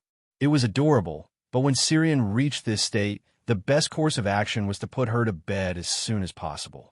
All right, hop on. We're going back to the manor. Okay, piggyback. Let's go. Syrian, you have to let go of my hands first if you want me to carry you. No, carry me like this. Lift me up like last time. This is driving me crazy. Me too. Let's go crazy together. Unsurprisingly, getting her to bed was no smooth journey. I had to coax and calm her down just to get her on my back, and even then, staying still wasn't in her nature. As we walked, something warm touched my ear, followed by a loud, smooching sound. Chup chup. Gah, what the F? Did you like it? This was definitely not easy. The next day, Syrian was suffering from a hangover. Though not as bad as the day before, she still couldn't avoid sleeping in late. Her temples throbbed as she pressed them with her fingers. It was the most haggard I'd seen Syrian in recent memory. And no wonder she'd gotten drunk out of her mind after drinking heavily for the first time in ages. In a way, she was just paying the appropriate price. Good morning, Raisin. Did you sleep well? Yeah, I slept just fine. Oh, that's good. My head hurts. That's what you get for not knowing your limits. But Syrian still had one more consequence left to face. From the morning onward, Syrian kept stealing glances at me. It was obvious why. She must have retained some memories from the night before. Even while I carried her on my back, Syrian hadn't stopped her antics. My left ear had spent a good portion of the night inside her mouth, and she even tried slipping her hands inside my clothes. I managed to stop her mischievous hands, but I couldn't save my poor ear. Even as I tried to fall asleep, the phantom sensation of her licking my ear wouldn't leave me. By the way, I kept hearing a rustling sound in my ear while I was sleeping. Ew. Raising you. What? Should I pick you up and carry you like before? Still, it was fun teasing Syrian. Her face turned bright red, and she looked as if she might kick the blanket in frustration at any moment. I knew the feeling all too well. I was just relieved it wasn't happening to me. I wanted to tease her all day long, but I held back, fearing she might actually burst into tears. Not because holding her hand had made me feel self-conscious. No, that wasn't it. We'd held hands before, so why was this any different? Now that our relationship had officially changed, I thought it would be easier. But instead of growing accustomed to it, I seemed to be losing whatever tolerance I had. Even the smallest actions felt new and strange when I thought of her as my partner. Good morning to you both. On the way to the dining hall, we ran into Baron Esquin again. The man's face clearly showed signs of exhaustion. Ever since we arrived, he seemed to be suffering from a lack of sleep, with dark shadows under his eyes. That didn't mean his chatty nature had diminished in the slightest. The Baron stared at Syrian and me, a sly smile curling his lips before his expression morphed into one that begged to be punched. The atmosphere between you two has changed quite a lot in just a few days, hasn't it? And so has your appearance, Baron. That's true. Ha ha ha. It's because I haven't been getting any sleep. Still, I attended the festival on the final day, didn't I? It wouldn't make sense to skip it when I organized it just to have some fun. I lived 3 days' worth of life in one. Despite his exhausted face, he grinned like a madman. Should I call him energetic or just insane? Either way, I had to acknowledge the Baron's eccentricity. Clearly, he wasn't entirely normal. By the way, did the Saintess mention anything to you? What about? Had Syrian told me something important? I couldn't think of anything significant. As I replayed our conversations in my mind, nothing particularly noteworthy came to mind. I glanced at Syrian, who had an expression that screamed, "Oops." It seemed she had forgotten something. "Sorry, I completely forgot. It's just, I was so out of it yesterday. It's no big deal. You can tell me when it's convenient. As soon as we're ready, we'll head to the capital." The capital of the Edelmar Empire, Edelmarion, a city that had prospered throughout the empire's long history and served as the birthplace of all wealth and power. True to its reputation, Edelmarion was a den of scheming power players. It was also where the main storyline of the original work would begin just a few years later with the heroine's reincarnation. The Crown Prince, the main male lead, resides in the capital. By now, the Swordmaster and the new talents of the Mage Tower must also have established themselves there. In the original story, both Syrian and I frequently visited the capital and the Holy Church of Light. The reborn heroine's domain had its headquarters near Edelmarion. It was truly the main stage of Saintis, reverse harems, is impure. Raisin, 2 on that side. I'll take care of it right away. However, the journey to the capital was anything but smooth. Of course, the empire wasn't a strong nation from the start, bold enough to declare itself an empire. Back in its early days, there were nations far stronger than the empire, and its capital had come close to falling multiple times. Each time, the northern mountains became its saving grace. The northern mountains served as the dividing line between the central and northern regions of the empire and acted as its second shield. While not as sacred as the Forest of Hybris, they were home to ferocious monsters and wild beasts, making it nearly impossible to deploy an army. In truth, it wasn't just armies. The region was dangerous for any human traveler. One's escaping over there. Syrian. On it, a pack of monsters attacked our carriage convoy. They were creatures commonly known as blood wolves. Though they resembled wolves, they weren't true wolves. They were closer to beasts of evil. Unfortunately, they were far from easy opponents. Monsters like these were far stronger and more aggressive than ordinary wild animals. The knight's manual instructed trained soldiers to face these creatures in pairs. For a safer confrontation, groups of 3 were recommended. Considering that blood wolves roamed in packs, it was easy to see why they were considered a traveler's nightmare. But they'd picked the wrong group to target. We weren't mere soldiers. We were seasoned warriors, jokers on the front lines against the demonic forces. In fact, we pulled some of our strongest members from the northern gates before heading to the capital, making this encounter with mere monsters laughably manageable. KRRRK. Kek. Yipe. A greatsword crushed the body of one wolf. Its hide was tough, so it couldn't cut through 2 at once. One died instantly, while the other recalibrated itself before lunging again. I decided to handle the second one carefully. A tough hide meant its pelt would fetch a high price. The first one was beyond salvage, but at least one should be taken down cleanly for profit. I drove my blade under the wolf's body, piercing its heart in one precise strike. The creature struggled briefly before succumbing to its fate. Moments like this make me jealous of Syrian's powers. Syrian's strength worked best on creatures with little to no reason. To be precise, the lower their soul's quality, the more effective her abilities became. She could enforce death itself by channeling her immense divine power. While this didn't work on higher-order beings capable of communication, it was quite effective against mindless beasts and monsters. For humans or demons, there were other ways to handle things, but to an observer, all deaths probably looked the same. Humans consumed by fear behaved no differently from beasts. As for the wolves targeting Syrian, they simply dropped dead as if falling asleep.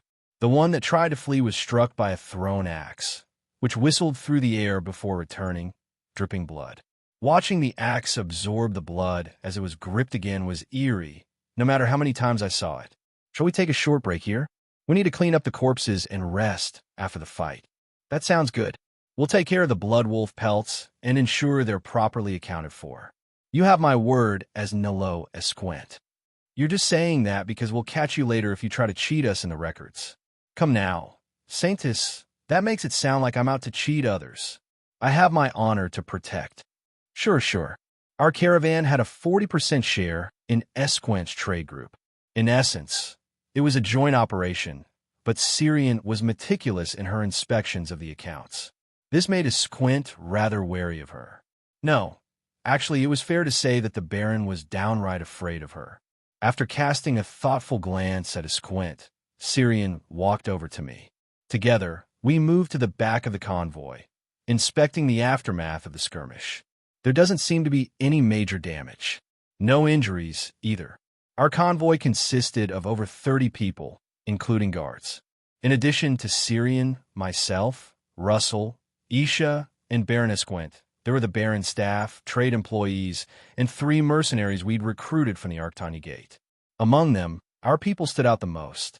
Technically, they weren't just mercenaries. They were all initiates of Hybris. Calling them either mercenaries or devotees wouldn't be wrong. As we reached the rear of the convoy, the scent of charred flesh filled the air. At the center of the burnt corpses stood a woman with fiery red hair. Next to her was a man holding a bow, and nearby, a massive white tiger beast man waved at us with his hammer in hand. The red-haired woman's face lit up as she saw Syrian. "Welcome back, sis." "It's been a while, Captain." Over the past 4 years, these comrades had shared many battlefields with us. They were our people, nurtured by Syrian and me through blood, sweat, and trust. Excerpt from Saintus, Reverse Harem is Immoral. Volume 9, page 105. Durjan calmly caught his breath. The swordmaster. His growing skills had even earned him such a grandiose title. It seemed the world truly was vast. He never thought he'd be held back in a place like this. At this rate, it'll be hard to finish before Count Berthus arrives. The roaring flames showed no signs of dying down. The once fertile earth had blackened into lifelessness, and every gust of wind scattered coarse ashes into the air. The flickering embers danced like blossoms blooming at dawn. As a massive force surged forward, Durjan's sword met it with a sharp counterstrike. Within the ashen world, his silver blade gleamed brilliantly. God, thud! The mighty beastman warrior finally fell to his knees. Blood poured in torrents from his grasped neck. A fatal wound, no doubt about it. He wouldn't last long like this. For Durjan, that was a relief.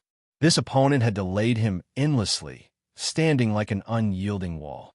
Truly, he had been a formidable and tenacious foe. Was the beastman's fall a turning point? A woman's voice, more shriek than proper words, erupted nearby. The high-pitched sound reverberated with fury, accompanied by a storm of flames. It was less like the crack of a whip and more like waves crashing violently upon an open sea. After a brief deliberation, Durjan chose to evade. Not because he couldn't confront it head-on, but because there was no need. The firepower wouldn't last long anyway. If such strength had been available from the beginning, it would have been unleashed earlier. Clearly, the woman had overexerted herself to increase her output. As he moved deftly to avoid the scorching flames, Durjan had a thought. It's shallow. Each wave was undeniably terrifying in its intensity, but it couldn't compare to the sword strikes of Shadow Moon.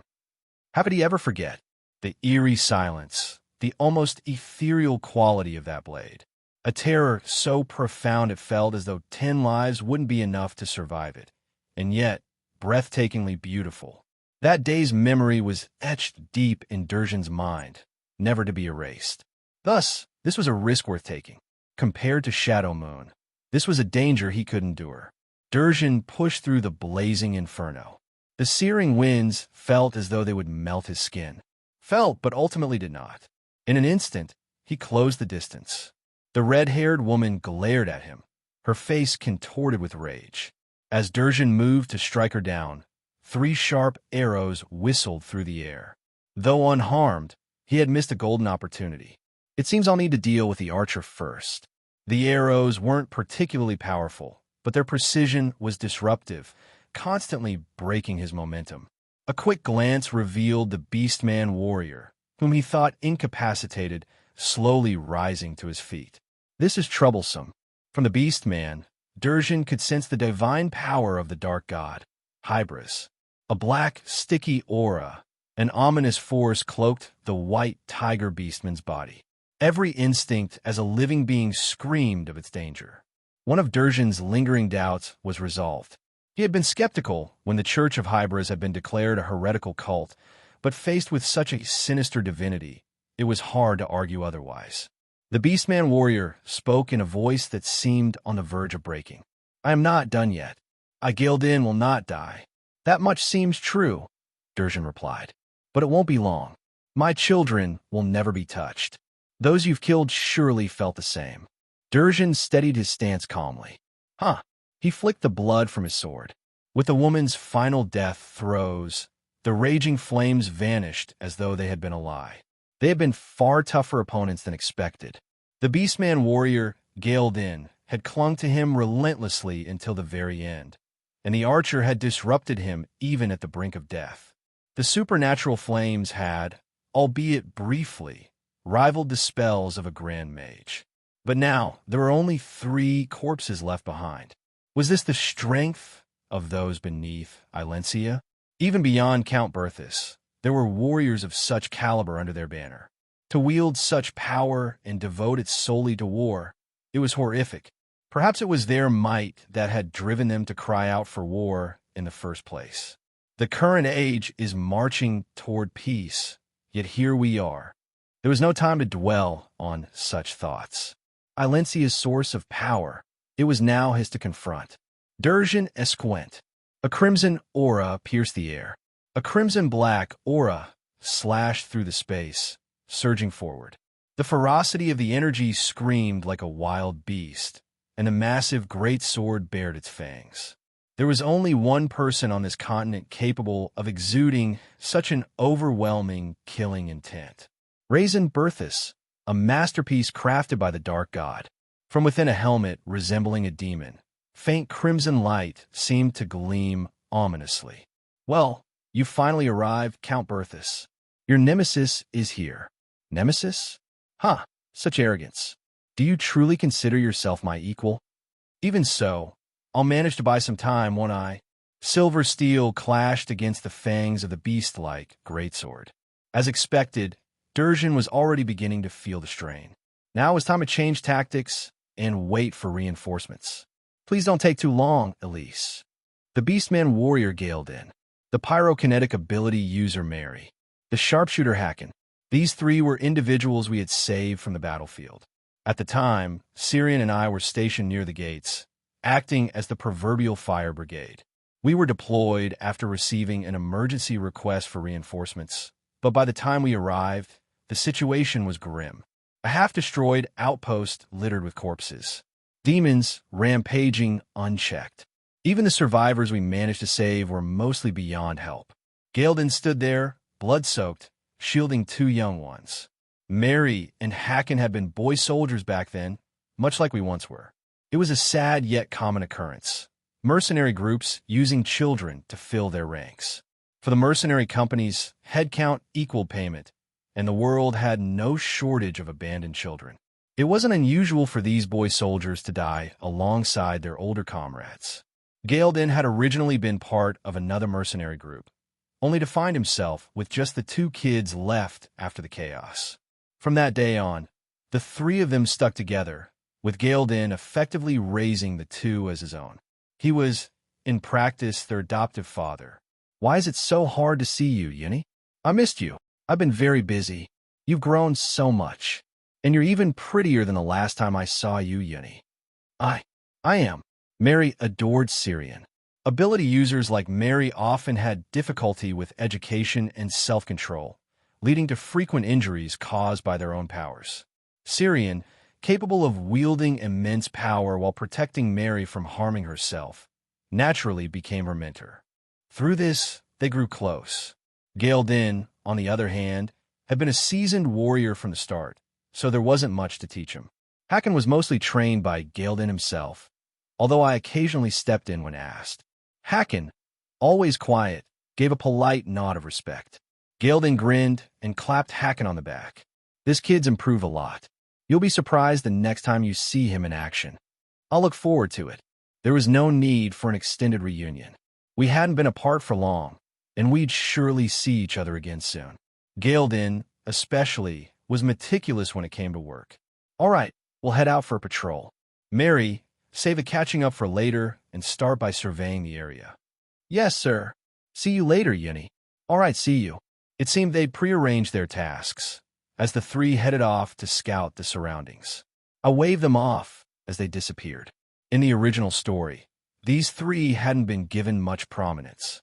They were one-time characters, obstacles meant to delay Durjan's journey until my arrival. Their deaths had occurred within the span of a few sentences, brief and final. If Galadin's name hadn't been mentioned, I might not have remembered them at all. Back then, Durjan was already renowned as the swordmaster. Even within the heroine's reverse harem, he was among the strongest. The fact that these three had given him such trouble was like striking gold. They were allies worth investing in. I suspected that, even in the original story, they were meant to be valuable assets. Raisin's fury after witnessing their deaths certainly suggested as much. Though, to be fair, my character in the novel always seemed angry, so it was hard to say for sure. The three faded from view, and I finished checking on the state of the procession. There was nothing more for us to do here. Let's head back to our post. Okay. By the way, Raisin. What? Syrian smiled brightly, her small frame pressing close to my side. Why aren't you holding my hand today? Ahem. Well, people might notice. Why does that matter? You're mine now. If anything, I should make sure no one else gets any ideas. I doubt anyone's interested. Wrong. I'm sure there are. Sneaky little cats. I won't let them near you. Well, she insisted. Our hands clasped together, and Syrian finally looked satisfied. Hee. Good. Let's go back now. Ever since I regained the memories of the original story, there was something I had been pondering. Was it about how this world was designed? Or perhaps the way things not mentioned in the original work operated? Take the seasons, for example. In the original story, it was stated, early winter is the season when the monsters become most aggressive. However, the exact ecology of these monsters was never explored. Well, that was probably a hastily thrown-together plot point. The author likely wanted to write a scene where the female lead is saved by the male lead. Thus, they created the setting of monsters becoming dangerous in early winter. Without much thought, the female lead ventured into the forest and was rescued by the crown prince. The trigger was that trivial, but the setting introduced in the story became absolute. That particular rule had to manifest into reality. Thus, this world was designed in reverse. The essential settings were established first, and the unexplored areas were twisted and filled in to make everything else seem plausible. At least, that was my theory. The strongest evidence was none other than myself and Syrian. We were supposed to be the quintessential villains, yet Syrian was the Grand Duchess of Valencia. It was nearly impossible for someone of such noble status to end up as the Saintess of Hybris, with its murky reputation. Therefore, destiny had to weave an abundance of tragedies just for us. In the end, both of us joined Hybris side by side. Anyway, because of that wretched setup, monsters during this time of year were exceptionally ferocious. Normally, they wouldn't dare attack due to the overwhelming disparity in strength. But today, they had completely lost their minds, throwing themselves recklessly at us. We had been attacked by monsters exactly 6 times today, and more than 10 times, fiery pillars of flame had erupted from the rear of the procession, courtesy of Mary. And we weren't the only ones enduring the assaults of these frenzied monsters. I didn't know which fool decided to venture into the northern mountain range at this time, but they must have been desperate like us. Normally, people would detour around the mountains to save time. Syrian, do you see that up ahead? The ones fighting the monsters. Yes, I see them. Looks like nobles. Can you recognize their crest? I can't see it from here. Wait a moment. Now I see it. A sword entwined with vines. It's quite famous. That's the Ashik Count's household. The Ashik Count's household. The name was all too familiar. It was the family of the sword saint, Durjan Ashik. For now, let's help them. It wouldn't hurt to have a debt owed by such a household. Raisin. Fine, let's go. The Sword Saint. Durjan Ashik was one of Raisin's greatest adversaries in the original story. Living up to his grandiose title, he was depicted as a formidable warrior, one of the few capable of facing me head-on. Though he suffered countless defeats, he played a crucial role in my eventual demise as my most formidable foe. Looking back, Durjan killed more of my allies than the Crown Prince did. Though the prince stole many of the spotlight moments, Durjan quietly claimed numerous impactful scenes for himself. The author clearly had a soft spot for him. And now, that same man was groveling before us. Thank you so much for your assistance. If not for you, we would have been in serious trouble. It was mere coincidence that we crossed paths. That doesn't change the fact that you helped us. I will ensure you're properly thanked when we reach Edelmarion. Dark blue hair and violet eyes. A man whose appearance could only be described as the embodiment of the word handsome, befitting the male lead of a romance novel. Durjan Ashik bowed repeatedly in gratitude. Yes, Durjan was bowing his head to Syrian. The sight was enough to cause a sense of cognitive dissonance within me. In the original story, even after Syrian became the Grand Duchess of Valencia, Durjan never failed to act stiff and defiant toward her. At the same time, my thoughts grew darker. Should I just kill him? This was Durjan before his awakening. He wasn't yet the Sword Saint, nor even a Sword Master. He was currently weaker than Isha, who was still in her early stages of growth. Right now, I could kill him in 3 moves without even using sword energy. Moreover, this man was different from Russell. Russell was a character who perished before the original story began, but Durjan was destined to become our enemy in a few years. Not just any enemy. He would be the most troublesome adversary I'd face in battle. Killing him now would drastically alter the power dynamics in the future. But for now, it was better to hold off. I could figure out how to deal with the aftermath, but there were simply too many witnesses. There were ordinary employees of the Merchant Guild all around, and silencing all those mouths was impossible. If I acted rashly, it would only make things difficult for Syrian. Besides, there would be plenty of other opportunities to kill Durjan. Now was not the time. Ah, Saintess, who might the person behind you be? Oh, that's my dependable knight. He's also a protector of our church. While I was lost in thought, the conversation shifted toward me. Durjan, catching my gaze, smiled with the most innocent expression imaginable. I see. It's an honor to meet you. May I ask for your name, sir? Raisin. You can simply call me Raisin. Understood. As I mentioned, my name is Durjan Ashik. I'd be grateful if you'd address me by name as well, Sir Raisin. Sure. Somehow, I ended up shaking hands with Durjan. I couldn't help but feel deeply uncomfortable about the whole situation. You must have known how dangerous the northern mountain range is this time of year. What brings you here? Well, I was originally headed to a trading city in the northeast. However, urgent matters in my household forced me to take this route over the mountains. I see. I hope it's nothing too serious. It should be fine. It wasn't entirely unexpected, just poorly timed. I had a rough idea of what might have happened. There weren't many matters urgent enough to compel someone to traverse the mountains at this time of year. Durjan still introduced himself as the heir of the Ashik family. That meant the current head of the Ashik family, the Count, must have passed away. In the original timeline, Durjan had already inherited the title by this point, having lost his father early on. I had thought he'd already established himself in the capital after taking over the title. It seemed we had arrived a little earlier than in the original timeline. Since no specific dates were mentioned in the story, I couldn't be certain. So, I'd like to ask, would it be all right if I joined you on the way to the capital? I will properly express my gratitude once we arrive, of course. This request is separate from the assistance you've already provided. That's not something I can decide on my own. I'll need to discuss it with Baroness Gwent, but he's just arriving now. Thank you. I appreciate it. In the end, Durjan joined our group on the journey to Edelmarion.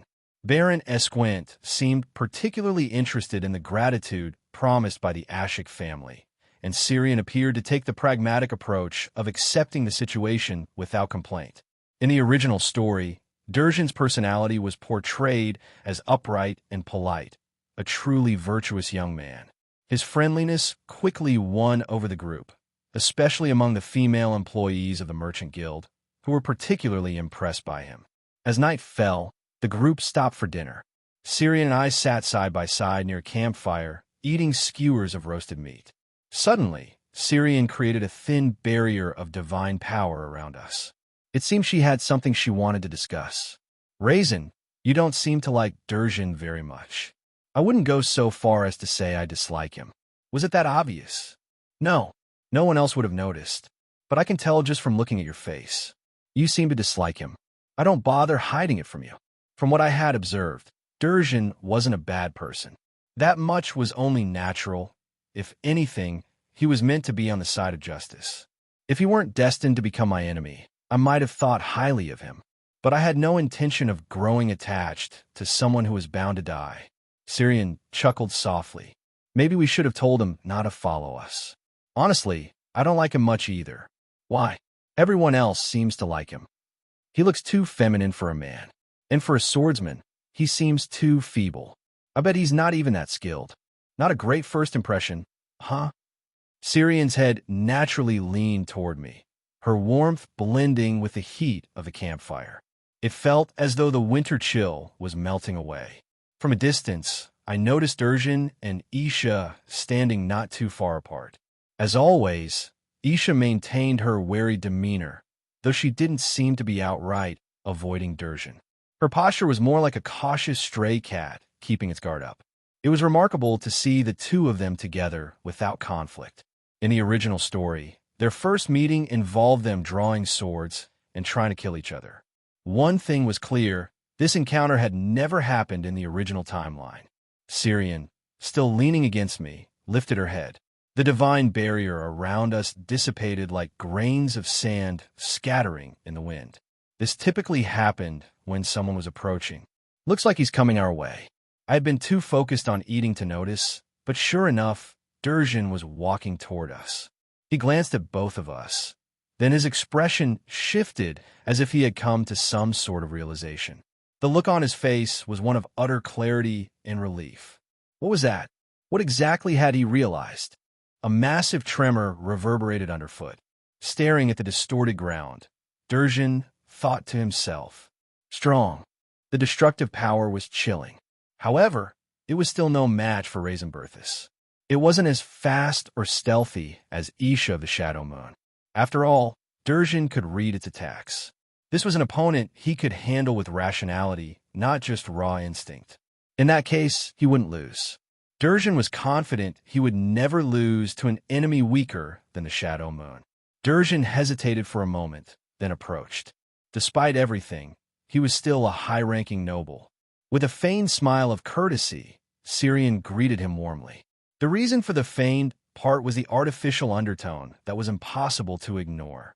It was a beautiful smile, but there was a faint hint of annoyance.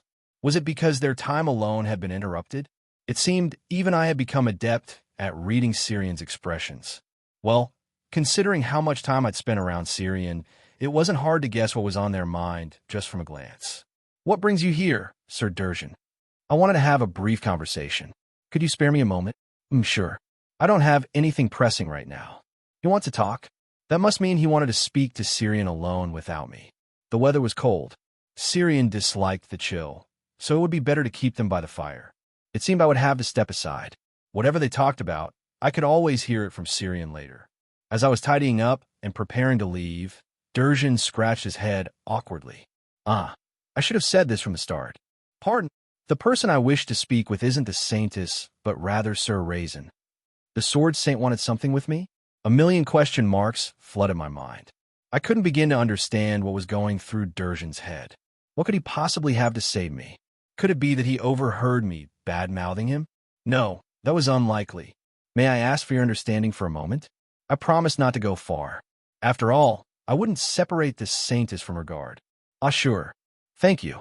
Syrian nodded in approval, though their brow furrowed slightly, as if their mood had worsened. I'd have to smooth things over with him later. Durjan moved first, and I followed. True to his word, Durjan didn't go far. He stopped at a spot where a conversation would be drowned out by the chatter of others, but where I could still keep Syrian in sight. It was the farthest I could reasonably go as their guard. Is this distance acceptable? Yes. Now, please state your business. As you can see, I was in the middle of a meal. First, I must apologize. Pardon. Durjan bowed his head. Naturally, he had done nothing that required an apology. I couldn't fathom what had prompted this. Fortunately, the explanation soon followed. Well, I wasn't sure at first, but now it's clear. When we first met, I sensed killing intent from Sir Raisin. What? I had debated whether to kill this man when I first saw him, but I hadn't thought I'd let any killing intent slip. Apparently, I had.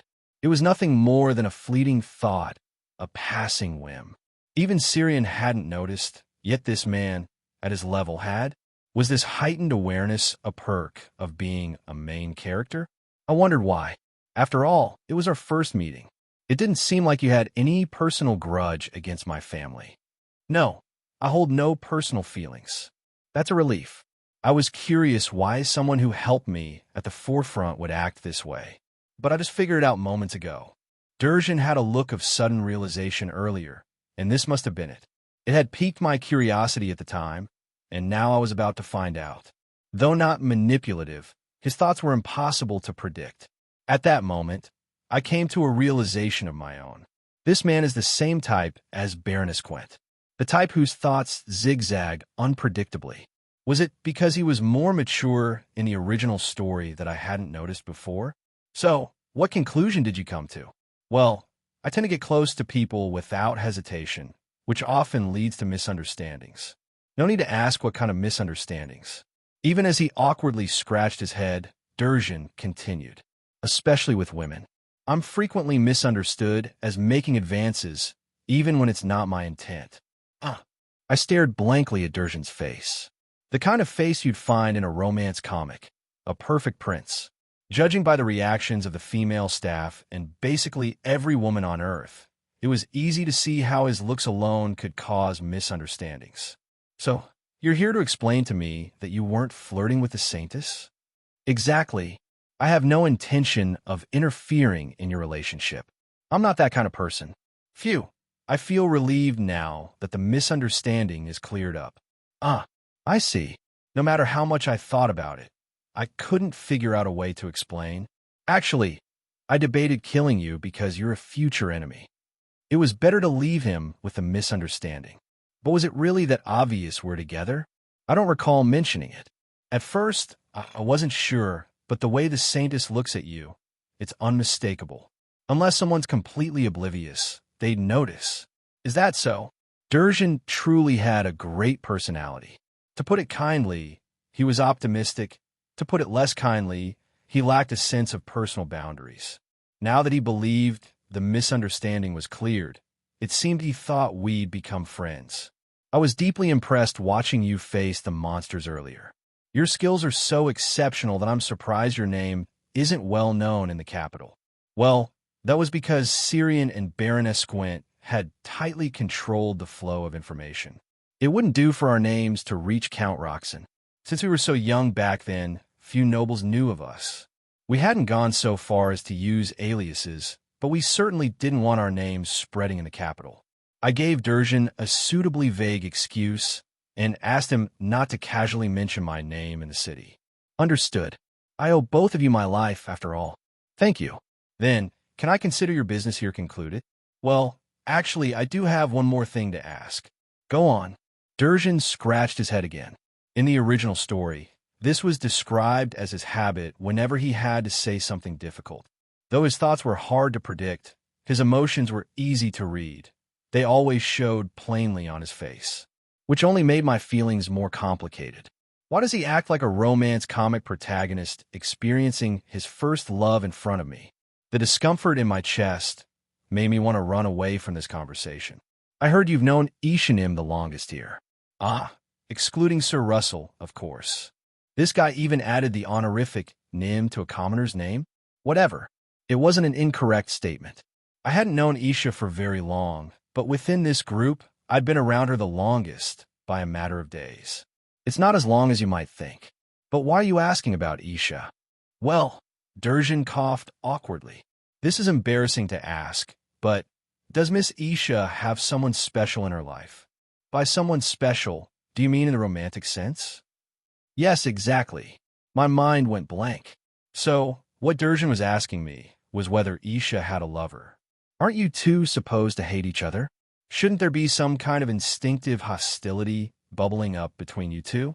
In the original story, you were at each other's throats the moment you met. As far as I know, she doesn't. That's great to hear. The confusion in my head only deepened. Now Durjan, full of excitement, began to gush about Isha. This is such a relief. I've met many women before, but I've never felt my heart race like this. It must be fate. I can't get her emerald green eyes out of my head. So, you're saying it was love at first sight? Love at first sight? There's no better way to describe it. The world truly was an unpredictable place. When you think about it, Durjan always compared his opponents to Isha whenever he faced a formidable enemy. This one's slower than Isha, or this one's more manageable compared to Isha. It never struck me as odd. After all, Isha's strength was described as extraordinary in the story. Even Durjan, who defeated Isha, admitted it was pure chance and suggested he was still inferior to her. Among all the swordsmen, except me, Isha was often regarded the highest. So, I just assumed that Durjan's image of a formidable opponent had naturally solidified around Isha. After all, he was part of the reverse harem surrounding the heroine, Elise. It was only natural to think he would like Elise. Well, what can I say now that he's made his feelings clear? The words love at first sight and the raw emotions written across his face. It seemed that all those mentions of Isha in the original story weren't just about her strength. Come to think of it, for someone who appeared so early in the story, it took Durjan quite a while to be romantically entangled with the heroine. I heard it while teaching her swordsmanship. Apparently, she enjoys baking. It's been a hobby of hers since childhood. Baking? I see. I'd like to try it myself someday. Feeling a little sorry for him, I try to comfort him somehow. If Durjan really did fall for Isha at first sight in the original story, then his life must have been quite tragic. To think his first love was an assassin who tried to kill him. To survive, he had to cut her down. And in the end, Isha died in the torture chambers of the Inquisition. Just as he came to terms with his feelings, his second love was snatched away by the crown prince. In the epilogue, when the heroine was married, Durjan departed to train and become stronger. Now, I think I understand what that training really meant. Well, behind every happy ending, there are stories like this. Especially for those who lose in the game of love, bitterness is inevitable. Durjan bowed his head to me again. Thank you so much, Sir Raisin. I'll be relying on you in the future as well. But don't come too often. Understood. It didn't seem like he understood. In any case, as soon as the conversation ended, I returned to my seat. Waiting for me was Syrian, her cheeks puffed out in what could only be described as a sulk. My beloved had a knack for adding to my worries with just a few words. Raisin cheated on me. What? Where did that come from? I was right beside you and just had a quick chat. I saw everything. That person looked completely smitten with you. That's an awful misunderstanding. I don't even want to imagine it. Really? Well, hurry up and sit next to me. I'll let my guard down. I never thought even men would start going after you. That's not what's happening. I already explained. Syrian rubbed her face against my chest. Her soft, squishy cheeks left a warm trace behind. That was truly shocking. I thought only women would covet you. Such misunderstandings only make things harder for me. I'm not prejudiced. Would it be so bad to have just a little? Who knows? Just reassure me quickly. When I glanced at her face, I noticed the corners of her lips curving into a faint smile. Fortunately, her words seemed to be a joke, and she just wanted to stay close to me. Syrian glanced around briefly before shifting to sit on my lap. Naturally, my arms wrapped around her waist. Even though someone passing by might see us, she was unusually bold in situations like this. I couldn't figure out her standards. Was it okay as long as no one was looking at the moment? But if someone did see, she'd probably be mortified. All right. You're the only one for me. We're in night go, leaving their liege behind. Hee exactly. Rub my stomach for me. I think something I ate isn't sitting well. And mage like that. Some people nibble ears in moments like this. Should I try that too? That's off limits. Syrian whipped her head away. It was fine to ask me to rub her belly, but the idea of my lips touching her ear was too much. The whims of a woman's heart were truly baffling. To be honest, I'm a little scared. Scared of what? When we go to the capital, someone who knows us might see us.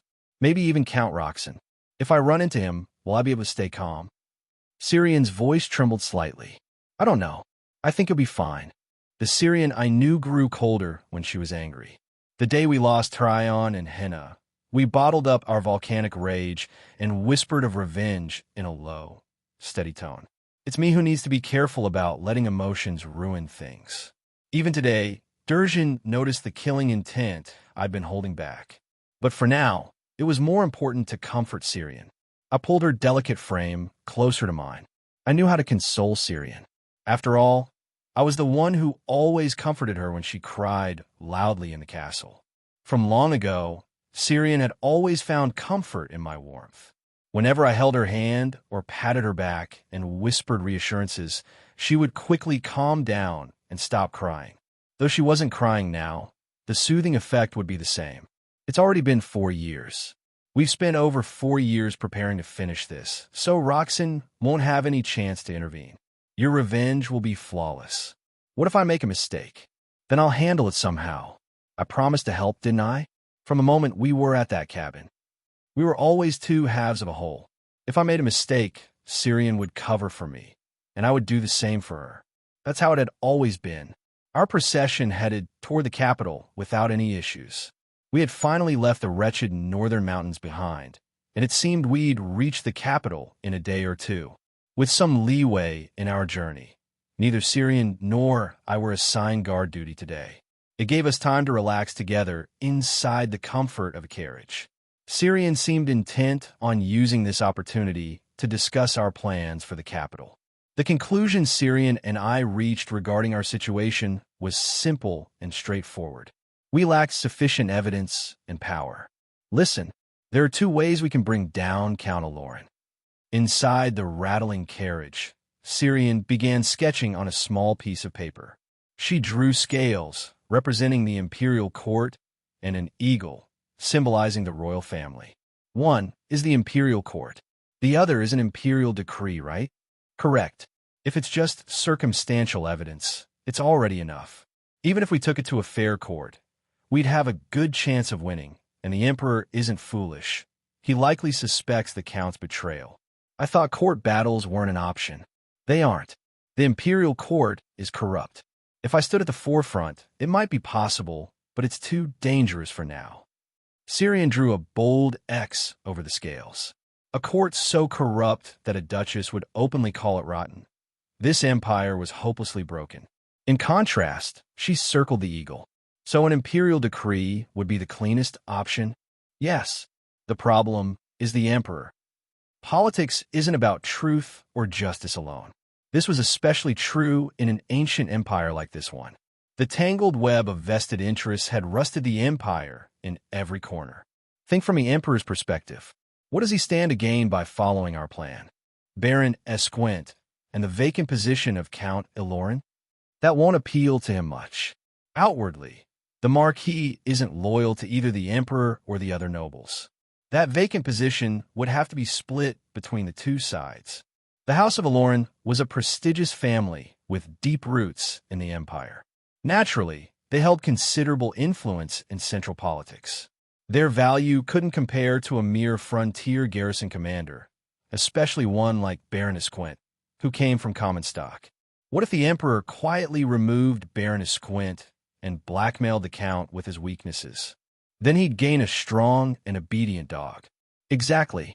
That's why we can't approach the emperor directly right now. Syrian added a triangle over the circle. She drew an arrow from the circle to a new symbol, a lantern representing the Hybris Church. But we can buy ourselves some time. We'll ask the emperor to officially recognize the Hybris Church within the empire. What would that change? The royal family would send officials to our temple. That would keep Count Alorn in check for a while. Is that why we need to go to the capital as well? That's part of it. But there's one more reason. Syrian reached for my hand and pulled me closer. We need undeniable proof.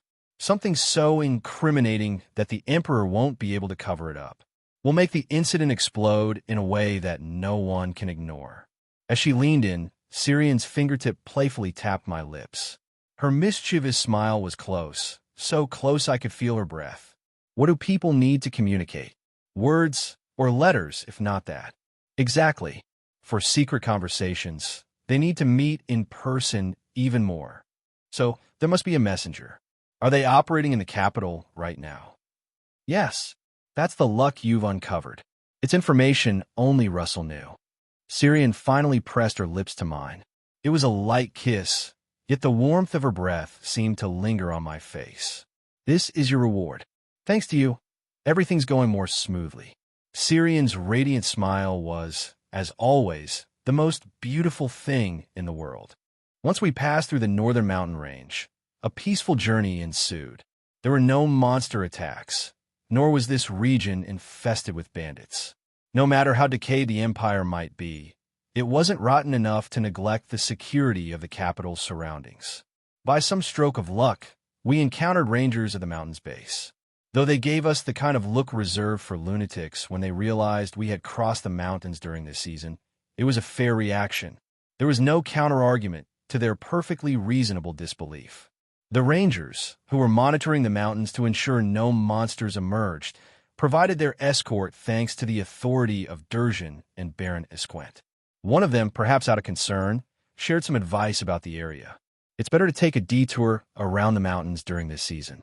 I can see you're skilled, but the northern mountains are unpredictable right now. There are a lot of them, sure, but not to the degree you're describing. Even hiring mercenaries from the capital should suffice to travel safely. You were lucky. The situation has changed a lot recently. Just last year around this time, an entire caravan of considerable size was wiped out. The Rangers, often referred to as the protectors of the Empire's forests, were an elite force known for their strict discipline and their role in patrolling the mountains and hunting monsters. Their reputation extended across the Empire. People who live their lives on the battlefield aren't prone to exaggeration. When I asked for more details, they willingly elaborated. Is there something out there? Yes, there's a cunning one. It has killed dozens of people that we know of. We found its traces a few times, but failed to track it down. We suspect it's a monster with red feathers, but we're not certain. We'll heed your advice. Escaping the Ranger's pursuit means it's no ordinary foe. Unless you have a sword master with you, please detour next time. Huh. The Rangers escorted us until Edelmarion came into view. Even from afar, the capital was a grand and majestic city that dwarfed the distance. The opulent imperial palace was visible even from here, and the temples of various orders lining the river caught the eye with their splendor. Seeing in person the scenes that had only been described in the original story was a moving experience. The novel's author had little interest in world-building beyond the characters, so details about the capital were sparse. The settings seemed slapped together whenever necessary. What a garbage novel. Well then, we'll be returning to our post. Thank you for your hard work. Safe travels ahead. After the Rangers departed, we continued on. With well-paved roads ahead, our pace was much faster than in the mountains. As a result, we arrived without issue and were now waiting for the inspection to proceed. The line was a bit long, leaving us with nothing to do but chat idly. Wow, they weren't kidding when they said the capital's walls are so tall they strain your neck just to look up, right? They really are massive. Isha and Syrian shared similar, yet different impressions. Isha acted like a country girl seeing a city for the first time, while Syrian seemed mildly surprised but otherwise unimpressed. My reaction wasn't much different from Syrian's. The walls of the Grand Duchy of Valencia were slightly shorter, but not by much. It wasn't the first time I'd seen such things, so I wasn't particularly awed. Besides, I'd seen far taller structures in my modern life. If I try to recall, vague memories of skyscrapers came to mind, but nothing specific. It felt like trying to recall a dream, hazy and indistinct. Had been too long since I last thought of them? Raisin, what are you thinking about? Your expression doesn't look good. It's nothing. More importantly, will this take long? The Baron went to check. He said inspections are taking longer than the last time he was here. Skyscrapers didn't matter anyway. I wouldn't be seeing any in this world. What had concerned me was the uneasy look on the guards' faces up ahead. At this rate, we wouldn't make it through the gates before sundown. We've got 2 nobles here, so you'd think they'd expedite things. In this world, status was immensely useful. Once Hybris was officially recognized by the Empire, Syrian would likely make good use of her saintly status. Though that would also draw the attention of the Empire's pantheon, potentially branding Hybris as an evil god, as in the original story. We stood in line for what felt like hours, shuffling forward step by step. Isha was restless, constantly fidgeting. Even Syrian, normally composed, seemed a little irritated by the wait. This is taking too long. Should we send the Baron again? No need. If we overstep here, we'll just cause unnecessary trouble. Let's wait. Durjan responded with his characteristic calmness, but there was a faint edge to his voice. Finally, we reached the inspection point. The guards meticulously examined every document, comparing them to the faces of our group one by one. These are the traveling companions of Baron Esquent. And what business do you have in Edelmarion? The guard's tone was formal but slightly suspicious. Durjan stepped forward and answered with confidence. We are here on behalf of the Grand Duchy of Valencia. The Baron has a letter of introduction for the Imperial Court. Understood. Please wait while we confirm. The guard disappeared into the gatehouse with the letter. Moments later, a figure in imperial robes emerged. Baroness Quent, welcome back. And these must be your distinguished companions. The man's tone was warm, but his eyes lingered on me and Syrian longer than was comfortable. Indeed, they are emissaries from the Grand Duchy. I see. Everything seems to be in order. Please proceed. With that, the gates creaked open. The city of Edelmarion finally unfolded before us, and even I couldn't help but be impressed by the view. So this is the heart of the Empire, Isha whispered. Wide boulevards teeming with people stretched out in all directions. Shops lined the streets, their colorful signs advertising everything from exotic spices to the latest magic tools. The scent of freshly baked bread mingled with the aroma of roasted meats, creating a strangely nostalgic feeling. Stay close. The capital is bustling, and it's easy to get lost, Durjan warned. Understood. But Isha's excitement was already evident in her darting eyes. Syrian, on the other hand, was alert and focused, her gaze scanning the crowd for potential threats. As we made our way to the lodging prepared for us, a group of street performers caught our attention. A fire eater was juggling flames while acrobats leaped through rings of fire. The crowd erupted in applause as coins clinked into their collection boxes.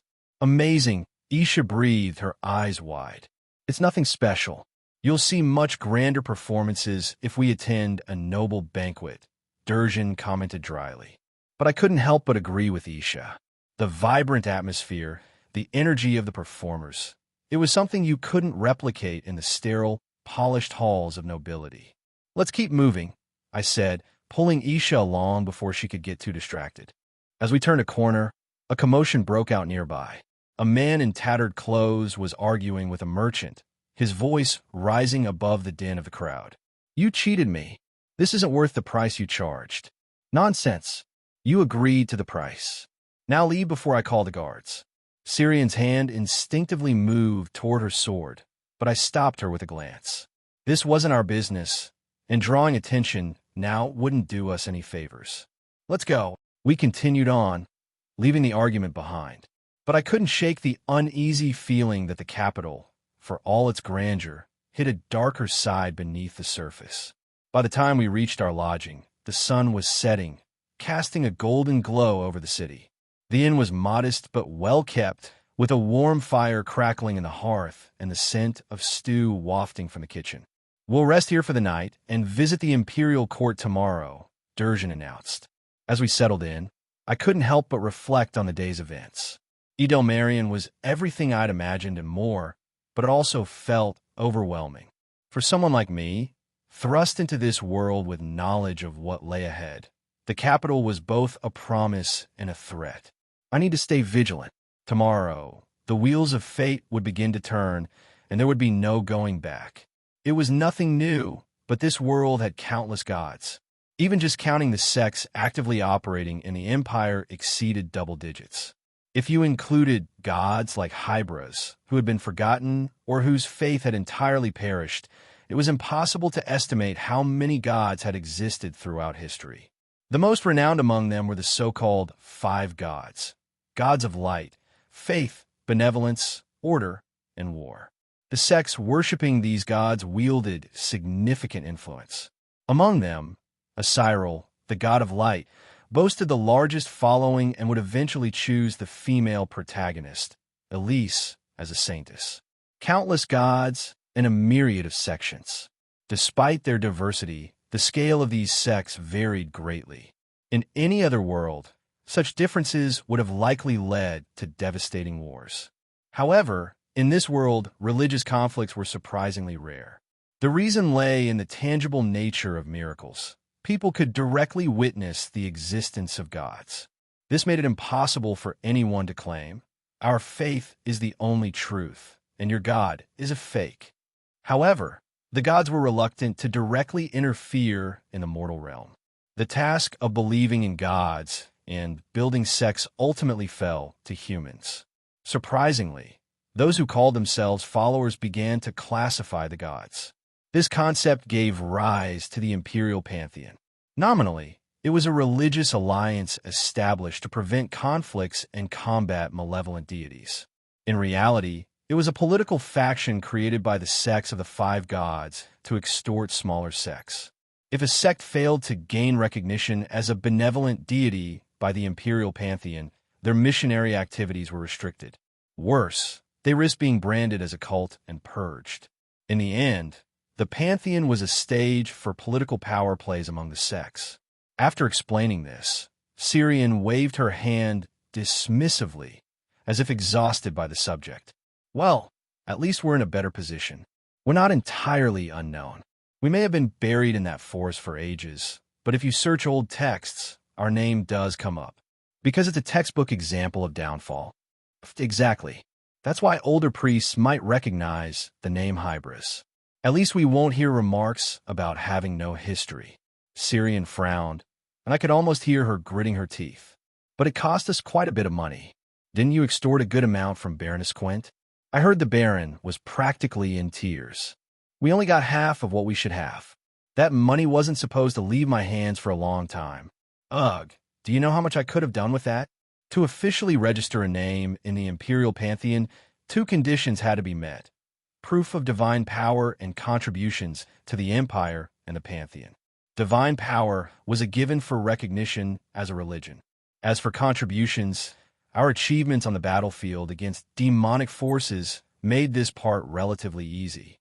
If we framed our role in repelling the demons correctly, it would be enough to meet the requirements.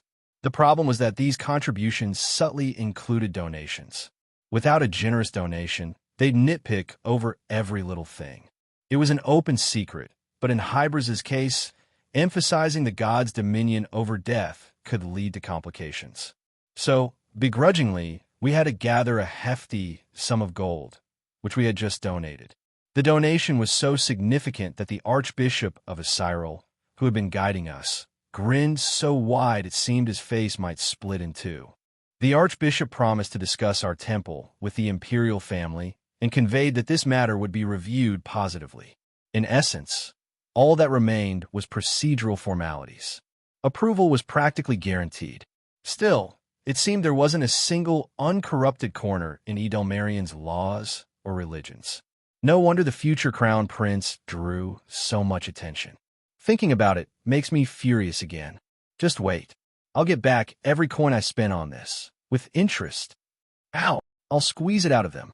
There isn't a single money handler in the empire who doesn't fear a tax audit. Let's see if they can hold their heads high when I start poking around with Ilencia name. I'll dig up every speck of dirt they've hidden. Syrian strode ahead, her steps noticeably larger than usual. It was a habit of hers when she was angry. Is that even possible? to take down a sect through a tax investigation. If I inherit my title, it is. As the sect's saintess, I'll have access to all the Pantheon's records. After that, I just need to wave the evidence under their noses with Ilencia's name. Incredible. I couldn't help but admire her determination. In the original story, the Pantheon hadn't played a significant role until the female protagonist recognized demons as people. Its name appeared occasionally, but never actively influenced the plot. It never interfered with Syrian's gradual rise to power, which, given the Pantheon's greed, seemed odd. Now, I thought I understood why. It wasn't that they didn't act, they couldn't. As I continued following Syrian, the path flanked by statues of various gods stretched before us. These were the deities the Pantheon had officially recognized. The god of light, whose statue stood before the Pantheon, was the largest. Next were the gods of benevolence, war, faith, and order, in that order. Once Hybris was officially acknowledged, a statue would be added at the very end. What caught my eye were the broken statues, reduced to mere feet. Noticing my gaze, Syrian quietly explained, "They're the gods declared malevolent. Since the Pantheon's establishment, it's only happened twice. The statue we just passed was of the god of time, and the one ahead is of the god of darkness. Instead of removing them entirely, they just break them. They call it a warning to remind everyone to stay vigilant." I wondered if Hybris' statue had suffered the same fate in the original story. The thought left a sour taste in my mouth. Even without faith, the idea felt insulting. Well, at least we bought ourselves some time. We'll have to come and go a few more times, but wasting both money and my time is infuriating. You've done a great job. Sorry I haven't been much help. Not helpful? Don't ever say that again. Just having you by my side means so much to me. Syrian took my hand and pulled me along. Enough of this. Let's go eat something delicious. I'm starving. Sure. I've got a reservation. Really? What did you manage that? When I thought you seemed upset last time, I wanted to cheer you up. Now I'm looking forward to it. Let's hurry. Syrian had a refined palate. Not only that, but she had tasted numerous rare delicacies in Rehaim. As a result, it was no easy task to find delicious food by the standards of the Grand Duchess of Valencia, and naturally, I sought out recommendations for the most famous restaurants in the capital. High-end restaurants, of course, were always the kind of places coveted by couples wanting an intimate evening, though in this case, it was likely a man seeking such time. This meant I ran into Durjan again in front of the restaurant. "Saintess? Fancy meeting you here. Isha, did you two plan this from start?" "No. Honestly, it's purely a coincidence." Syrian tilted her head, skeptical. I firmly clarified that it was indeed a coincidence. It seemed today was the day Durjan had arranged to spar with Isha. From the looks of it, he had prepared meticulously, and I felt guilty about potentially ruining their plans by inserting myself into the situation. In times like these, it's best to step aside and give them their space. Judging by Isha's demeanor, she had likely just come along for the promised dinner. Well, if the two of them grew closer, it wouldn't be a loss for me either. Since the two of you were planning to come here anyway, don't mind us. Since fate brought us together, how about we dine as a group of 4? Excuse me? Ahem. I've been meaning to have a deeper conversation with you two anyway. Durjan shattered my considerate gesture without hesitation. Looking closely, his expression was stiff, and his hands, which had been clenched tightly, were just now starting to relax. He was clearly trying hard to compose himself. I could guess why. I glanced at Syrian, unsure how to respond, and noticed her tightly shut lips curving into a subtle, mischievous smile. Durjan likely didn't catch it, but I did. It was a hidden spark of amusement. Since she didn't seem annoyed, I didn't mind. At least, it didn't seem like her mischief would be aimed at me this time. What do you think, Syrian? Why not? This could be fun for a change. Then go on inside first. Just mention my name at the door. They'll let you in. I'll catch up shortly. Okay, let's go, Isha. After the two women went in ahead, Durjan stood awkwardly in front of me. The moment his tension seemed to dissipate, he let out a deep sigh. Phew. I tried to give you some space, so why did you act like that? Well, I was just so nervous. I kept making stupid mistakes, and when I saw the two of them, I just panicked. Durjan's head drooped in shame. It seemed he was well aware of how ridiculous he'd looked. I debated whether I should offer him some meaningful advice, but ultimately decided against it. I wasn't exactly a seasoned expert myself, having only recently started dating Syrian. Besides, Isha wasn't particularly perceptive in these situations. Still, I could spare him one piece of advice. Take it slow. Don't push yourself too hard. Thank you. Now let's head inside. They're waiting for us. Fortunately, the restaurant's reputation was well-deserved. Syrian seemed quite satisfied. As for me, I enjoyed the venison, and even Isha, who usually kept her reactions reserved, showed a bright expression of surprise. You could call it the benefits of the luxurious noble culture. Every little decorative detail had clearly been crafted with care. And the taste, it went without saying.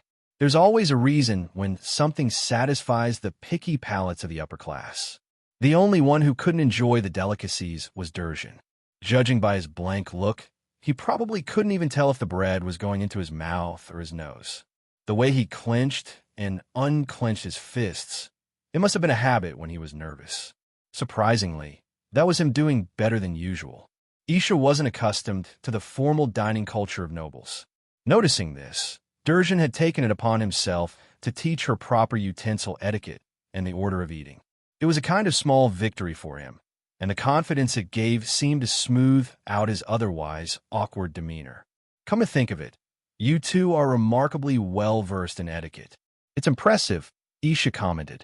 Looking as brutish as I do, I figured I'd better learn proper manners if I wanted to be treated like a human.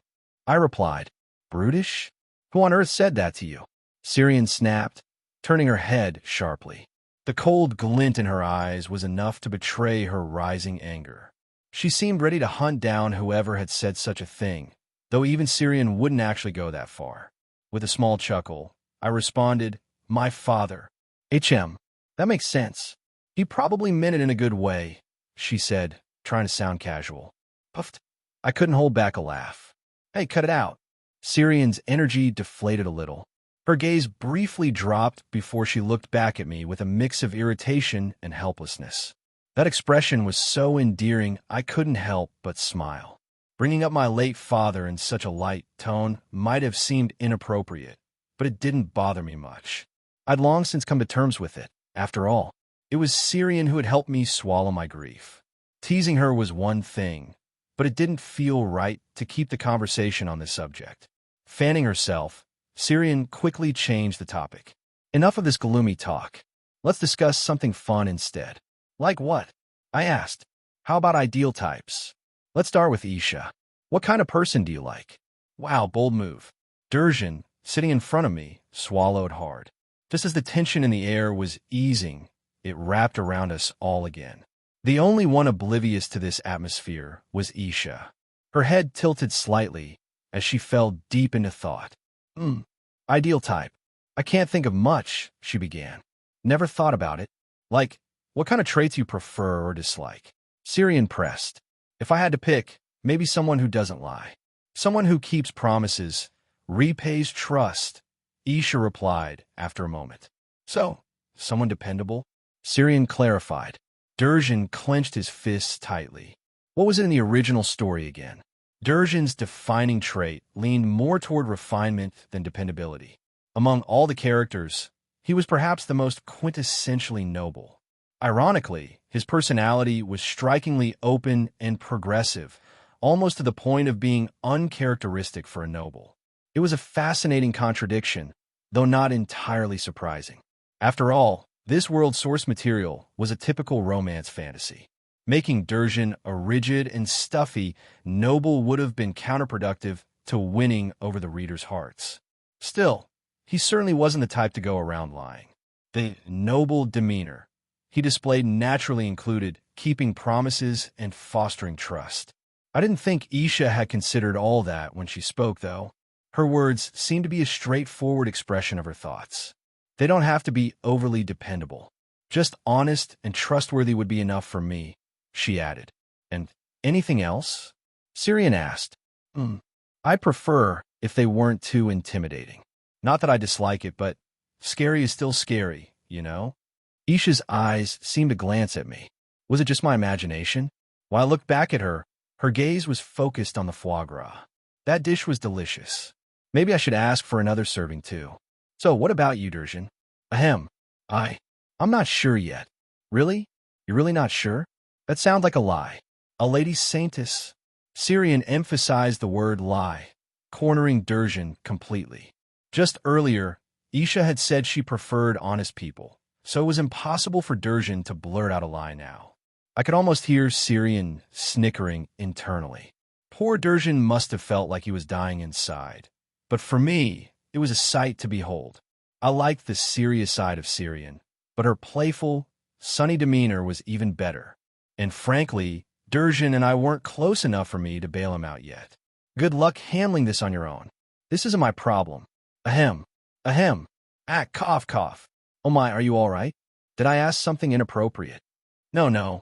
I suppose there's an instinctive pull. Someone who seems distant, yet has a delicate side. I think such qualities are appealing. Matters of the heart are hard to explain. I'm not sure. That's a good answer. Oh, for once, Syrian's response sounded genuine. She seemed genuinely pleased with Durjan's answer, her gaze toward him softening noticeably. Because of that, Syrian decided not to tease him further. As if to give him a break, she picked up her silver utensils and sliced into her perfectly cooked steak. The moment that tender pink meat reached her lips, Durjan took the opportunity to steer the conversation elsewhere. He must have realized he wouldn't last much longer if the topic continued. Feeling a bit sorry for him, I decided to let him off the hook as well. He handled that well enough. I heard you two were active on the Northern Front.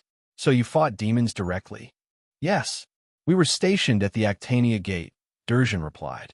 Did you ever encounter a demon king? We fought one before. Syrian. Lady Saintess was there with me. You can speak freely. I'm not one of those overly rigid nobles. Very well then. Before I knew it, everyone's attention had shifted to me. Even Isha, who had been focusing entirely on her meal, looked intrigued. Given the times, Isha seemed particularly fascinated by any story related to battles or demon kings. She reminded me of Syrian when she caught sight of something sweet.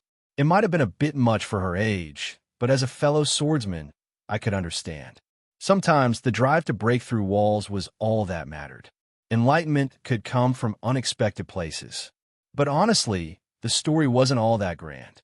You seem to have high expectations, but it's actually not that uncommon. Lower-ranking demon kings aren't much different from strong demons. Is that so? That's not what I've heard. I thought demon kings were all monstrous beings. That's true for the Western territories. But as a rough estimate, those ranked below 50 aren't particularly remarkable. Of course, there are exceptions. The constant battles in the Empire's north stemmed from one of the gates to the demon realm being located there. But that didn't mean all demon kings were confined to the north.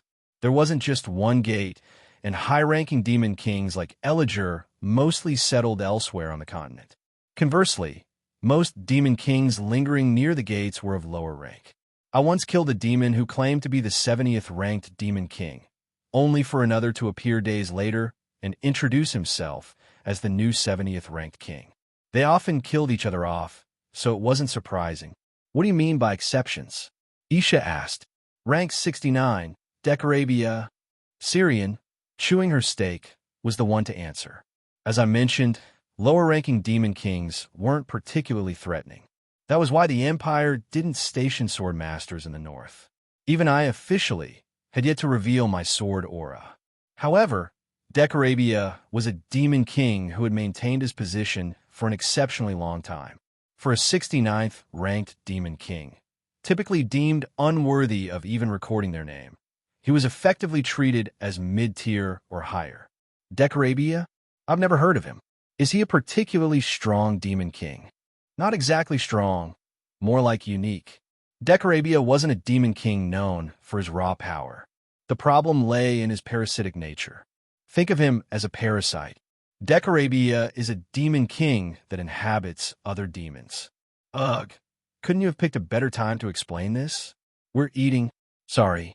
Syrian scolded me, but no analogy described Decorabia better than Parasite, a demon king that invades a demon's body and takes control of its mind. Just when we thought we had him cornered, his host's magic erupted in a wild frenzy, causing destruction everywhere. Even with Syrian support, it was impossible to get close. Even if I'd used my sword aura, I wouldn't have wanted to step into that hellish chaos. Only if there had been no other choice. Otherwise, the risk simply wasn't worth it. After losing his host, Decorabia didn't appear before us again. That was about 1 or 2 years ago. By now, he would have found a new host, maybe even moved to a different territory. Or perhaps he was avoiding Syrian and me altogether. Well, we'll probably cross paths again someday. He seemed to hold quite the grudge as he fled. For all I know, he could be plotting something sinister even now. The overcast sky wore a gloomy expression all day. Raindrops fell incessantly, soaking the earth until the muddy ground seemed to weep. A boy, drenched from head to toe, sneezed with a loud achoo. The rain was so cold it might as well have been snow. Each droplet that touched his skin stole more of his body heat, yet he couldn't hide from it. He had something he absolutely had to do. Angel, Angel, are you listening? Yes, my dear child, I am listening. What is it you want to know? Clumsy hands dug into the ground. Hidden pebbles pricked his feet, and broken twigs cut his skin, but he didn't stop. Soon, he had created a hole in the ruined garden, large enough to fit a human head. Am I truly a cursed child? Because I keep seeing cursed things. No, my dear. You simply have more friends than others. Do you remember the village hunter?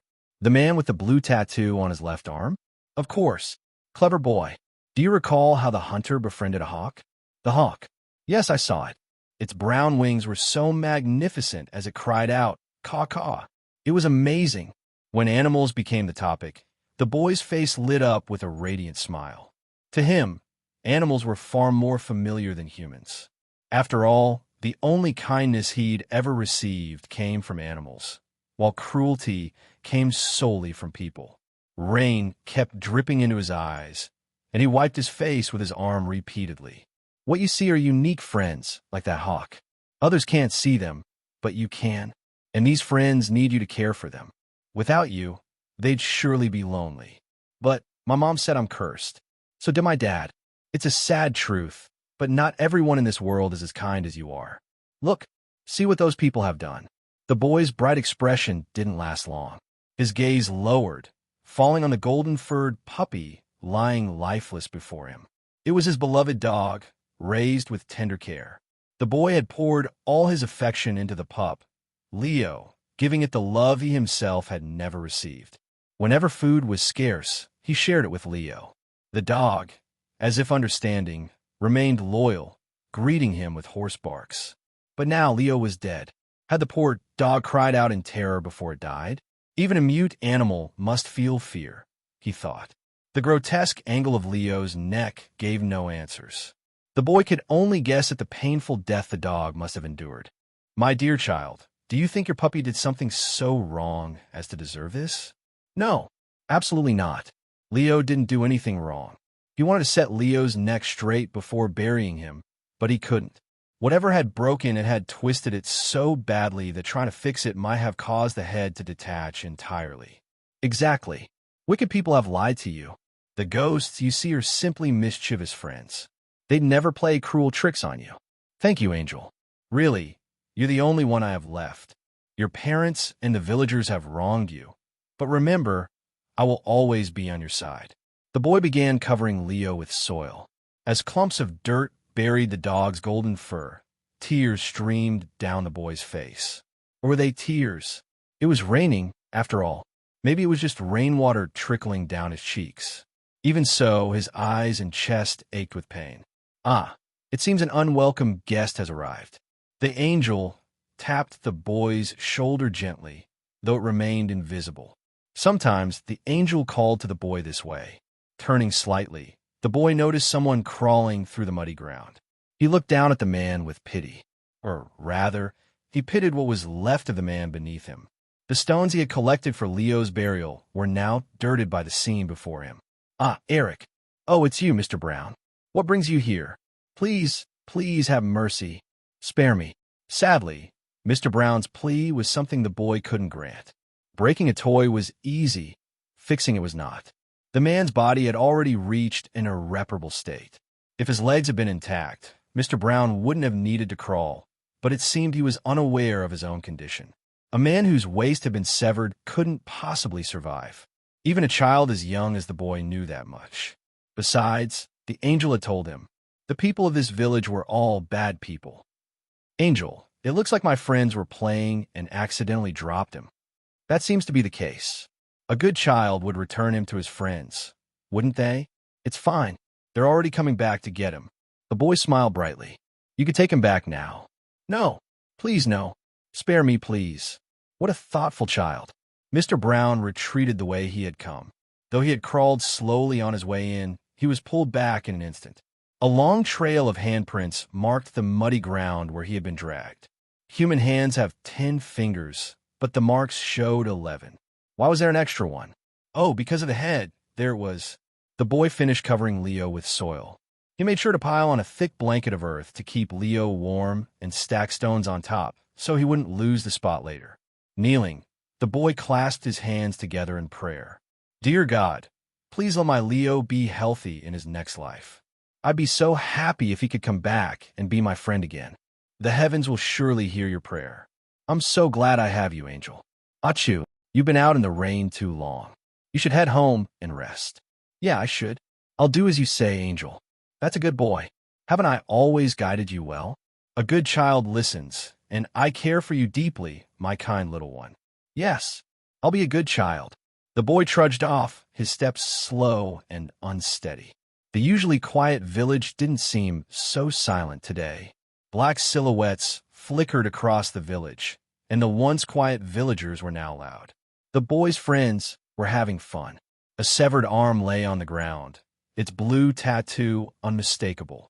The screams of the villagers filled the air, but the boy didn't mind. They were no longer people he cared about. Kia ha ha ha ha. Give that to me. I want it too. This one is crying. This one is laughing. This one is crying. Looks fun. I'm having fun. Are you having fun too? Someone, unrecognizable from a distance, danced wildly in the sky.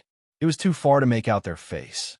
The boy's friends played games, tossing people around like balls and snatching them from each other. Occasionally, their games turned into fights. Crack! Something tore apart in the sky. Blood rained down on Eric, and a familiar face came into view. Eric's been splashed with blood. He did it. Not me. I did it. Not him. It was the boy's father. The same father who cursed him as a damn child and drowned himself in alcohol every day. Every time he reeked of liquor, he would beat the boy. The angel always said his father was a bad person. Seeing his father's face, the boy's eyes became hazy and distant. I told you not to talk to those cursed things. I'm sorry, don't hit me. You deserve punishment if you've done wrong. You're drinking again? Why are you like this too? This is all because you gave birth to that cursed child. We should have just killed him then. So it's my fault now? We agreed to raise him. My dear, it's cold outside. You should head in now. Oh, I'm sorry. I must have zoned out for a moment. I'll head home now. Good. Rest well. We'll leave this place tomorrow. The angel added softly. I'll take care of everything else. Northern Mountain Range Garrison Report. Hashtag classification. Critical. Hashtag Discoverer. Ranger Zimmer, post 3-2. Hashtag Discovery Circumstances. Found during reconnaissance mission. Hashtag Report Details. A village of approximately 30 households near the Northern Mountain Range was completely annihilated. Based on bloodstains, it is presumed all residents were killed. The lack of corpses and destruction patterns not attributable to humans suggest the involvement of monsters. Red feathers were found scattered throughout the village. Russell's Crescent Moon was a guild that gathered intelligence from all over the Empire. Though it had recently suffered significant damage and was undergoing extensive restoration, its deeply entrenched roots hadn't been completely pulled out. Restoring all the damage would undoubtedly take time, but the remaining roots were still usable. Thankfully, the foundation left in the capital, Edelmarion, was one such example. Some had gone into hiding, ready to declare independence if Crescent Moon collapsed entirely. Fortunately, That independence never came to pass. Given its importance, Russell had stationed trustworthy people there, which was why he managed to re-establish contact after only a few days of effort. Information, after all, was best exchanged in either a completely silent place or a boisterously loud one. This time, the meeting spot was the latter. The area wasn't exactly a slum, but the streets were lined with old, worn buildings, a place known as Old Town. Their destination was a raucous tavern, one of those with private rooms reserved for select customers. Inside the room, they were greeted by a grumpy-looking dwarf. His face alone was enough to tell you he had quite the fiery temperament. The dwarf's expression stiffened as he glanced at Russell's shoulder. In a rough, mocking tone, the dwarf jeered at Russell. "Look at you, you pathetic idiot. No, wait, I should call you a proper cripple now, shouldn't I? You kept whining about being incomplete, and now you've actually gone and lost an arm. It's been a while, but your words remain as sharp as ever. I'll take that as proof you're happy to see me." "Happy? Oh, merciful goddess, grant your humble servant the strength not to bash this fool's head in. Seeing this idiot again must be your divine test of patience." "Haha, you're the same as always." "That's reassuring." The dwarf clasped his hands as if in prayer, or at least pretended to. Unable to hold back his own temper, he threw the wooden mug in his hand at Russell. It didn't seem like he put much strength into it, though. "Damn you, is this really how you treat a friend?" "Friend? Don't give me that nonsense. You've got 3 limbs total, and I've got 4. Shouldn't you be calling me your elder?" "Ha, everyone, this is just how he is." For beer mugs were placed on the table, though no one had ordered them. The 2 men naturally began drinking, so the rest followed suit, figuring this must be the way things worked around here. But meeting in a tavern? That wasn't to Russell's liking. The reason was Syrian. Next to him, a small pair of lips sipped beer with an audible gulp. Despite trying to appear indifferent, the corners of her mouth curled upward in delight. She normally loved sweets, so why did she have such a fondness for alcohol, especially given her terrible drinking habits? The dwarf sighed as he glanced at Russell. Despite his rough words, he seemed genuinely concerned. "At least you're still keeping your head attached. And you got here just in time. Not too late, then. Sounds like you've got something new for me." "Oh, I do. Too much, actually. It's a massive headache." The dwarf rubbed his temples with a groan, then pulled out a piece of paper. "Start with this. It's a report we recently got from the Northern Mountain Rangers. It arrived just the other day. You should read it first. It seems more relevant to you, too." "What? Are you planning to step away entirely?" "Not quite. I haven't made up my mind yet, but I'm leaning towards safer work if I can." "Suit yourself. Judging by your expression, though, it seems losing that arm taught you something worthwhile." "Oh, it did. Something very valuable." The report wasn't long. It detailed the complete annihilation of a village in the northern mountains, seemingly the work of a beast called the Red Feather. Russell recalled a story he'd once heard in passing. One of the rangers who had escorted them in the northern mountains had mentioned a beast with red feathers, a cunning creature that was difficult to track. It wasn't unusual for beasts to attack humans, and tracking a powerful one was no small feat, but that was the ranger's job. Though serious, it didn't seem directly relevant to them. Even Syrian, after reading the report, seemed unperturbed. "A beast I've heard of before. By the way, I don't believe I've caught your name yet. What should I call you?" "What good would knowing my name do? Just call me Dwarf." "I don't care for yours, either. It's for safety. If something happens to one of us, it's better to keep things clear. Russell is one thing, but it would be trouble if I mentioned your names, wouldn't it?" "I see. That makes sense. A kind of unspoken rule in this line of work, it seemed." The dwarf stood up momentarily, his mug now empty. He refilled it from a large oak barrel, prompting Syrian to eagerly do the same, her eyes lighting up. Russell hesitated. Should he really let her drink more? In the end, he decided there wasn't much he could do for now. The dwarf resumed speaking. "Anyway, that red feather isn't just a beast. Are you saying it's a demon?" "Bingo. Nailed it." "No, I wasn't saying it because I knew." Syrian, who had been quietly sipping her beer, cast a sidelong glance at the dwarf. It was proof that the conversation had piqued her interest.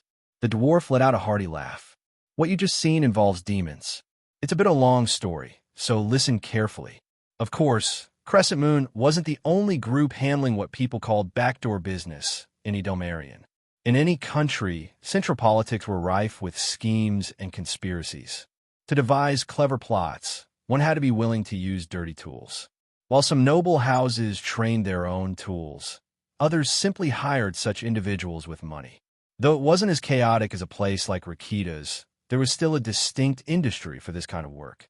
Even among people like us, there's an old saying that's far more important than skill or anything else. Those who ignore it often end up like Russell. Don't swallow a prize that's too big. If you try, your mouth will tear, and if the prize is too rare, your stomach will split. Exactly. Keep that in mind while you listen. Not too long ago, someone came to see me, an ambitious fellow, but he was completely terrified, saying it felt like his mouth was about to tear open. The dwarf launched into his story without hesitation.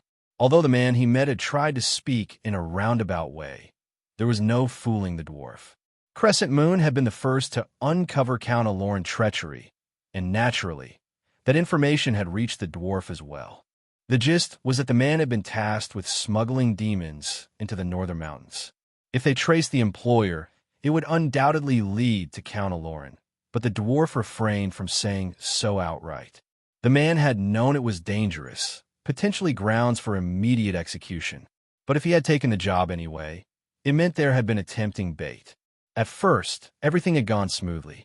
The man's skills were as exceptional as his overwhelming ambition. The hidden paths and corrupt territories across the empire were practically his playground. The problem began when the demons he smuggled started to spiral out of control.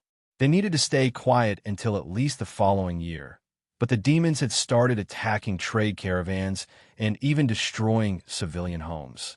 To make matters worse, the Rangers, who had been lying in wait, launched a large-scale search. The Rangers, experts in mountain terrain and tracking, were among the few incorruptible elites in an otherwise rotten empire. With the possibility of a demon extermination order being issued, it was only a matter of time before the smuggled demons were discovered. The ongoing search was likely suffocating the man's every move. He seemed desperate, like the executioner's blade was already at his neck. He's itching to wash his hands of the whole thing. If things go smoothly, you might get what you're looking for without much trouble. Here's the time and place for the meeting. Look for a man with a cross-shaped scar under his chin. Only a day remained before the meeting. If we hadn't met with the dwarf today, he would have handled the man himself. Once the main discussion was over, there wasn't much else to talk about. The dwarf left first, advising us to stay put for at least another 30 minutes before leaving. In the meantime, I had the unenviable task of making sure Syrian didn't drink too much. When Syrian drank too much, things got difficult. Very difficult. Raisin, can't we stay a little longer and have just one more drink? No. How long has it been since your last incident? But it's just beer today. It started with beer that time, too. I stood my ground like a fortress. The last thing I needed was to have my ears bitten again. If that kept happening, even my patience would run out eventually. Returning to my lodging, my initial plan was to fall asleep immediately. I quickly washed up and brought a cup of tea to my room. Syrian would savor the aroma and taste even when drinking a simple cup of herbal tea. To me, tea was just water with a slightly different flavor. I was born with an unrefined palate. There was nothing I could do about it. If I were to blame anyone, it would be my parents for making me this way. However, the world often favors those with unrefined tastes. A lower threshold for happiness makes life more convenient in many ways. From outside the room, there was a knock at the door. In the cabin, I could distinguish people just by their footsteps. Naturally, I recognized who it was. In fact, at this hour, the only person who would visit me was Syrian. Raisin, are you asleep already? Not yet. You can come in. Then, excuse me. Syrian entered my room directly. Perhaps because it was late at night, she was dressed comfortably. That didn't mean her beauty was any less striking. A deep blue evening dress. The delicate fabric softly embraced Syrian's body. The first thing that caught my eye was her slender waistline. With each breath she took, her alluring silhouette gently swayed, and her noble silver hair playfully swished. A bright smile, like that of a child up to some mischief late at night, adorned her lips. I realized now, that bashful smile of Syrian's was a look she showed only to me. Knowing this seemed to grip and shake something deep within my heart. What's the matter? Tomorrow might be dangerous. I wanted to suggest we have some snacks together to cheer up. Sure. Coming quickly. The cold air is getting in. Is tea and snacks okay? You know me. I eat anything without fuss. Syrian set down a tray. On it were a few snacks, as usual. Today there were simple biscuits, milk, and a single piece of candy. Seeing only one candy, it was likely meant for Syrian. If I were to snatch it now, she'd probably resent me greatly. Imagining her puffing her cheeks and playfully hitting me was quite endearing. An annoyed Syrian seemed to evoke a certain mischievous desire in a man, making one oddly want to tease her. Perhaps it was because her expressions were so varied. Syrian placed a biscuit in my mouth. Her fingers lightly brushed against my lips, and that fleeting moment seemed to linger on them. Eat this and stay strong for tomorrow. Try not to get hurt again. Still, haven't I been avoiding injuries lately? Cover that scar on your neck before saying that. It's really upsetting. Just recently, you got hurt despite being so confident. Oh, you can see it now. There was a small burn mark on my neck. It happened when we were escaping through the forest. Anyway, demons, demonic beings, monsters, beasts, anything with demonic in its name seemed to have a bad connection with us. A monster that self-destructs when near death? Who could have imagined that? I usually kept it well hidden, but having just washed up, I hadn't thought about it. I used a nearby towel to cover my neck. Worry was already evident in her beautiful red eyes. There's likely to be a strong demon involved. Don't let your guard down. I know. I'll be careful. I really mean it this time, okay? Yes. Trust me. Outwardly, a demonic beast appeared to be just a slightly larger animal. Moreover, there were occasionally ferocious or massive predators more fearsome than demonic beasts. The clear distinction between the two was simple. Are they under the control of a demon? However, not all demons could control demonic beasts.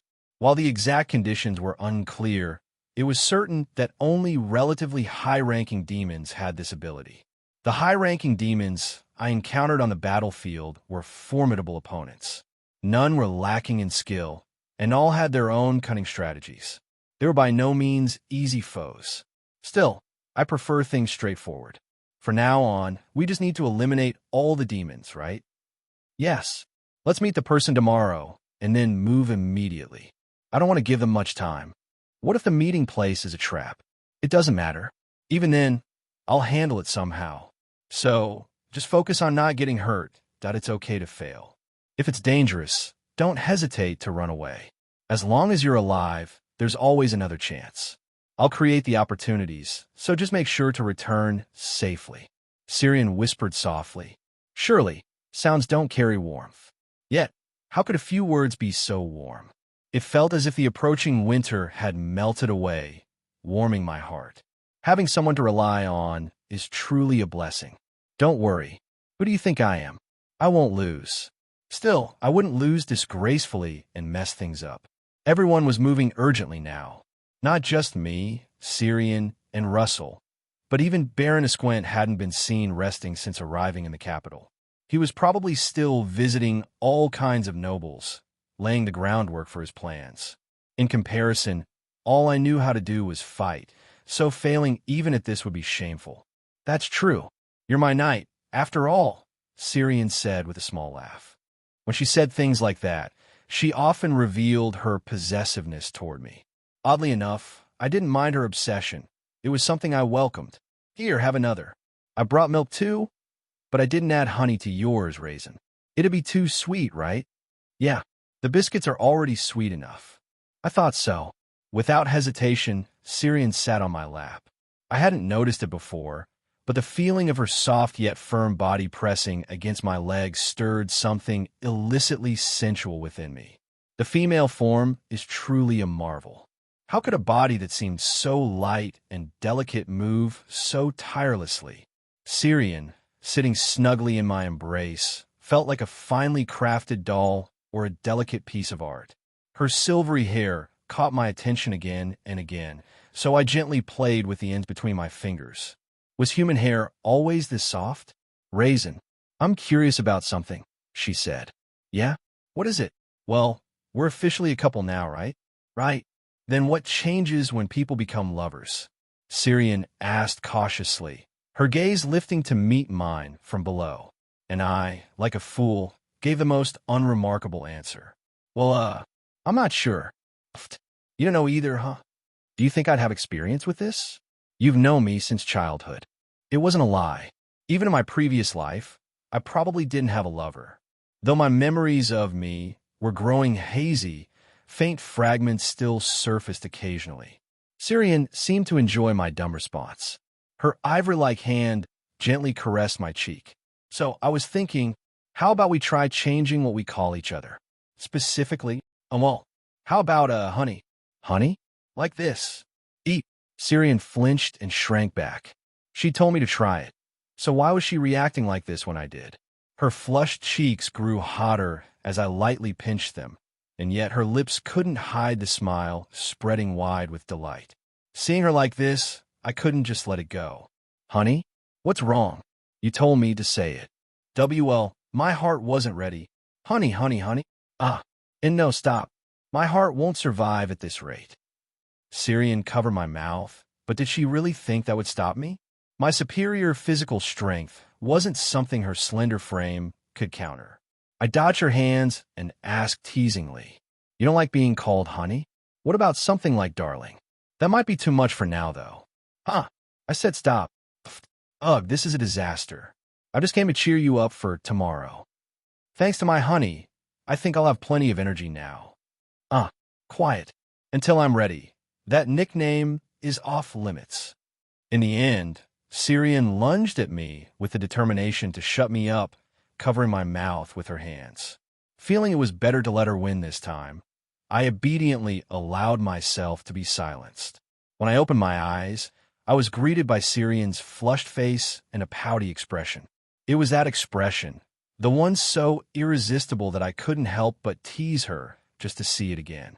Perhaps it was because it was a rare sight, or maybe it was the mix of annoyance and love pouring out of her that made it so incredibly sweet. Whatever the reason, one thing was clear. The fact that this person was my lover filled me with immense joy. Had she noticed my thoughts? Syrian made an exaggerated show of being upset. I'm leaving now. Eat the rest of the snacks yourself, she huffed. Then I'll eat this candy too, I teased. No way. As I reached for the candy, Syrian quickly snatched it up from the tray. Without hesitation, the round, jewel-like candy disappeared into her mouth. Is it a rare candy or something? I asked, amused. Yep. Baron Squint said he got it from a famous pâtissier. I see. Syrian slowly rolled the candy around her mouth. I wasn't particularly interested in candy, but the sight of her pale cheeks subtly moving was so endearing that I couldn't look away. Curious about how it tastes? She asked with a playful glint in her eyes. A little, not a lot, I replied casually. Is that so? Her eyes curved mischievously into crescents. A shiver of unease ran down my spine. This was trouble brewing. Curious about how it tastes? What kind of question is that even supposed to be? Well, wouldn't it taste sweet? It's candy after all. Maybe there's a hint of fruitiness mixed in. I'm not particularly fond of candy, so it was just a casual answer I threw out without much thought, especially since I'm the kind of person who avoids sweet things late at night. As I blankly stared at Syrian, the corners of her mouth curved up into a sly grin, the candy still perched between her lips. Do you want one too, Raisin? Do you even have another one? Who knows? I don't feel like telling you after you teased me earlier. Smirking, Syrian rolled the candy over her tongue. A faintly sweet aroma wafted from her slightly parted lips. Her crescent-shaped eyes gleamed like a predator that had just found the perfect prey. Her playful voice continued to tickle my ears. You know, most people just call it sweet and leave it at that. But in reality, there are so many kinds of sweetness. And this is my absolute favorite. It's almost too good to keep to myself. I bet you'd be surprised if you tried it. But here's the thing. This is the last piece of candy I have, and I've already had plenty of it. So what should we do? I don't mind not having it. Nope, that won't do. It's too good to enjoy alone. I'll share it with you now, so make sure to accept it properly. Without warning, Syrian grabbed my head and leaned in close. It wasn't just a kiss, it felt more like an ambush. Her soft, rosy tongue slipped in my mouth, delivering something sweet onto my tongue. I felt a tiny, glassy orb, peach-flavored. The candy, already melting in Syrian's mouth, flooded my senses with a violently sweet taste. It was strangely luxurious yet intense, a subtle fragrance that left my mind hazy. The sticky mixture of saliva entered my mouth with a faint, wet sound. It felt like the world had suddenly transformed into a dream, with an ethereal scene unfolding before my eyes. Syrian's face, with her eyes gently closed, was serene. Her snow-white eyelids looked so clean and pure, like eternal frost. Amid this surreal moment, faint, slightly indecent sounds echoed. NGH. Smack, slurp. As if forbidding me from escaping, Syrian's hand gripped me tightly. Once again, I found myself powerless against that gentle strength. The kiss wasn't too short, nor was it overly long. Finally, Syrian lightly nibbled on my upper lip before pulling away, looking triumphant, as though she'd scored a major victory. I sat there, dumbfounded, as she bade me good night. Well, I'm off now. Sleep well. Sweet dreams. It'd be even better if you dream about me. Oh, okay. Buffed. Cute, my little knight. If only you'd show me that face every day. I heard the door click shut. I stayed seated, unmoving, until the candy in my mouth had completely melted away. Today, it seemed, was my complete and utter defeat. The meeting place the dwarf had given us yesterday turned out to be a graveyard near the capital. Contrary to my assumption that such a meeting would happen late at night, it wasn't very dark at all. We arrived just as twilight began to settle over the horizon. The setting sun melted into the dead grass. While flowers wilted beside moss-covered tombstones, Syrian and I strolled through the cemetery at a leisurely pace. Our shadows stretched long over the slight incline. It's a nice place. Despite how it looks, all the souls here seem to be at rest. No signs of malevolent spirits. Looks like the priests at the temple aren't slacking off. For the amount of money they get, they'd better be working hard. If undead were to show up in the capital, the entire empire would be in chaos. You're still hung up on that, huh? I'm serious. I'll get my payback someday. All right. The graveyard clearly hadn't been well maintained. It looked like some people visited occasionally, but not with much care. Most of the tombstones were thick with moss or partially broken. Some graves didn't even have proper tombstones, just small markers indicating someone had been buried there. It didn't seem to be a burial site for nobles, likely a place for commoners or criminals. Still, it wasn't a bad spot for a secret meeting. We're looking for a man with a cross-shaped scar under his chin, right? But no matter how hard I searched, there was no one who matched that description. In fact, there wasn't anyone here at all. This place was desolate, not a trace of people, save for signs of someone mowing the grass months ago. Is this a dead end? Let's look around a bit longer, just in case. Things might have gotten a little delayed. Sure. Besides, I've got something to take care of while we're here. I wasn't particularly disappointed. I hadn't expected much to begin with. You know what they say, if you don't get your hopes up, you won't feel betrayed. For all I knew, the person we were meeting might have been captured or decided not to show up at all. As we walked, Syrian released faint traces of divine power. The souls in this cemetery were resting, but not all of them had found true peace. Touched by the divine energy of Hybris, the spirits slowly dissolved into the earth, one by one. It was after we had finished our sweep of the graveyard that we finally found the man we were supposed to meet. We had climbed a nearby hill to check the entire area. There was a tree, large enough to be visible from a distance, and slumped against the trunk, as if he had fallen asleep, was a man. Looks like we're a little late. This isn't good. It means they've already caught up to him. Just as we'd been told, there was a cross-shaped scar on his chin. The problem was that the man was no longer alive. A deep stab wound marred his chest, and his clothes were soaked in dry blood. Judging by the condition of the body, he had likely been dead for only a few hours at most. This was no accident. The evidence was clear. He had been murdered. He hadn't even managed to put up much of a fight. It seemed likely he had been stabbed from behind and died instantly. If this was an assassination, the killer was disturbingly efficient. TSK. I didn't think Count Aloran would just sit quietly, but it seems he's decided to take a more violent approach. True. In a place like this, no one would find it strange if a few people ended up dead. Syrian clicked her tongue. Her delicate brow furrowed, and dark divine power surrounded the man's lifeless body. I didn't feel particularly sorry for the man.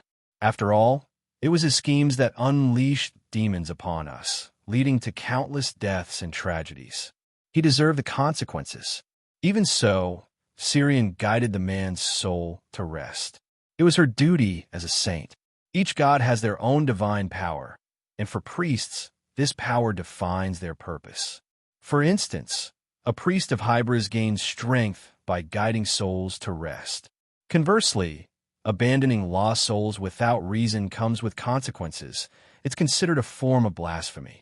Not that the gods are entirely inflexible, of course. Hybris, in particular, had a reputation for being relatively lenient. Let's check his belongings. I'm not expecting much. Be careful, though. There could be poison or traps. Would they really go for such a cheap trick? All we found on the man was a small amount of money and a single dagger. The fact that the money was still there indicated this wasn't a random act or a robbery. Whoever killed him had plenty of time to dispose of the body. Leaving the corpse here could only mean one of two things. It was either a warning or bait for a trap. In this case, it was clearly the latter. In the end, you were right yesterday. About what? You said things would get dangerous starting today. Didn't expect the first threat to come from humans, though. We had company. They weren't here to exchange pleasantries. If anything, this was going to be an ugly conversation, one with weapons involved. They were trying to approach unnoticed, but Syrian and I had both been active soldiers just weeks ago. Even demons, with their invisibility magic under the cover of night, never managed to sneak up on us. Simple concealment spells wouldn't work on us. Syrian gathered her divine power. In one hand, she conjured a glowing lantern. In the other, she held an axe. Naturally, I drew my sword as well. Without a word, we instinctively stood back to back. 6? No, 7 of them. 7, indeed. What do you think, Syrian? Killing them all at once isn't feasible. It'll be tedious, but fighting is the better option. A sharp whistle pierced the air from the distant forest. It was their signal to engage. As the enemies charged toward us, I couldn't help but smirk. They don't seem to know anything about us, do they? Of all places, they chose to pick a fight in a graveyard. The graveyard itself was a place of death, a symbol of final rest, where spirits leave everything behind. Syrian's divine power spread across the graveyard. The sun hadn't fully set yet, but an early nightfall seemed to have descended over the area. A lantern flickered to life in the pitch-black darkness. It was a crimson lantern. Syrian gently swayed it, drawing the attention of a few assassins, tightening their encirclement. The focus in their eyes disappeared entirely. It was as if a serene, melodious voice echoed in my mind. Guiding lantern, rest to the journey's end. The enchantment didn't last long. A few other assassins quickly regained their vigilance, snapping the entranced back to their senses. It was instinctual, something akin to an animalistic awareness that warned them of danger. But they shouldn't gaze at the lantern for too long. Some even inflicted wounds on themselves to jolt their consciousness back. I'd occasionally seen similar feats on the battlefield, where warriors would break free from mental interference by sheer force of will. The assassins deliberately averted their eyes from the lantern, but then came the sound of splashing beneath their feet. Water! One assassin flinched, looking down at the ground. The graveyard floor had undoubtedly been covered in dry soil. The ridgeline where the sun had set had vanished, replaced by a land eerily painted with crimson stone flowers. As for the water's origin, a river stretched endlessly, its length indiscernible. I knew what that river was. It appeared to be nothing more than clean water, but in reality, it was the embodiment of death flowing through this graveyard. Yes, this place was unmistakably a cemetery. It was a site where the divine power of Hybris, symbolizing rest and death, was at its peak. For us, this was nothing short of a sanctuary, and confronting clergy in such a sacred place was historically ill-advised. The river of the afterlife, purifying souls. It washes away every sin and memory accumulated in a mortal realm. The final gate one passes through before entering eternal rest. The place where Hybris' lantern comes to rest had overlapped with reality. Well, half of it is an illusion. Much of Sirian's power leaned toward deception. Given its nature of affecting souls rather than bodies, it was far more efficient to interfere with minds than to wield brute physical force. The death delivered by the Saintess of Hybris wasn't unconditional. For intelligent beings capable of communication, the cost was immense. When dealing with highly elevated souls, it could even result in fatal internal injuries for her. Alpha Nigerian IROES. Against humans, it was far more efficient to use ordinary sacred magic. However, humans consumed by fear or rage weren't so different from beasts. The moment one's rationality dulled, Hybris judged the soul's rank to have temporarily dropped. When the soul plunged to its lowest, it became possible to force death upon humans without significant cost, or even compel them to end their own lives. But this sanctuary wasn't solely for deception. This other shore was also a realm meant for me. Considering their level of skill, it seemed a bit excessive, though. In the depths of the darkness, my vision grew sharper than in daylight. The deeper the forcibly imposed night became, and the more Sirian's divine power took control of the surroundings, the clearer my senses became. 3 on Sirian's side. From mine. Is their leader coming for me? The weight of the sword I gripped felt vividly clear, a subtly twisted center of balance. The flow of air created by my movements and the sword, the habits visible in the assassin's steps and gazes. Everything entered the scope of my perception. Remember what I told you yesterday? Not to get hurt. Yeah, you too. I'll handle the 3 behind us. Soon, the assassins closed the distance to engage. Perhaps confident in their swordsmanship, one of them lunged toward me with a sharp blade that whistled through the air. The clash of our swords produced a remarkably clear resonance. A fast, sharp strike accompanied by enough weight behind it. Whoever trained them had done a decent job. But decent wasn't enough to solve everything. The days when I lacked strength and relied on cheap tricks were long gone. I pressed forward, shoving the blade in front of me roughly aside, and the assassin, unable to match my strength, was forced to retreat. That had been the plan, at least. Though he stepped back, his retreat was cut short. Chains rose from the ground and wrapped around his feet. The price of failing to avoid my blade was, predictably, death. His body, split in 2, fell to the ground, and crimson blood soaked the land of redstone flowers. With one down so easily, only 3 remained. When multiple fighters face a single target, the basic strategy is to spread out and exploit their blind spots. One assassin quickly slipped to my flank. I could have blocked him, but chose not to. If you go that way, you'll die. As I'd said, that path was certain death. I'd expected someone to try, so I had gathered divine power in advance. Using the tip of my sword as a signal, I slashed through the air, and a dark blade erupted from the ground. Perhaps I should leave one alive? I flicked the blood from my sword. The sensation at the tip of my sword was unsettling. The feel of cutting through human flesh. The pressure of blood from taut muscles and the vibration of bone being severed reverberated in my hand. Killing humans felt different from slaying demons. It left an unpleasant aftertaste, even though I'd long since abandoned guilt over taking lives. Keeping one alive was the right call. The 3 assassins on Sirian's side died quietly. One had collapsed instantly, lifeless.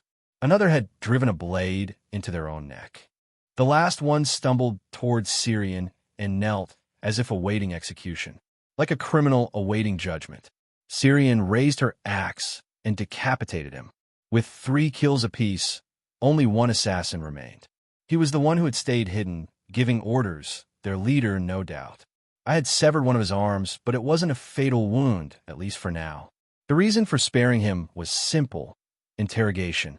Assassins are typically tight-lipped, but they aren't the infallible, silent figures of comic books. Humans are surprisingly vulnerable to pain, and prolonged torture can break even the strongest minds. The idea of assassins trained to withstand any torture is largely a myth. Still, torturing assassins often yields little useful information. They know only what's necessary for their mission, so even extensive questioning won't extract knowledge they don't possess. Nevertheless, it wasn't an option to completely skip the attempt. I pointed my sword toward his leg.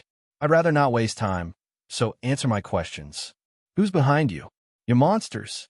Both of you look so young. Did I ask for your evaluation? The tip of my blade pierced his thigh. The assassin gritted his teeth, refusing to make a sound. Was he trying to show off how tough he was? It seemed this wouldn't go smoothly. Syrian watched indifferently and casually commented, "Not there. A little higher is better. About a finger's width above. It'll hurt more. And don't stab the same spot twice. Next time, go for the opposite side." "Oh, okay." The assassin gave a bitter laugh. I aimed where Syrian had suggested. Why does she know this so well? Where did she learn something like this? Regardless, I followed her advice. After inflicting a shallow wound, I asked again, "Who's your employer? Do you think I'd tell you?" Then another question. "Where are your comrades?" The assassin remained silent. Was he showing loyalty to his allies? This time, he clamped his mouth shut entirely. There's no way to force someone to speak if they don't want to. If such methods existed, inquisitors wouldn't need to learn such brutal torture techniques. Still, making us waste time comes with consequences. Thud. The blade pierced again. After a few more questions, the assassin didn't remain entirely silent. However, his answers were vague and offered little value. It seemed there were limits to what he could divulge. As expected, the interrogation was largely pointless. I could push further, but continuing would only waste energy for both of us. I glanced at Syrian. She nodded slightly, signaling it was time to end it. "This is your last chance. Say something useful, and I'll grant you a swift death. I'm not great at torture, but I know people who are. If you stay silent, I'll leave you to them. We weren't the only ones to spill blood today. That's all I know. Good enough. Let's finish this, raisin." "Sure. I keep my promises." Swish. The sound of air splitting followed as the assassin's neck was severed. His face showed no pain. His death had been quick. I pushed his collapsing body aside. Syrian's divine power guided his soul to rest. She tapped her fingers thoughtfully before reaching a conclusion. This one didn't seem to know his employer either. But someone was definitely targeted. Our lodging is safe, considering other nobles are staying there. By process of elimination, there's only one left. Baron Esquent. Yeah, he went outside the outer city walls earlier today. That's probably the easiest target. Another day was already coming to an end. What had I even done today? The past few days felt like a complete blur. Every day was the same, blending into one another, making it impossible to keep track of anything. It must be this wretched air of the capital. There was no other explanation. I shook my head, brushing away my scattered thoughts. Only then did my mind piece together the day's events. Right? Today, too, I'd been networking with the nobles of the capital and securing various business deals through the merchant guilds. I had to offer incredibly generous terms. Just in case I ever got caught up in some unfortunate incident or things went south, I needed to ensure that they'd feel the pinch in their wallets. Compared to Count Aloran, my efforts were still nothing more than a drizzle. But even a drizzle, when persistent, could soak through before one even realized it. That was the nature of this game. That was the true power of the nobility. A tangled web of interests, impossible to fully comprehend. Blood ties, regional connections, and even the most trivial things all intertwined to form their collective identity. In essence, they weren't all that different from the monopolistic merchant guilds, which were notorious for keeping outsiders at bay. The only real distinction was that nobles tended to be more arrogant about it. I let out a dry chuckle. Was this what I had wanted to be a part of when I was younger? No.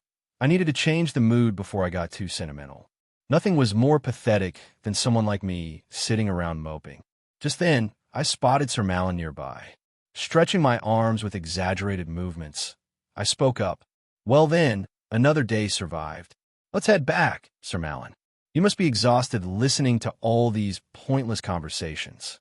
The true exhaustion is yours, Baron. What has this old man done, really? I drag you away from the comfort of your estate, didn't I? That alone calls for additional compensation. Of course, you know that I, Nello Esquent, never skimp on fair rewards. Haha, I'm simply honored that you trust this old man. I may be aging, but I'm still a knight. I merely fulfilled my duty. Sir Malin chuckled warmly. Somehow, that simple laughter had a way of easing my heart. Yes, I truly love my domain, my people. They were so precious to me, more than I knew what to do with. Even now, wasn't that the case? Sir Malin could have enjoyed a peaceful retirement in my barony, yet he followed me here without hesitation. There was something between us that went beyond mere profit, something that could only be called loyalty, and I cherished those who carried that loyalty in their hearts. A bond without warmth is nothing more than a transaction. To strip away emotions and see relationships purely in terms of gains and losses, what difference is there between that and being a mere tool? Even beasts, incapable of speech, still possess emotions. And yet, humans, with all their supposed intelligence, seem to care for nothing but accumulating shiny rocks. Well, not that I'm any different when it comes to hoarding gold, but priorities matter. I only collect wealth because it's necessary. After all, protecting my people and maintaining my territory doesn't come for free. Honestly, the people in the capital feel so lifeless. All they ever talk about is who said, what His Majesty declared, what some high-ranking official decreed. As if I care about their damned politics. Politics always seem needlessly complicated. They don't have to be, but people insist on making them so. Instead of focusing on actual governance, nobles and royals find the most ridiculous ways to assert their power. Mark my words, someday, they'll be arguing over the number of days they should mourn death. To my eyes, the grand mansions of the capital's nobility couldn't hold a candle to the humble wooden houses built by my own people. The finest delicacies of the aristocracy meant nothing compared to the fresh fruit from Jackson's orchard. Even the elaborate carriages pulled by 4 horses couldn't compare to my own. Actually, that 4-horse carriage I saw earlier was pretty impressive. Maybe I should have one made when I return to my estate. If my carpenters handle it, I'm sure they'll come up with something even more spectacular. Speaking of which, it's gotten really late. By the time we return, it'll be pitch dark. The Saintess must be waiting. Shall I tell the coachman to hurry? No, safety first. Traveling at night is dangerous. Besides, I brought a gift for her, so she won't be too upset. The Saintess has a soft spot for gifts, especially edible ones. For a moment, the image of the silver-haired Saintess flickered through my mind. She was breathtakingly beautiful, but at the same time, incredibly difficult to approach. Not that I could do much about it. Without Sir Raisin nearby, the Saintess was practically untouchable. Only recently had we started exchanging the occasional light-hearted joke. Before that, even a single word from me felt like it could summon a winter storm. She was, in every sense, a woman made of ice. Sir Raisin was the key to softening her. Whenever I casually arranged opportunities for them to be together or publicly praised Sir Raisin, she visibly warmed up.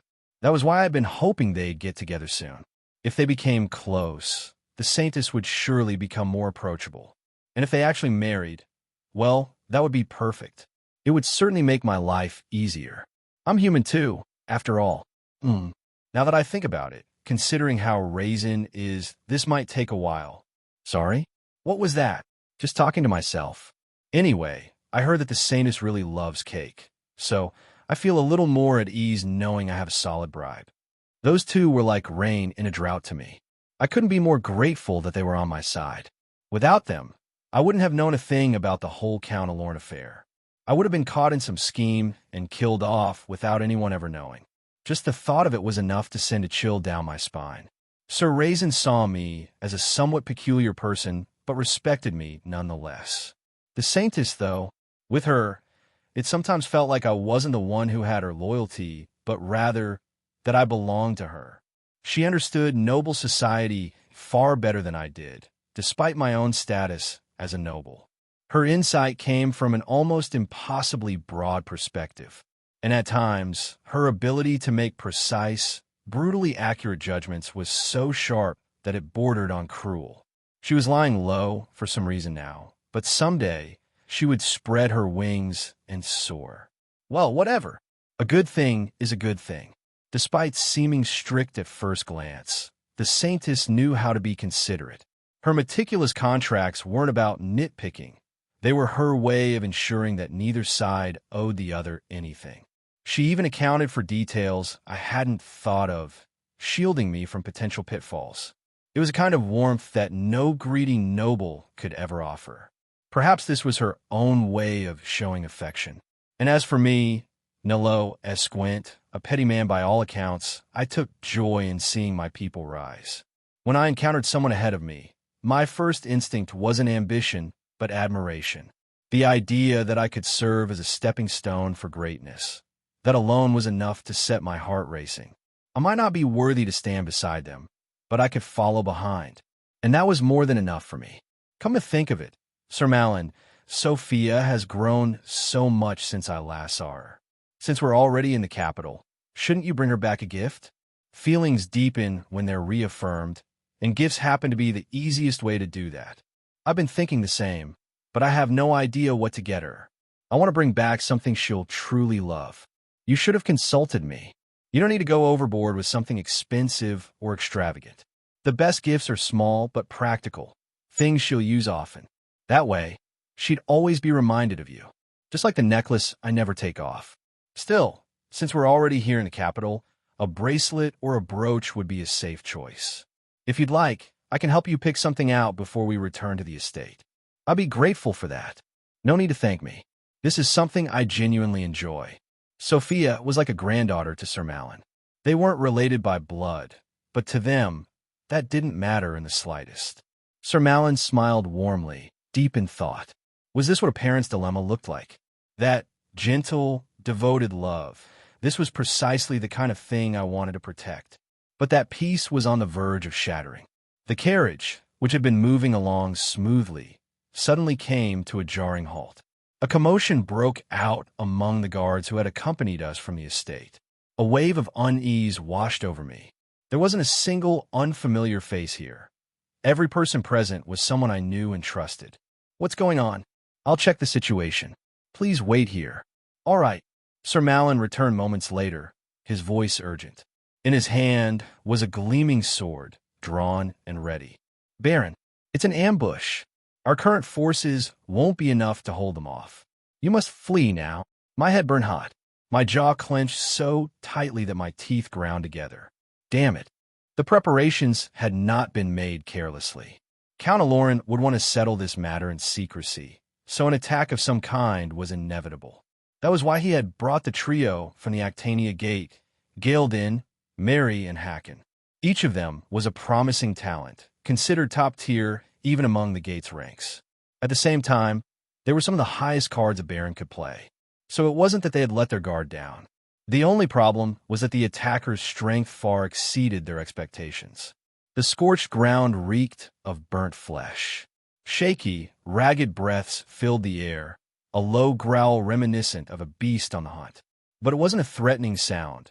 It was closer to a pained whimper. The scene was nothing short of horrific.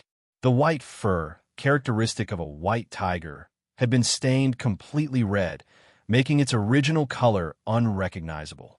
The mighty battle hammer that had once swung with pride lay shattered on the ground. Mary had blood trickling from her nose and mouth, a side effect of overusing her fire magic. Even now, she seemed to be forcing herself to squeeze out more power, but a limit was called a limit for a reason. Around them, several corpses lay scattered, brutally crushed. Somewhere in that pile of bodies, Sir Malin was likely among them. This was hell, and from that hell, Baron Esquint stepped forward. That's right. I was desperate to see you. Nilo Esquint, the human I must kill. Everyone had told him to run, but he hadn't. Run? Where exactly was he supposed to run? Given that monster's speed, it wouldn't take more than a few strides for it to catch him. He had no desire to prolong his life by a few measly minutes in a pathetic struggle. More than anything, he had never learned how to abandon his people and flee. HM, I heard you were a talkative human, but you're strangely silent now. Are you scared? Your eyes don't seem like it. I don't usually talk to demons. You're only the second one I've ever had a conversation with. Oh, and who was the first? If you get close enough to me, maybe I'll tell you. Ha ha, I like that. Baron Esquint enjoyed talking. Even when others called him frivolous, he had never once held his tongue. For him, conversation was as essential as the air he breathed. Speaking with his loved ones had always brought him joy. That was why he never indulged in idle chatter with those he loathed. To him, communication was sacred. It was not something he would share with just anyone. Yet at this moment, Baron Esquint was throwing away that very belief. A bitter, unpleasant feeling churned in his chest, but it hardly mattered. I've always been a shallow and trivial person. I can abandon my principles at any time. They weren't that valuable to begin with, so it doesn't cost me much to discard them. He stared straight at the demon, the one responsible for this disaster, despite all the precautions taken. The very being who had thrown all his calculations into disarray now grinned menacingly. It was a strange demon, with his pale, platinum hair and strikingly handsome features. His lean figure resembled that of a nobleman, but his combat style was anything but refined. It was barbaric, crude, and straightforward. Brute force melee combat, swinging a great sword with overwhelming physical strength. That was all this demon relied on. Oh, is that so? But why are you speaking now? Trying to buy time? Yeah, if I can gain an opening with my words, why wouldn't I? Fine. I'll humor you for a little while. It's been a while since I met someone who could actually hold a conversation. Strangely enough, there wasn't a single trace of mana emanating from the demon. Whether human or demon, mana always left a trail.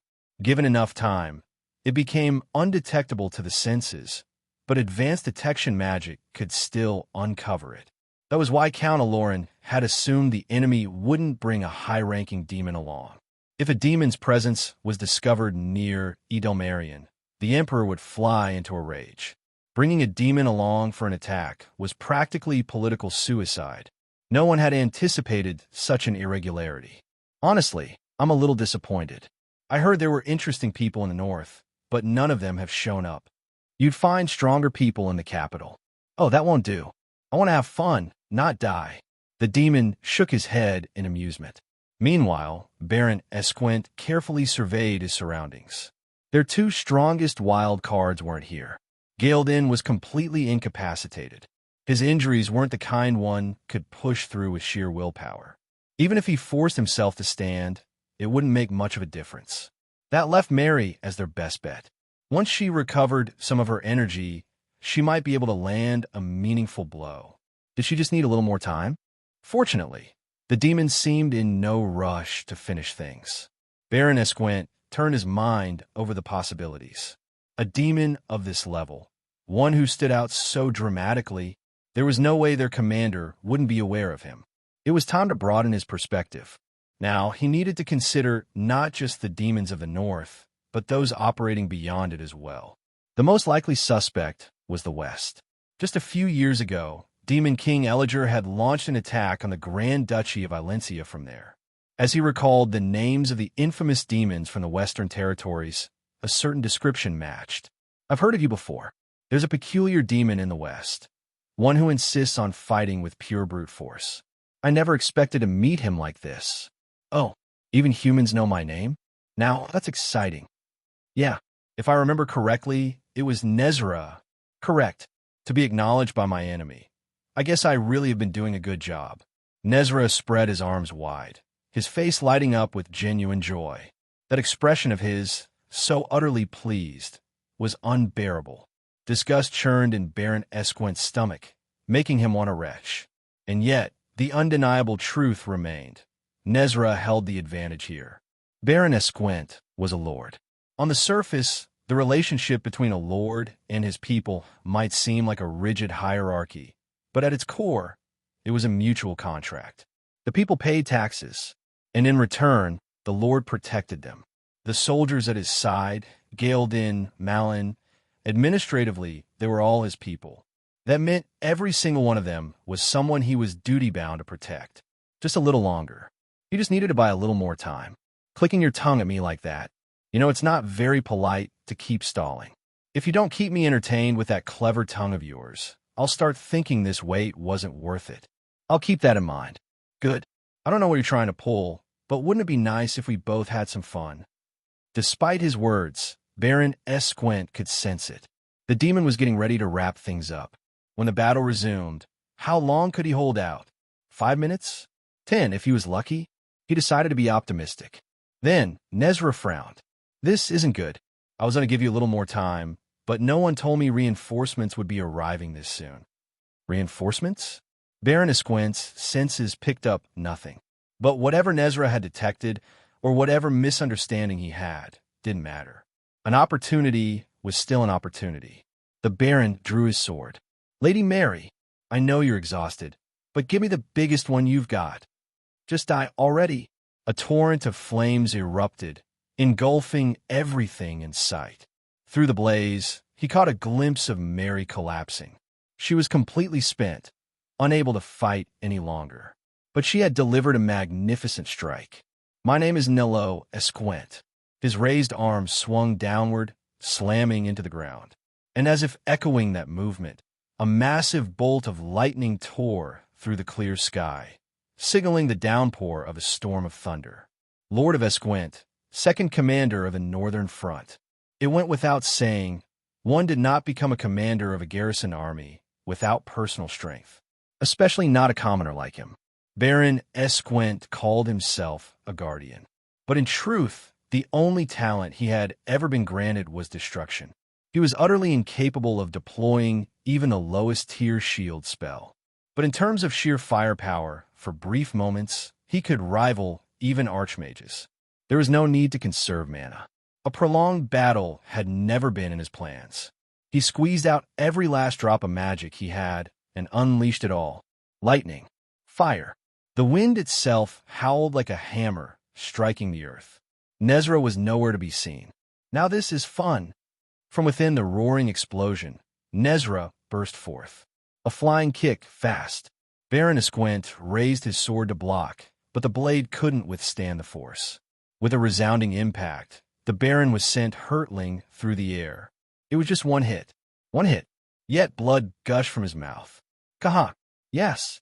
This is what a fight should be. You need to struggle and claw like this for it to be fun.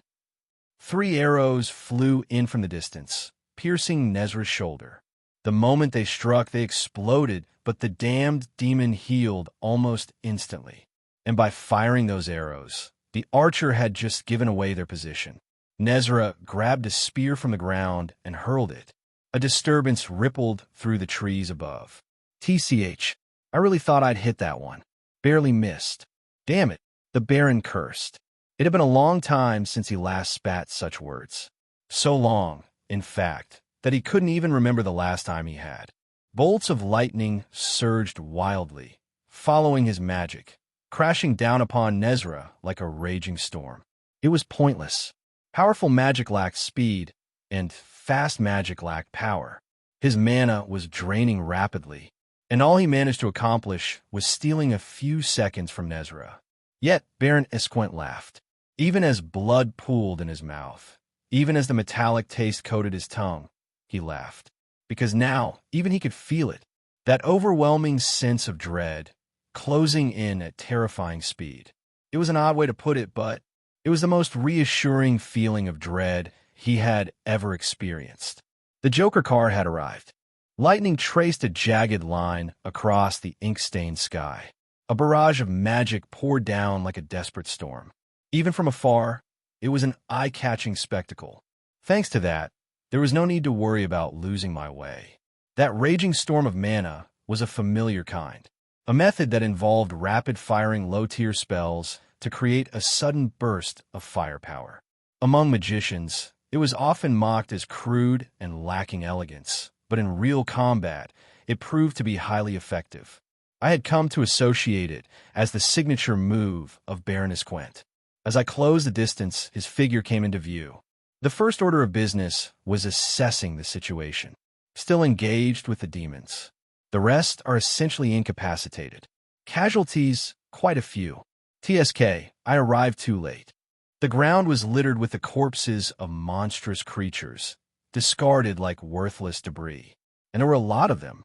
Using beasts as expendable pawns meant the enemy was at least a high-ranking demon.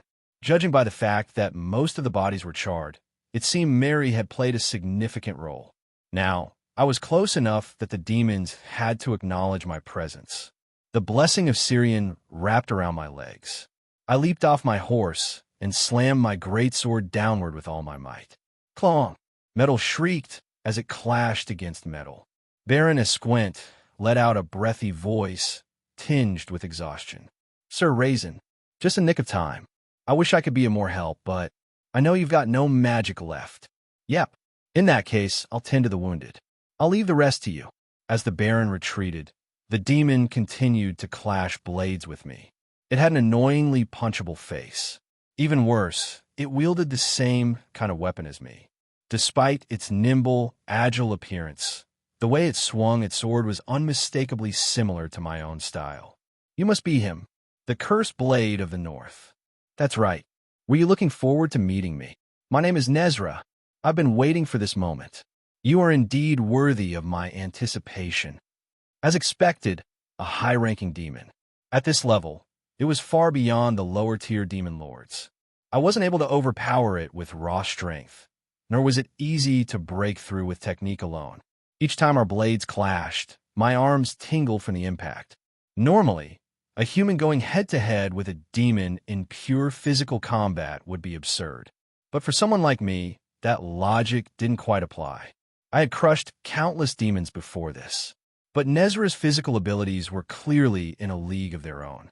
The only silver lining was that he showed no signs of using magic. Most likely, he simply couldn't. Whether it was due to the circumstances or another reason, I wasn't sure. This is exhilarating, truly exhilarating. It's been so long since I faced such a thrilling swordsman. My fellow demons, they have such boring swordplay. This is why I can't help but love humans.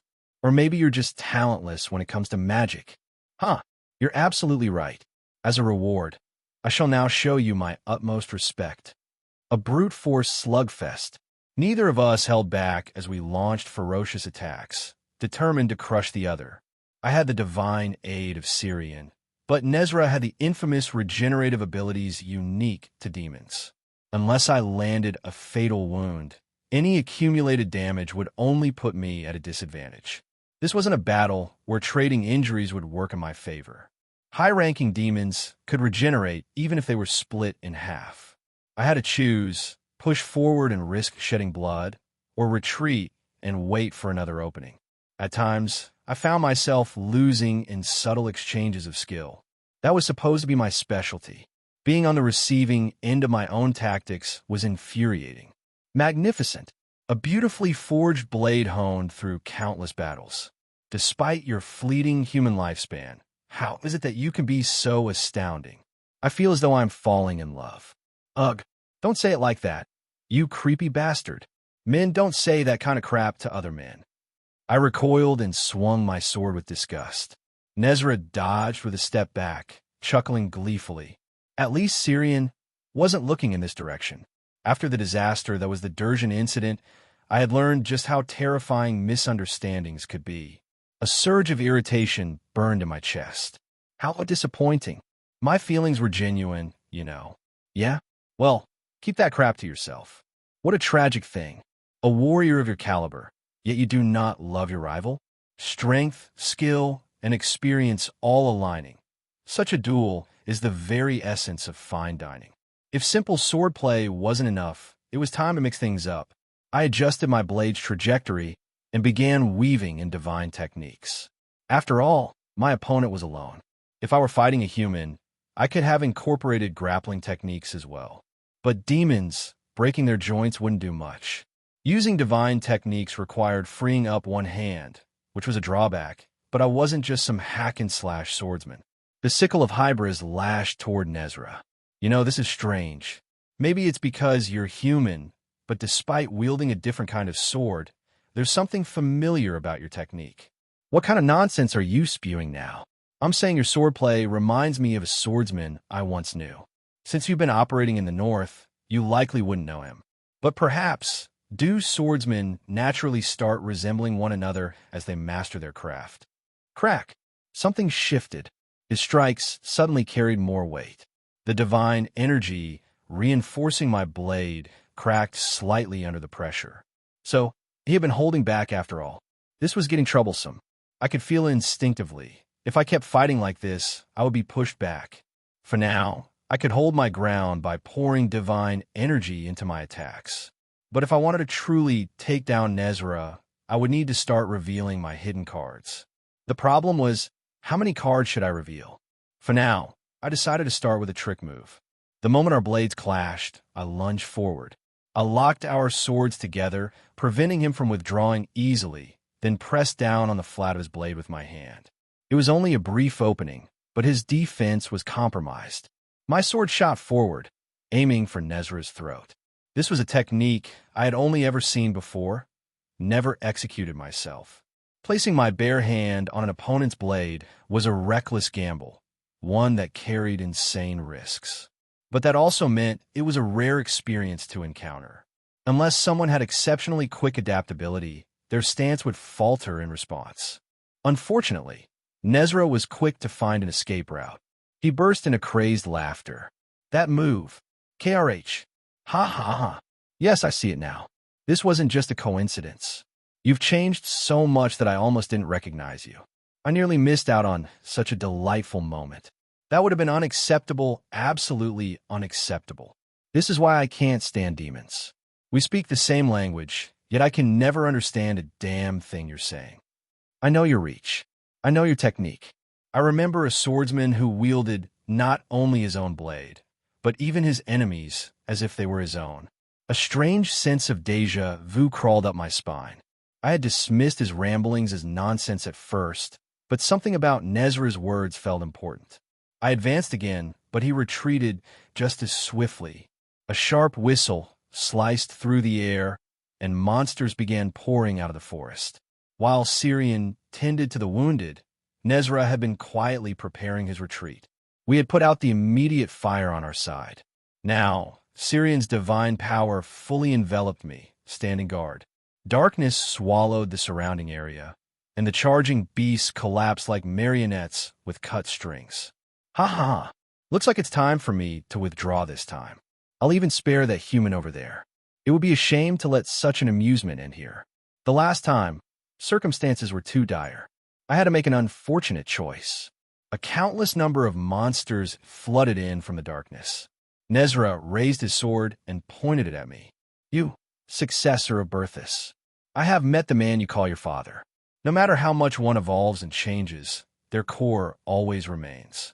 You've grown well into a fine swordsman. You, don't tell me. Kahaha. That's right. It was I, Nezra, who slew your father. Without a doubt, it was the most exhilarating moment of my life. My only regret is that I had to share that joy with others. My father, a foolish, clumsy man who knew nothing but the sword. I thought I had buried all my emotions when it came to him. But now, standing face to face with his killer, a murderous fury boiled over inside me. Should I chase him down and kill him right here and now? Reason threatened to snap. The calculations I had built up in my mind crumbled away. Not now. The one who stopped me was Syrian. Her face was paler than mine, cold with fury. But when she spoke, her voice trembled as though she were holding back tears. There are too many beasts around us. I can't protect everyone on my own. We need them alive. TSH, don't be impatient. One day, I will find you again. It won't be long. I promise you. I swear on my name. I will see your vengeance through. Even if it costs me my life, I will chase him to the ends of hell. I look forward to it. Nezra disappeared, and in his wake, the horde of monsters surged forward. Baron Esquent, despite being at his limits, gritted his teeth and fought back. But it was clear he wouldn't be able to hold them off alone. Syrian's voice shook as she spoke. I'm sorry. I'm so sorry. I wasn't strong enough. I couldn't let you go after him. Her eyes were red, her fingers trembling as she gripped her lantern tightly. Seeing her like that, my bloodlust faded. Idiot. Revenge can wait. Think about what truly matters. There's someone far more important standing in front of you. That damn demon isn't worth more than the person beside you. Letting my enemy bleed is far less important than stopping the tears of the woman I love. So I smiled, as if none of it had fazed me. What's with the apology? Don't cry. A leader shouldn't show weakness in front of her knight. Thank you, Raisin. Let's clean up this mess first. Fortunately, there were plenty of monsters to cut down. A night when the moon rose in a clear sky. The feral beasts, who should have been prowling, lay asleep as if the world had gone silent. Inside a cave, a campfire crackled lazily, its flickering flames casting shifting shadows on the walls. A figure entered the cave. Nezra. His sharp gaze swept the surroundings. The owner of one of the shadows was a boy, young, almost delicate in appearance. A boy. Eric sat among the beasts, as if it were the most natural thing in the world, idly fidgeting with his fingers. The moment Nezra made his presence known, Eric turned around. A voice, high and clear like that of any boy his age, rang out. The angel is furious. Oh, and what's made him so angry? He says you've taken plenty of his friends, but haven't fulfilled your duty. He's demanding an explanation. My friends are angry too. I can see that. Nezra narrowed his eyes. Dark silhouettes slithered through the cave. Spirits filled with malice. No, wraiths would be a more fitting term. Their eerie, high-pitched giggles echoed in the dim space, tinged with madness. He disliked them. It wasn't just that he wasn't fond of supernatural abilities to begin with. These were especially peculiar. Eric's ability was entirely specialized, limited to summoning and controlling wraiths, nothing more. Borrowed power, not his own. For someone like Nezra, who lived by the sword, such an ability was hard to respect. Still, he wouldn't deny its effectiveness. I had a lot to say anyway. I'd like to speak directly with Decorabia. Would that be possible, boy? Yes. The angel has given permission. Something in Eric shifted. The pretense of youthful innocence, however flimsy, vanished completely. The light in his eyes bore the weight of countless years, worn and faded. His face, once brimming with life, now resembled a barren desert, devoid of even a drop of emotion. Explain yourself, Nezra. Nezra's eyes narrowed slightly. Explain? What exactly do you mean? Why did you not kill Baroness Quent? You had ample opportunity. I was interrupted. Personally, though, I quite enjoy myself. That cursed blade fellow. He turned out to be far more entertaining than I expected. That's impossible. With your skills, you could have killed the Baron and escaped with ease. The wraiths snarled, a guttural and menacing sound. Looking at them, Nezra couldn't shake the thought. They resembled well-trained hunting hounds. For now, they were muzzled, but should Decorabia give the command, their fangs would bare in an instant. The sight was almost laughable, reduced to livestock even in death. Was there anything more pathetic than a spirit without will? The demon chuckled coldly. You're talkative today. You must be anxious. This is a rightful complaint. You've broken our contract. If you continue this behavior, you might want to choose your next words carefully, Decorabia. Unlike before, you don't have any disposable pawns to die in your place. Insolent wretch. For the first time, a flicker of emotion crossed the boy's face. No, Decorabia's face. Rage. The wraiths trembled, restless. Decorabia's dark energy seeped into Eric's, coating it like a second skin. Nezra's eyebrow twitched. His control had improved. The last time, even after taking over the boy's body, he hadn't been able to wield the wraiths so seamlessly. Was he finally adapting to human form? At this rate, he wouldn't be human much longer. I came here because I was promised endless battle, not to rot away in the West dulled by peace. And yet, all this time, I've done nothing but hide. Don't you think this is a waste? You have already been well compensated. You must uphold your end of the contract. So I will ask again, Nezra, Why did you not kill Baroness Quint? What a hassle. Nezra let out a sigh. Internally, at least, he held no particular fondness for Baroness Quint. His way of wielding magic had been intriguing, but that was as far as it went. Under normal circumstances, he wouldn't have left him alive. But the Curse Blade was a different story. That fight had been so exhilarating that he had abandoned the mission entirely. Besides, Nezra had already decided to respect him. Fleeing while killing someone else during their battle wouldn't have been respect. It would have been an insult. There would be better opportunities, better places to kill him in the future. Still, he needed an excuse. Something that Decorabia would accept. Fine, I admit I was enjoying myself. But it's also true that the Cursed Blade interfered. He was far stronger than you anticipated. If I had pushed forward recklessly, even I wouldn't have been able to cover my tracks. Cover your tracks? Are you certain? Someone of your caliber? Of course. You think I'd lie to a swordsman about that? TCH, very well. I'll let slide this time. I didn't account for the Cursed Blade's interference, so I'll acknowledge the variable. But next time, I expect you to carry out your task cleanly. Yeah. Nezra responded indifferently. Truthfully, he didn't care what happened to the north. But for now, both demons still had use for each other.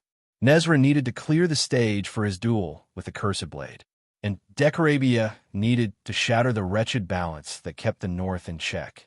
You said you wanted to fight? You'll have your chance soon. Consider it good news. Syrian Ilencia. She had sent the Baron ahead. He needed rest, and there was nothing more to discuss. He had insisted she didn't need to see him off. He likely wanted time alone to sort through his thoughts, so she had given him that space. It was something that had to be said eventually. The timing had simply come a little sooner than expected. It wasn't necessarily a bad thing. Still, she felt heavy. Was it melancholy? Too many painful memories had resurfaced. No, it wasn't just that. She was simply exhausted. It had been a long, grueling day, and she had nearly lost too many people. She thought she had become numb to death, that she had drawn a line and stayed safely behind it. But it seemed that wasn't quite true. The deaths of those she knew still hurt. She needed to shed this weakness, and fast. She had vowed not to be shaken by losing a few people. She had promised herself she would become colder, more ruthless. And yet, her heart had not hardened. Syrian, are you feeling unwell? You don't look so good. No, I'm fine. I don't feel sick at all. Raisin placed a hand on her shoulder. She was such a fool. Just that simple gesture, that tiny touch, was enough to make her heart tremble. You're the one who should be comforted, not me. Without thinking, she placed her hand over his. His hand was rough, hardened, but warm, just like his heart. The weight in her chest began to melt, little by little. So in the end, what she had said wasn't a lie. Because thanks to you, I really do feel fine now. And now I want to tend to your wounds instead. What about you, Raisin? I'm sorry. It wasn't just anyone, it was your parents. I should have found a way to give you that chance. I told you, stop thinking like that. Do you really think revenge would have made me happy? Even if I had gone after him, my father would have scolded me for it. Scolded you? He always told me, a knight's duty is to protect. If I had abandoned everything and run off, I wouldn't have heard a single good word from him. There will be another time. A better time. But still, your heart must hurt. I'm really fine. Shut up. You're an idiot. You don't even realize when you're in pain. She pulled him into a tight embrace. She could feel his warm breath against her chest. She pressed her cheek against the top of his head. At first, he tensed as if he meant to pull away. But when she refused to let go, he gave up and stilled. Good. Just stay like this for a bit. Syrian? Chill. Just rest. You idiot. You absolute fool who doesn't even understand your own heart. You didn't even notice how much I gave away. How could you possibly understand your own feelings? Even back at that cabin. Even if no one else saw it, I did. You said you were fine, but your steps were heavier than usual. Your eyes had lost their strength. And your voice, just barely at the very end, it had wavered. If my heart hasn't hardened yet, then yours is simply too strong. I told you before, didn't I? When I'm struggling, I want you to hold me like this. That hasn't changed. Let's do this whenever either of us needs it. This is all I can do for you, and for that, I'm sorry. You're always my priority. Just like you protect me, I want to protect your heart. I failed this time, so I'll heal you instead. What's wrong? Are you uncomfortable? No, it's nothing. As she continued to hold him, Raisin shifted uncomfortably, but she wouldn't let him escape. She pulled him in deeper into her embrace. His face was now buried against her chest. At this distance, could he hear her heartbeat? The thought made her blush. If he could hear it pounding, wouldn't it be too obvious? Wouldn't he be able to tell? Well, he had already figured it out a long time ago. And yet, she still wasn't used to it. Her eyes flickered toward his ear. A sudden temptation seized her. To lean in, to whisper something against it. She resisted.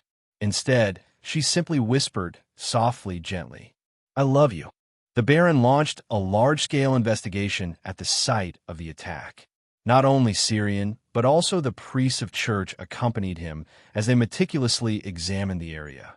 It was an investigation made just in case, though, as expected, there were no significant findings. There was not a single trace of magic left behind, only the rotting corpses of monsters that were swiftly disposed of. It was proof that Count Aloran wasn't foolish enough to leave clear evidence behind. That didn't mean they were just going to sit back and do nothing. After all, this was Edelmarion, the very heart of the Empire. There was no concrete proof that the Baron had been targeted by demons, but the fact that people had died from a monster attack required no additional evidence. The Imperial Guards of Edelmarion had already confirmed the monster corpses and were thoroughly searching the surrounding area on their behalf. And then Russell came to see me. There was a faint scent of blood clinging to him, though it was unclear where he had been. The metallic tang of blood was particularly strong. It didn't seem like he had killed anyone directly, but it was likely that he had been near old blood. Of course, that was just an assumption. "Sir Raisin, do you have a moment? There's something I need to tell you." "Yes. Do you need a private place?" "I prefer somewhere with fewer people." We moved to a quieter location and selected an empty room. Even as he entered, Russell remained vigilant, carefully scanning the surroundings. Once inside, he spoke in a hushed tone, his expression dark. "Do you remember that dwarf we met last time? The one with the foul mouth?" "Yes, of course. It wasn't that long ago. I went back to see him after hearing your conversation. After all, we were attacked at the very location he directed us to. I recalled the tavern Russell had taken me to a few days ago. The dwarf who had cursed at him relentlessly. His words were filled with profanity, yet his eyes had been brimming with concern. Their relationship had seemed particularly close. In a way, Russell had lost a friend. The fact that they were attacked at the meeting spot meant one of two things. Either that dwarf had betrayed Russell, or he had also been caught in the trap. No matter how I looked at it, my gut leaned toward the latter, and Russell seemed to think the same. The entire branch was cleaned out. I found him dead, with his tongue sticking out. I don't know if anyone survived, but if they did, they certainly wouldn't be on our side. His tongue was sticking out. Ah, it's the code of silence. It's a method used primarily to punish informants. Normally, the tongue is cut out, but if the offense is severe, they slit the throat and pull the tongue through the wound. It's not a pretty sight. Ah, I had heard of that before. It had even appeared in the original novel once or twice. It was described as a mix of Sicilian mafia tactics and South American cartel executions. I recalled a scene where Durjan had been furious, calling it a desecration of the dead. Swallowing what seemed like either boiling rage or sorrow, Russell continued speaking. But that friend, he wasn't weak. He wasn't someone who would just sit there helplessly. He may not have been able to resist much during the attack, but I believe he anticipated his own death. Now that I thought about it, the dwarf had never even asked for our names. There weren't many people who could endure torture for long. The dwarf likely didn't overestimate his own mental fortitude, and the best way to prevent information from being leaked was to simply not know it. Even at the end of our conversation, he had warned us not to leave with him, telling us to wait at least 30 minutes before heading out. It was clear he didn't want it to seem like we had any connection to him. Russell handed me a bundle of papers. "I found this in a place only I would know. It's my friend's final keepsake. Please take it. Do you seek revenge?" "Yes. We were friends for over 20 years. I failed to protect our bond, so at the very least, I will claim its blood price." I accepted Russell's gift. The county of Aloran was home to the largest and most extravagant castle in the north. It was the undeniable dominion of the north. While the influence of House Aloran could not quite rival Ilencia of the west or Harmenia of the south, at least in terms of size and grandeur, their castle was second to none. And it wasn't just their castle that refused to fall behind. Since the empire's founding, House Aloran had relentlessly sought to catch up to the empire's great pillars of power. While the previous count had shown little ambition, the current generation was different. He evaluated himself as a man of both talent and ability. Opportunities were seized by those prepared, and great achievements were made by the ambitious. Unlike his father, he had ambition, and with it, the duty to elevate his house's status. At the highest point of the county, inside a chamber adorned with dazzling jewels, a sultry voice rang out. "I have completed your orders, my lord. The detestable traitors have all been killed. Is that so? You've done well, my love. Oh my, such naughty hands. It's still too early in the evening. You must treat me as a mere maid for now. But there's no one around. Come here. My arms feel empty. Oh, if it's my lord's command." The woman who melted into his embrace had long, flowing black hair. Her skin was like white jade, and her slightly downturned eyes exuded an alluring charm.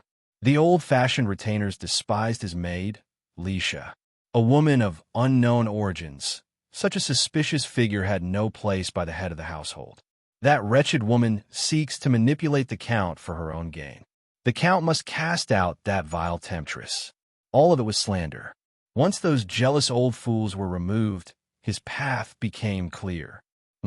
Why is my lord so upset today? Shouldn't you be pleased with my good news? That wretched Esquint is still alive. He's been running wild all over the capital. It's starting to concern me. And soon, even the investigators from the Grand Temple will be heading for the northern front. The Count hated Baron Esquint, that detestable half-breed, a clown pretending to be nobility despite his filthy commoner's blood.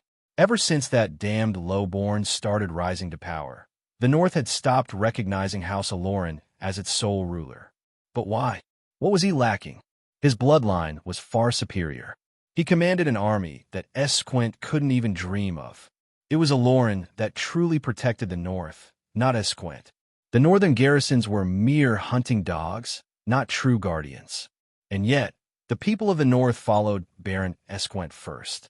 Even after all these years, Aloran was still unable to stand on equal footing with Ilencia of the West and Harmenia of the South. The Count needed a decisive move.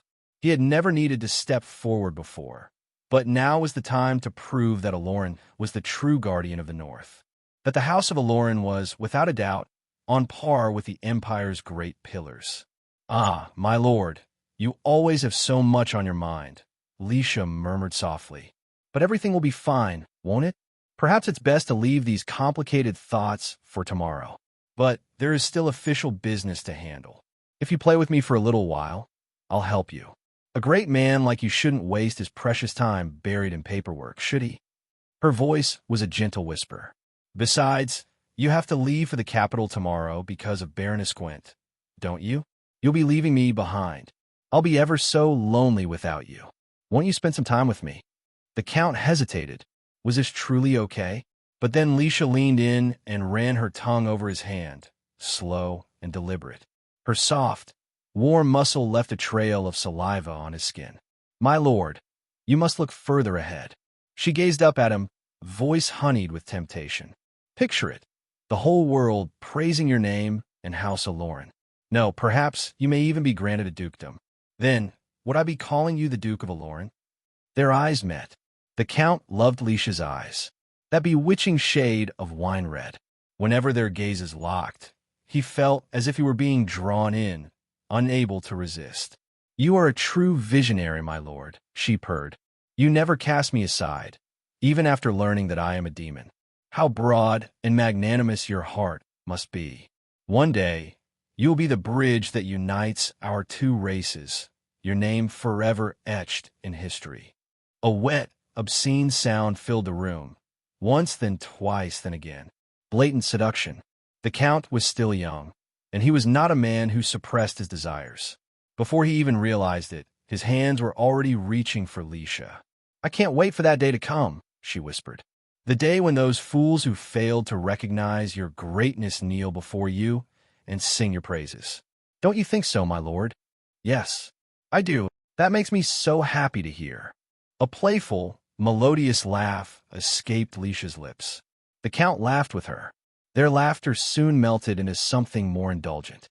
Heat spread through the Count's chambers. The carriage rolled along at a leisurely pace.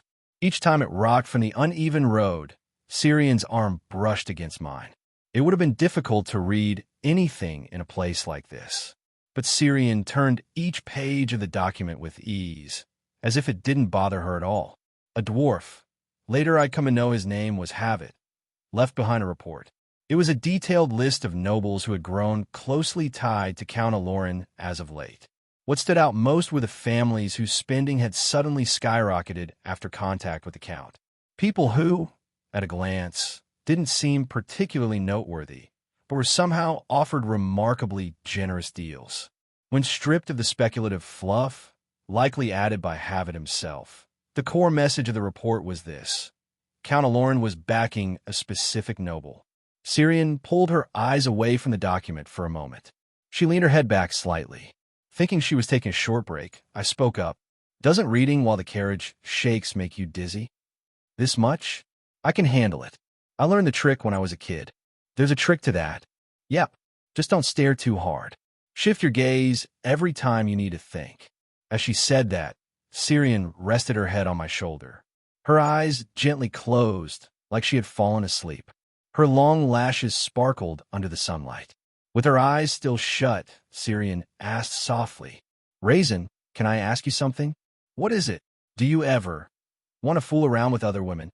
What?" The question came out so casually, but hit like a bombshell. What in the world made her ask something like that? Did I do something that could have been misunderstood? No, I don't think so. Most of my days were spent training with a sword or wandering around with Syrian. And to get smoke from a chimney, you need some firewood in the first place. The one who'd thrown the bomb, Syrian, still wore a calm expression, eyes closed. I couldn't help but ask in return, "Why would you suddenly ask something like that?" I saw words like entertainment expenses on the report.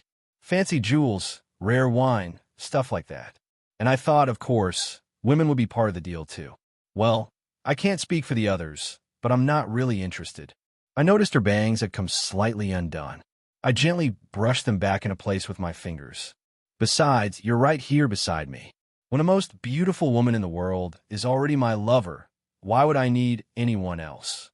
"Really?" Mum. "In that case, it's fine.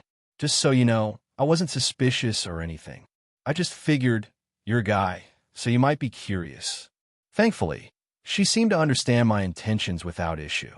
Syrian smiled and slipped her arm around mine. "Okay, I'm all recharged. Time to get back to work." Feeling refreshed, Syrian opened her eyes again. She stretched her arms wide in a luxurious yawn, then leaned back into me as she resumed reading. I had already read the report once before, so I simply followed along to see which part she was on. It was the section where Baron Eklund was mentioned, a small noble house in the north. The report detailed at length how the Baron, a minor aristocrat, had recently taken to living in luxury. Therefore, it is presumed that Baron Eklund is now operating as one of Count's hands. Messenger birds have been observed flying between the two households, and Baron Eklund's trips to the capital have increased in frequency. Further details remain unknown, but even Havit didn't seem fully convinced. Nobles forming factions was nothing new, and tracking every one of them was beyond his capacity. He likely felt there still wasn't enough evidence. Besides, the two families' territories were relatively close to one another. Even if Count Aloran had lost much of his former influence, he was still the de facto overlord of the North. It would have been a stretch to grow suspicious just because their relationship seemed to warm up. Syrian's brow twitched. "Raisin, do you have a map?" "In my pack. I'll get it for you." "Thanks." She unfolded the map across her hands. Then, name by name, Syrian began cross-referencing the territories mentioned in the document. Where Havit had failed to reach a conclusion, Syrian had found one. These are nobles along the supply line.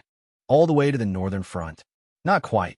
Even if you connect all these territories, they don't reach the front line. But if the stationed northern troops were to fall, this route could become the next supply line. The nobles identified in the report were likely being positioned to form a new northern front for Count Aloran. Though whether those nobles themselves realized it was another question. Syrian pointed to a spot on the map with her finger. She started at the current northern front line and traced a line southward until her finger stopped. This is probably where Count Aloran envisions the new front. I can see his strategy forming. Her pale index finger drew a firm line. Below that line, several territories listed in the report were marked. It looked like Count Aloran planned to use those nobles as shields in a standoff against the demons. At the very tip of that line was Baron Eklund's territory. If the demons pushed their way down that far, the newly drawn front would be forced to rely heavily on Count Aloran. And if he didn't support them properly, they'd be risking more than just land. They'd be risking their lives. So he's not planning to draw his sword himself. He's just picking vassals who will obey him unconditionally. My knight really has sharp instincts during times like this. Is it because it's battle-related? I always have good instincts, you know. It's fine. I'm in a good mood right now, so I'll let that slide. For some reason, Syrian let out a sigh. Did I say something wrong? I don't think so. It was probably just because of Count Aloran. His thinking was shallow enough to make anyone sigh. Huh, I get what he's trying to do, but his thinking is so paper-thin. The textbook kind of noble who only understands politics. Yeah, this guy's useless. There's always a reason when a front line remains fixed for a long time. Armies can't march forward forever, and defense isn't possible just anywhere. You can't just draw a line on the map and expect a front line to hold. In that regard, the location Count Aloran had chosen only made half sense. Baron Eklund's territory looked like a strategic stronghold at first glance, but it was a tiring place to wage a long war. It sat on relatively low ground, with too many possible attack routes. It might work for temporarily blocking the enemy, but if the war dragged on, it would be slowly eaten away. This generation's Count Aloran was said to be all ambition and no ability. Turns out that was dead on. If he was going to side with the demons, the least he could have done was clean up properly after himself. Yeah, I've heard a few unsavory rumors about him too. The previous Count Aloran had earned a great deal of respect. Back when we were in danger, Syrian had even thought of him as the first person to seek help from. But after the Count Syrian once knew passed away and his heir took over, things went downhill fast. A man eaten up by his own inferiority. He caused trouble wherever he went, constantly being compared to his predecessor. These days, he was all but ousted from high society. People kept quiet only because they feared the power of a high noble. Anyway, it's probably worth investigating Baron Eklund. You and I are too conspicuous, so we're out of the question. Should we ask Russell? He's probably just as busy. What about Isha instead? She's probably holed up at a training ground right now, swinging her sword around. Are you serious? You'd send that kid on something dangerous? Kid? You don't know. She's not the same Isha we first met. I promise you, she's always had absurd levels of talent. Really? Syrian tilted her head, unconvinced. It made sense. Back in Rakitas, Isha didn't seem like much. With her gentle nature, Syrian probably still saw her as a child. But lately, Isha had grown at a jaw-dropping rate. Her rise was explosive, proof that the fearsome reputation she had in the original story wasn't exaggerated. Until now, it was like a dam had been holding her back. She'd already been fully prepared, so all it took was the right spark to unleash everything. There was a reason she'd been living and breathing the sword lately. If it were me, and my skills were growing at that speed, I'd be swinging a sword all day too. Even now, on our way to Count Eshk's estate, she was probably taking it upon herself to keep watch from the top of the carriage. At this rate, I figured we'd be seeing the return of the Shadow Moon in less than 2 years. Seeing how confident I was, Syrian nodded in agreement. To really refine her skills, she'll need real combat experience. And right now, more than anyone, I think Isha wants that. I'm sure of it, as a fellow swordsman. Yeah, you're right. I'll ask her. I should probably let Russell know, too. Hybris's divine light consumed the stack of documents. That was the end of the exhausting planning session. All that remained now was rest until we reached our destination. And that destination was Count Eshk's territory. If I recall the timing correctly, it was yesterday morning. A letter had arrived from dazzling, heir to the house of Count Eshk. It was, in essence, an invitation one simply couldn't refuse. Obituary of Count Reincarnated. We solemnly announced the passing of the house of Eshk's pillar and the empire's enduring shield, who has departed after a long illness. Though he could not overcome the sickness, he passed peacefully in the end. As his son, I intend to honor his departure with a heart full of light. Should the saint of Hebrews attend and guide my father to eternal rest, it would bring our house great joy. From Viscount dazzling. Count Eshk was dead. In other words, Dazzling's father had passed away. Count Eshk had died of illness. It might have come as a shock to others, but I had suspected it. Even in the original story, Dazzling was shown to have inherited the family title early. He rarely had any reasons to cross the northern mountains, after all. Of course, not everyone saw it that way. The House of Eshk was one of the most prestigious noble families in the empire. Its close proximity to Edelmarion had earned it the public moniker, the Empire's Final Shield, a name inherited from an era when the Empire's power was waning. Legend spoke of a desperate battle that ended with the capital secured, an old and influential noble house. Naturally, nobles from all corners of the empire, not just the central court, would be flocking to the Eshk estate. You seem to know Isha pretty well, Raisin. I spar with her whenever I have time, don't I? Makes me think I should have trained more with the sword, too. Bit of a regret. Why bother? If you got good at swordplay, too, I'd be out of a job. Syrian narrowed her eyes. She seemed to have a lot to say, but instead broke into a small laugh, her expression softening. How do you think Isha feels? Is she getting along well with Dazzling? Hard to say. She doesn't seem to dislike him, at least. But whether that'll blossom into anything more, who knows?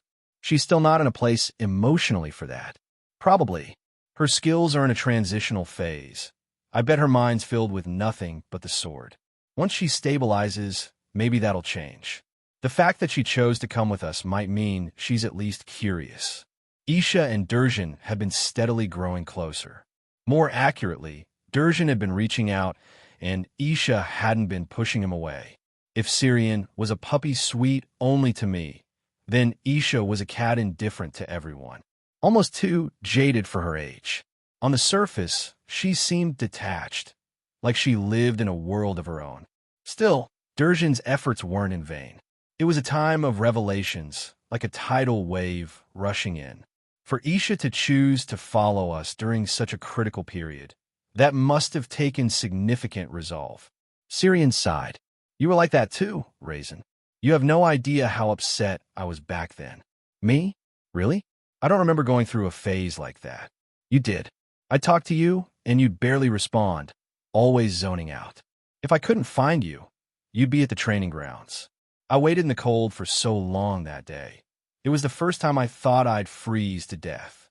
Her eyes pierced me with a silent scolding. Now that you mention it, I guess that did happen. Guess? Ugh. Thinking back makes me mad. I cried alone that day, you know. I didn't want to make a scene, so I buried my face in my pillow and cried. Am I bad? I really didn't know. Honestly, of course you didn't. I acted like I was fine around you. Idiot. I'm getting mad again, so hurry and give me some pats. I gently patted her back just like she asked. She must have swallowed all that sadness on her own without me ever noticing. We talk so openly now, but back then, she never let her struggle show.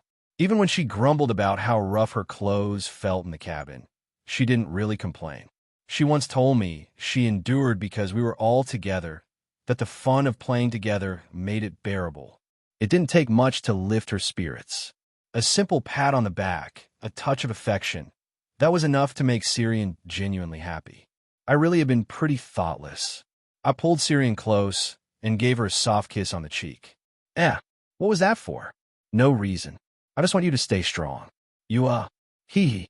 Okay, I will. Her bright, smiling face was beautiful. As I cheered Syrian up, we soon arrived at Count Esh's estate.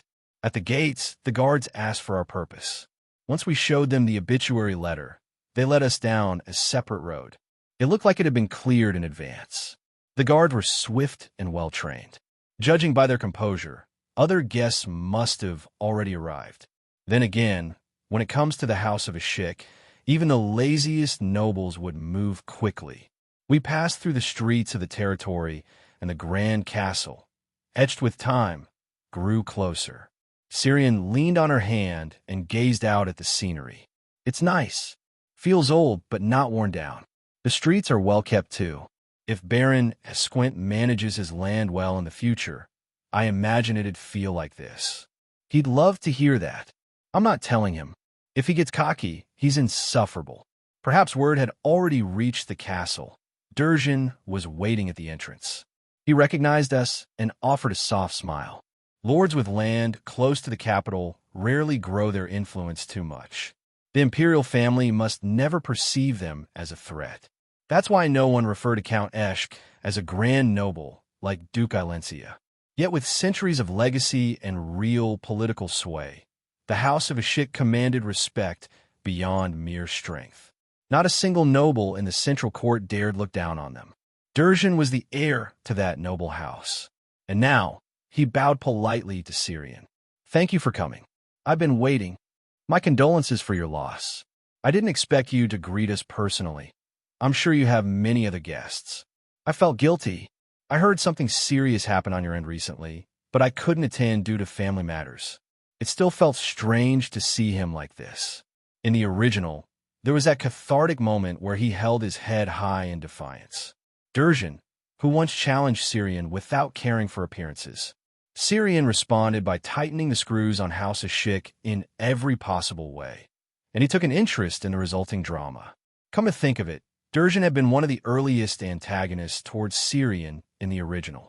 It wasn't as if the female lead had personally influenced events. He hadn't even seen Elise as special back then. So would it set him off? You had your duties as heir. I'm not so petty as to hold a grudge over that. I appreciate your understanding. I'm both grateful and sorry you came all this way. Is Baron Esquint doing well? I heard he just needs a few weeks of rest. He asked me to send his regards. Please tell him I'm fine as well. I'll visit as soon as my duties here are done. He'll be happy to hear that. They exchanged polite words, maintaining proper etiquette under watchful eyes. Even so, I kept a close eye on Durjan's gaze.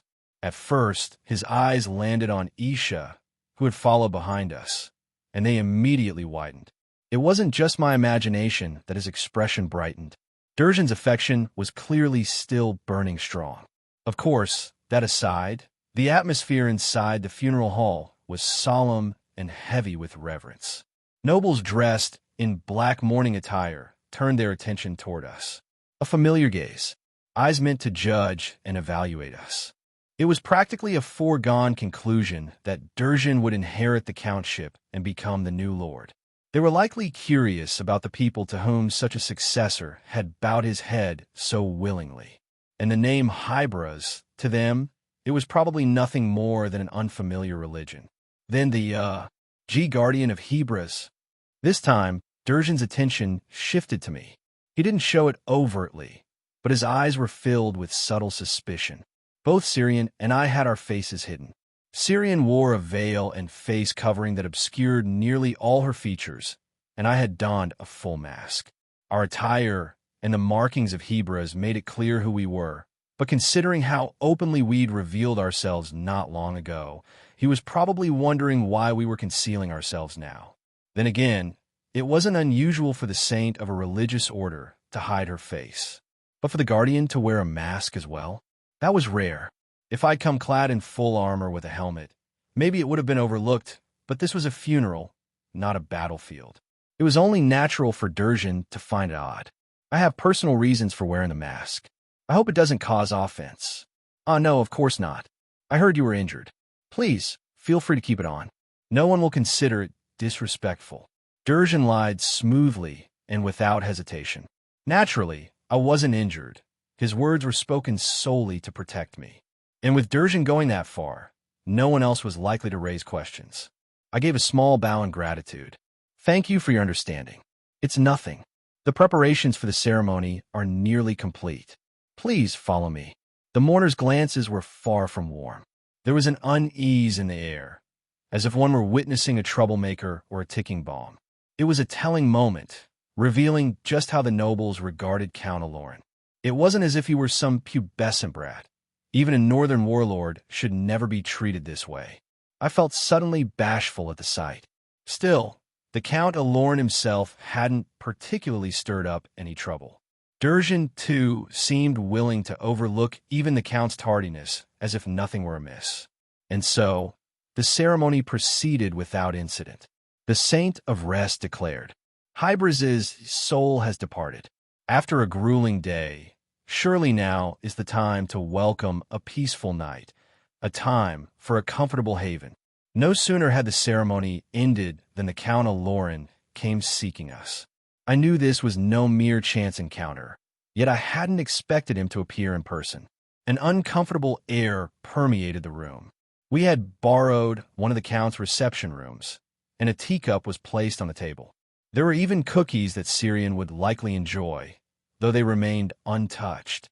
Syrian, not partaking in the refreshments, was an unusual sight indeed. As merely the escort, I stood behind Syrian and faced the opposing guards. Though it might have appeared that we were standing about without purpose, that was hardly the case. Should the situation turn somewhat rough, it was the duty of a bodyguard to safeguard Our Lady's safety and honor. Now, may I ask, how is it that the northern warlord has sought me out? Syrian said in a cold tone. It wasn't brash or aggressive, but rather carried a strictly business-like air, as if drawing a clear line. Northern warlord, you say? That has quite a nice ring to it. Normally so gentle and unassuming before me, she now made no effort to hide this side, given who we were facing. After all, in the original portrayal, Syrian was depicted as no less than a crown princess. Having been deliberately characterized as a femme fatale, Syrian, when dealing with strangers, revealed a cold, unyielding nature. My lady does not bestow kindness on just anyone. Of late, no one speaks in that manner, he continued, but hearing it from the Saint of Rest evokes a certain nostalgia. That wasn't exactly the question I posed, came the curt reply. Very well, but tell me this, could there be another reason, in these trying times, for seeking you two out? I don't believe we are strangers, after all. Well, I fear I am unworthy, incapable of discerning the true intentions of the Count Aloran. Switch sides, then. I am gracious enough to let everything that has happened so far pass unnoticed. Do not commit any further missteps you might later regret. Count Aloran appeared calm, seemingly convinced that, having presented us with an opportunity, we would undoubtedly accept. I couldn't quite fathom the source of his self-assurance. This is perplexing. We're already active on the northern front. I had presumed we were already riding in tandem with Count Aloran. I don't mean it in that sense. I hold your potential in very high regard.